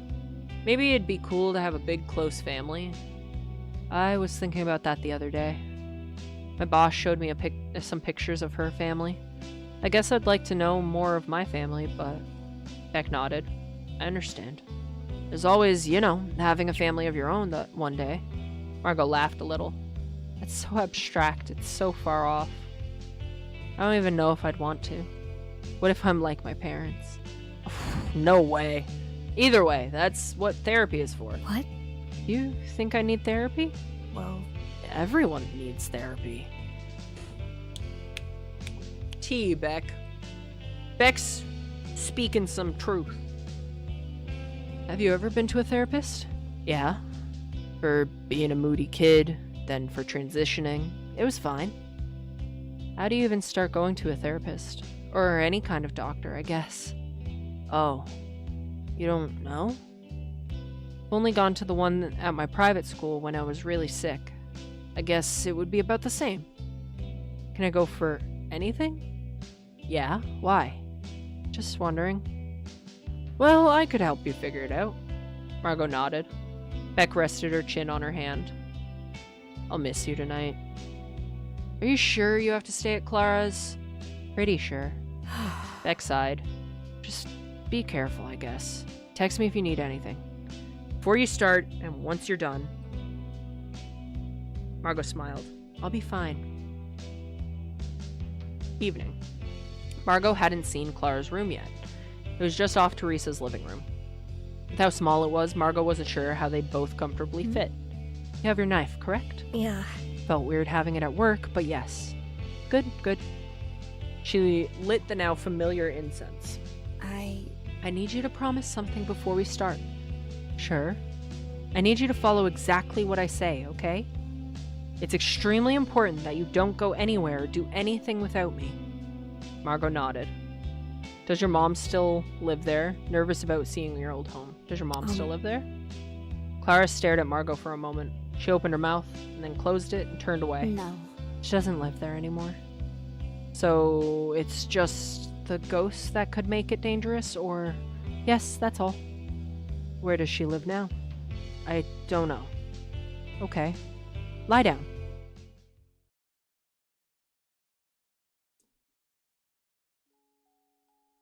Margot looked around. It was so dark. In front of them stood a large, dilapidated house, sharp brush and trees overgrown around it. Huh? Where is this? Margot's town didn't have homes like this, but here one stood, seemingly in the middle of nowhere. We're still in Arizona. I don't know if there's an official town name. Clara walked towards the porch. Margot carefully walked behind her, trying to avoid all the same obstacles. Do we need a flashlight? No. No, I know the way without one. Clara walked up the steps of the porch. She firmly elbowed the door, and it swung open. Margot followed behind her. Be careful where you step. The floors were caving in when I lived here.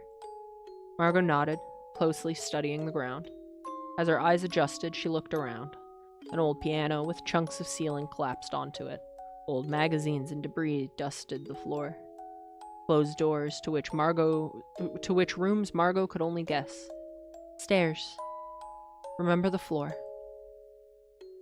Clara slowly walked up the stairs with Margot trailing behind.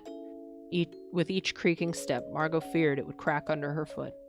At the landing, there were a couple more closed doors. She followed Clara through one, into a bedroom. It was small and sparse, not too dissimilar from Clara's current room. Clara crouched down and pulled out a small box from under the still-made bed. Is this your old bedroom? Yes. Margot glanced to the side. The room had an attached bathroom, the door still open. Inside, there was an old metal frame around the toilet, like what some of the residents had in their rooms. Why is there a toilet seat frame? Did you live with your grandparents, too? No. That was for me. Margot looked at Clara. Oh. My mother forced me to take medication. My mentor told me if I stopped taking it, I would feel better. But my mother, she would force it down my throat anyway. I had trouble getting out of bed myself. I couldn't eat anything. I'm sorry. She's gone now, right?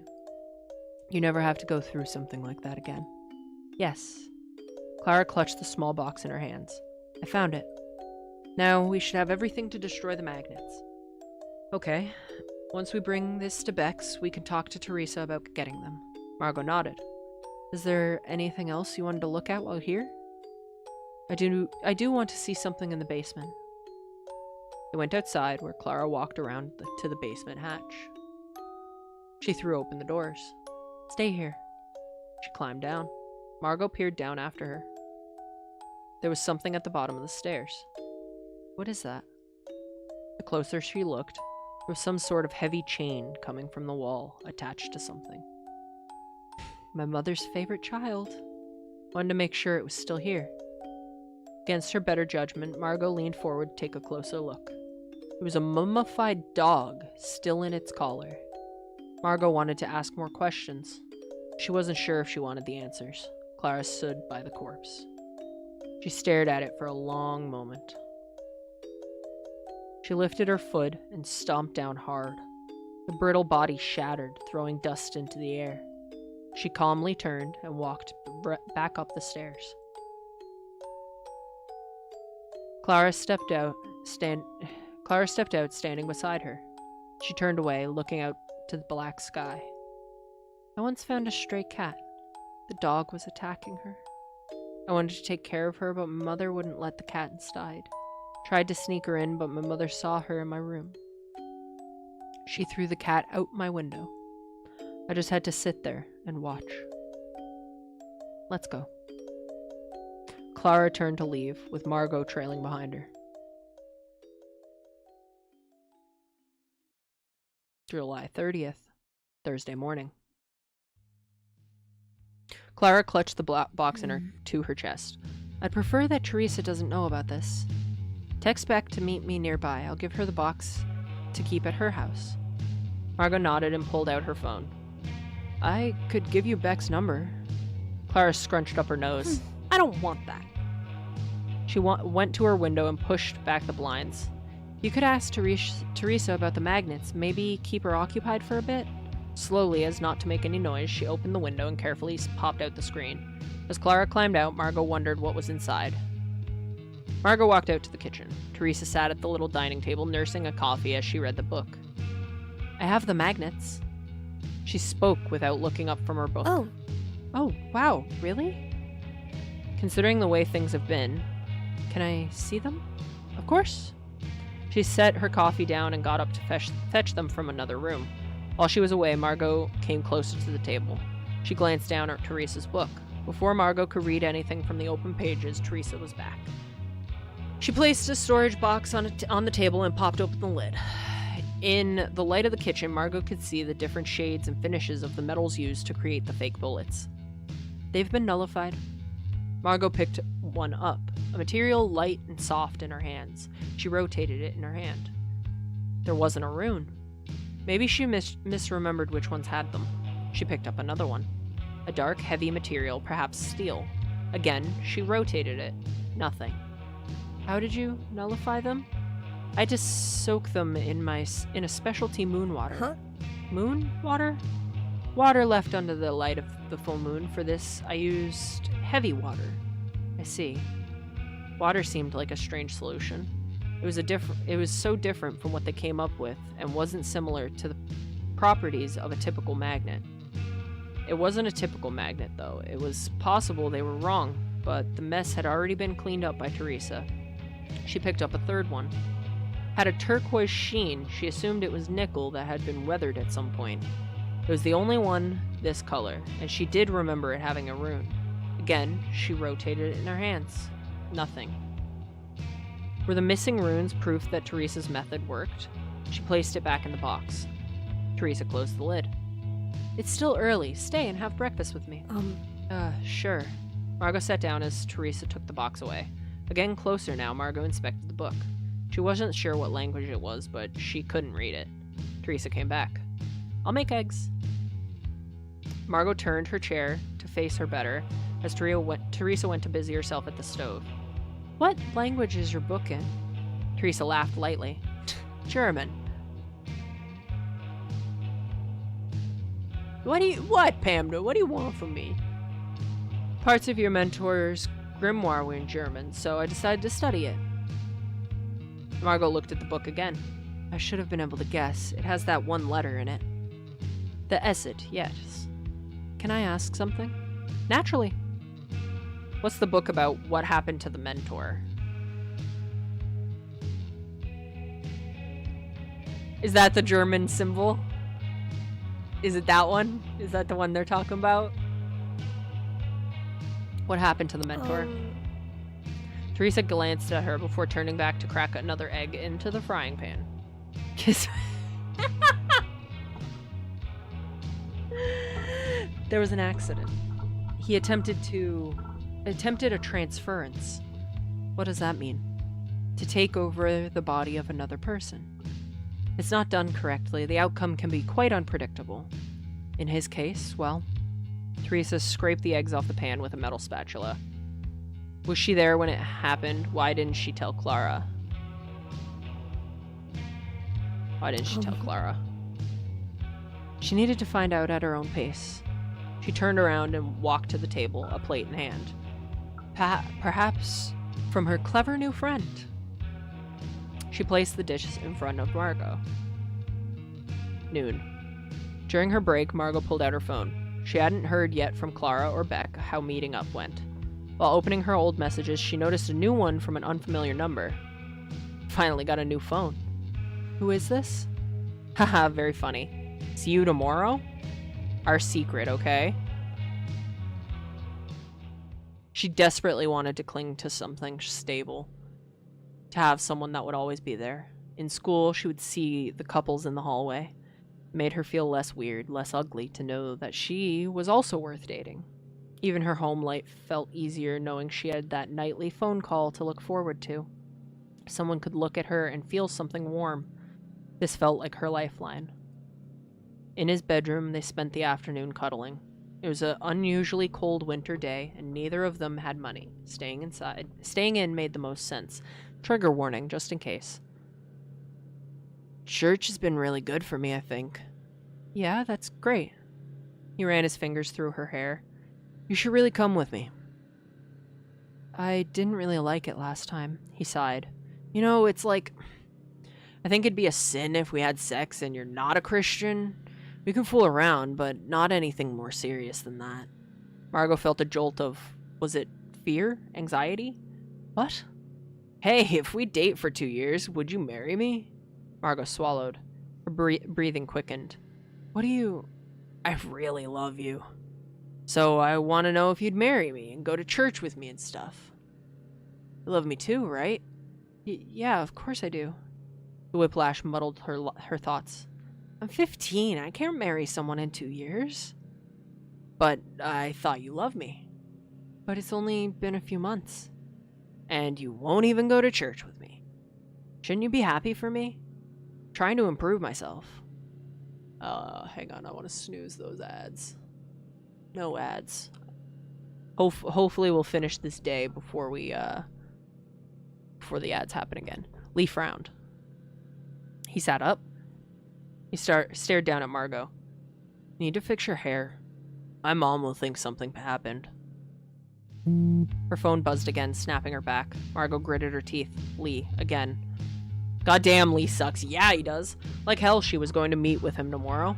She blocked the number. With that done, she checked the other new message. Fortunately, it was Beck, and not Lee's third phone number.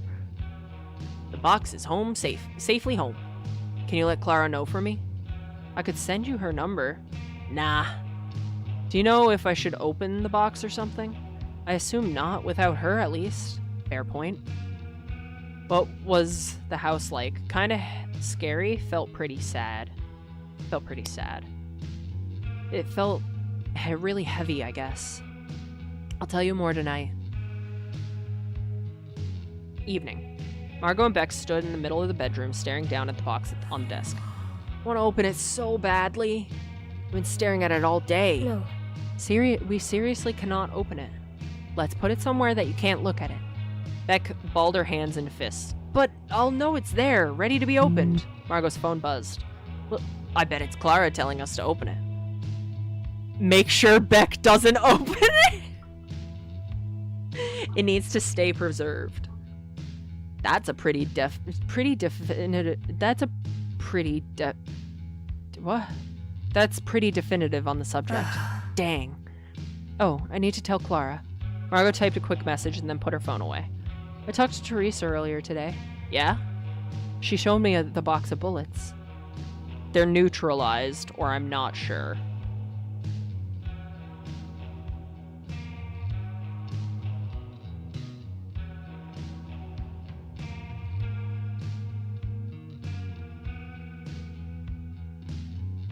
I'm not sure.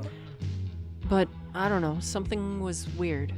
I looked at a few. It was definitely what we saw in my shed, but none of them had runes anymore. Weird. She said she used moon water made of from heavy water to nullify them. Moon water? I saw that in one of the books.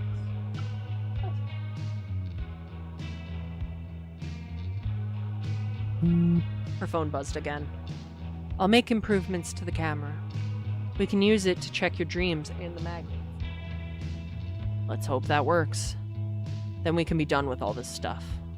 Just in time for school, your favorite. Margot laughed. Beck sat down at her desk chair. Margot went to plop down on her bed. So, what was her home like? Was it like a haunted house? Margot nodded. Yeah, it was pretty... I don't know. I feel weird talking about it. Like I'm gossiping about her. Sushi, stop. It just felt like such a lonely place. Beck nodded. Okay, I understand. Beck looked thoughtful for a moment. How do you feel about things? You've been kind of off this week. Oh. Issues with Lee. Margot forced herself to chuckle. It's stupid. Hey. Come on. Do you think I would say that? I guess not. Lee's been texting me. It's all stupid stuff, but on top of everything else, all these old anxieties have been bubbling up. Beck sat up straighter. What is he saying to you? I already blocked his number. He just wants to get dinner. I told him no, but he keeps insisting. Beck frowned. Want me to kick his ass? Margot couldn't help cracking a smile. Not yet. I'll march down to whatever sewer he lives in right now, kick his ass. There's no sewage system in town. This isn't LA. Beck laughed. Okay, point me to the septic tank he's in. Margot giggled. I'm alright for now. Okay, a dream. Okay, I'll snooze the ads if I have to. Margot, who are you? Show me a memory of the islands.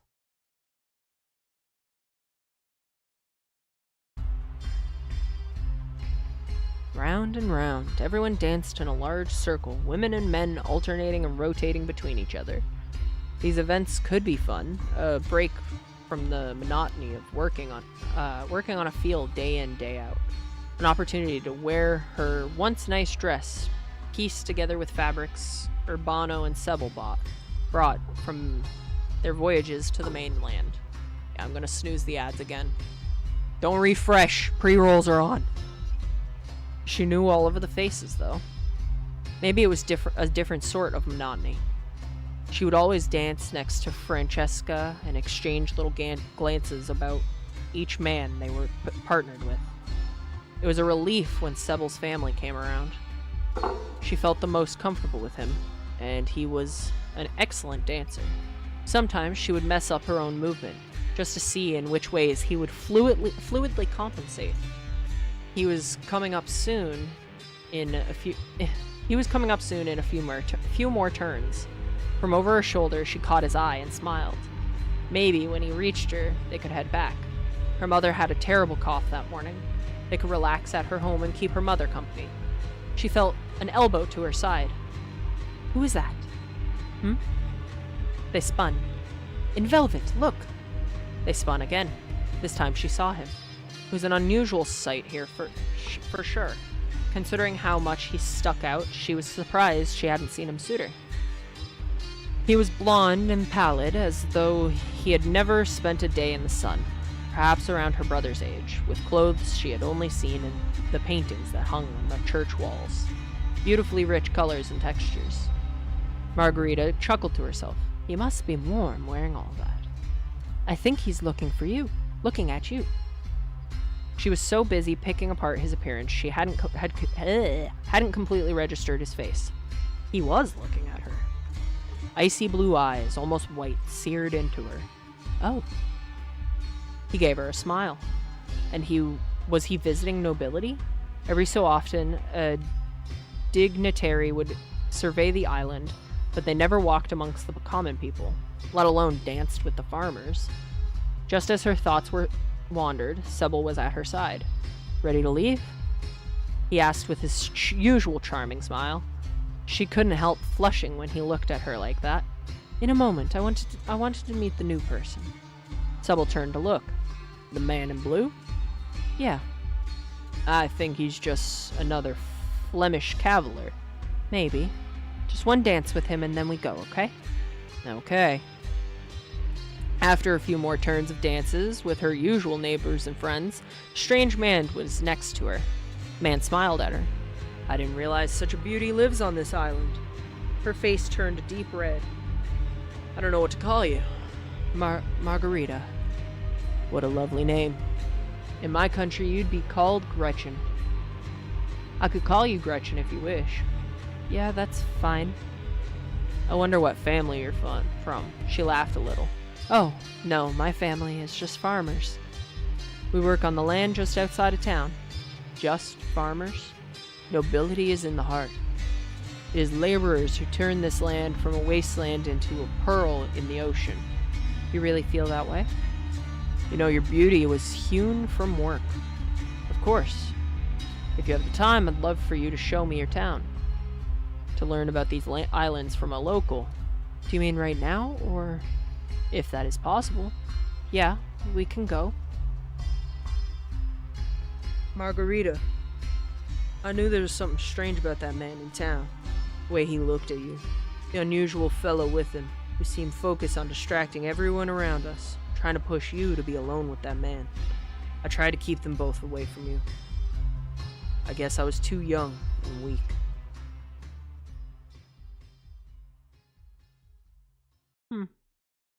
July 31st. For fuck's sakes. Okay.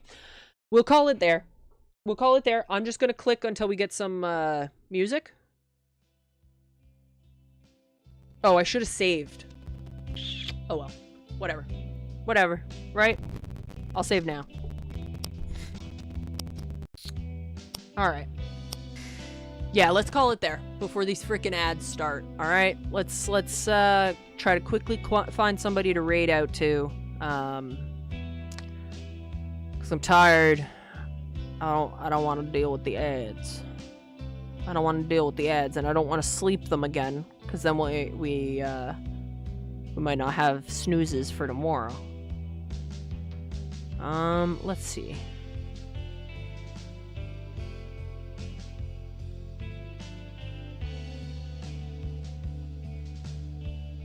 Story is so good. Yeah, I am enjoying it a lot. I am enjoying it a lot. Okay, that person is ending. I can't raid into them.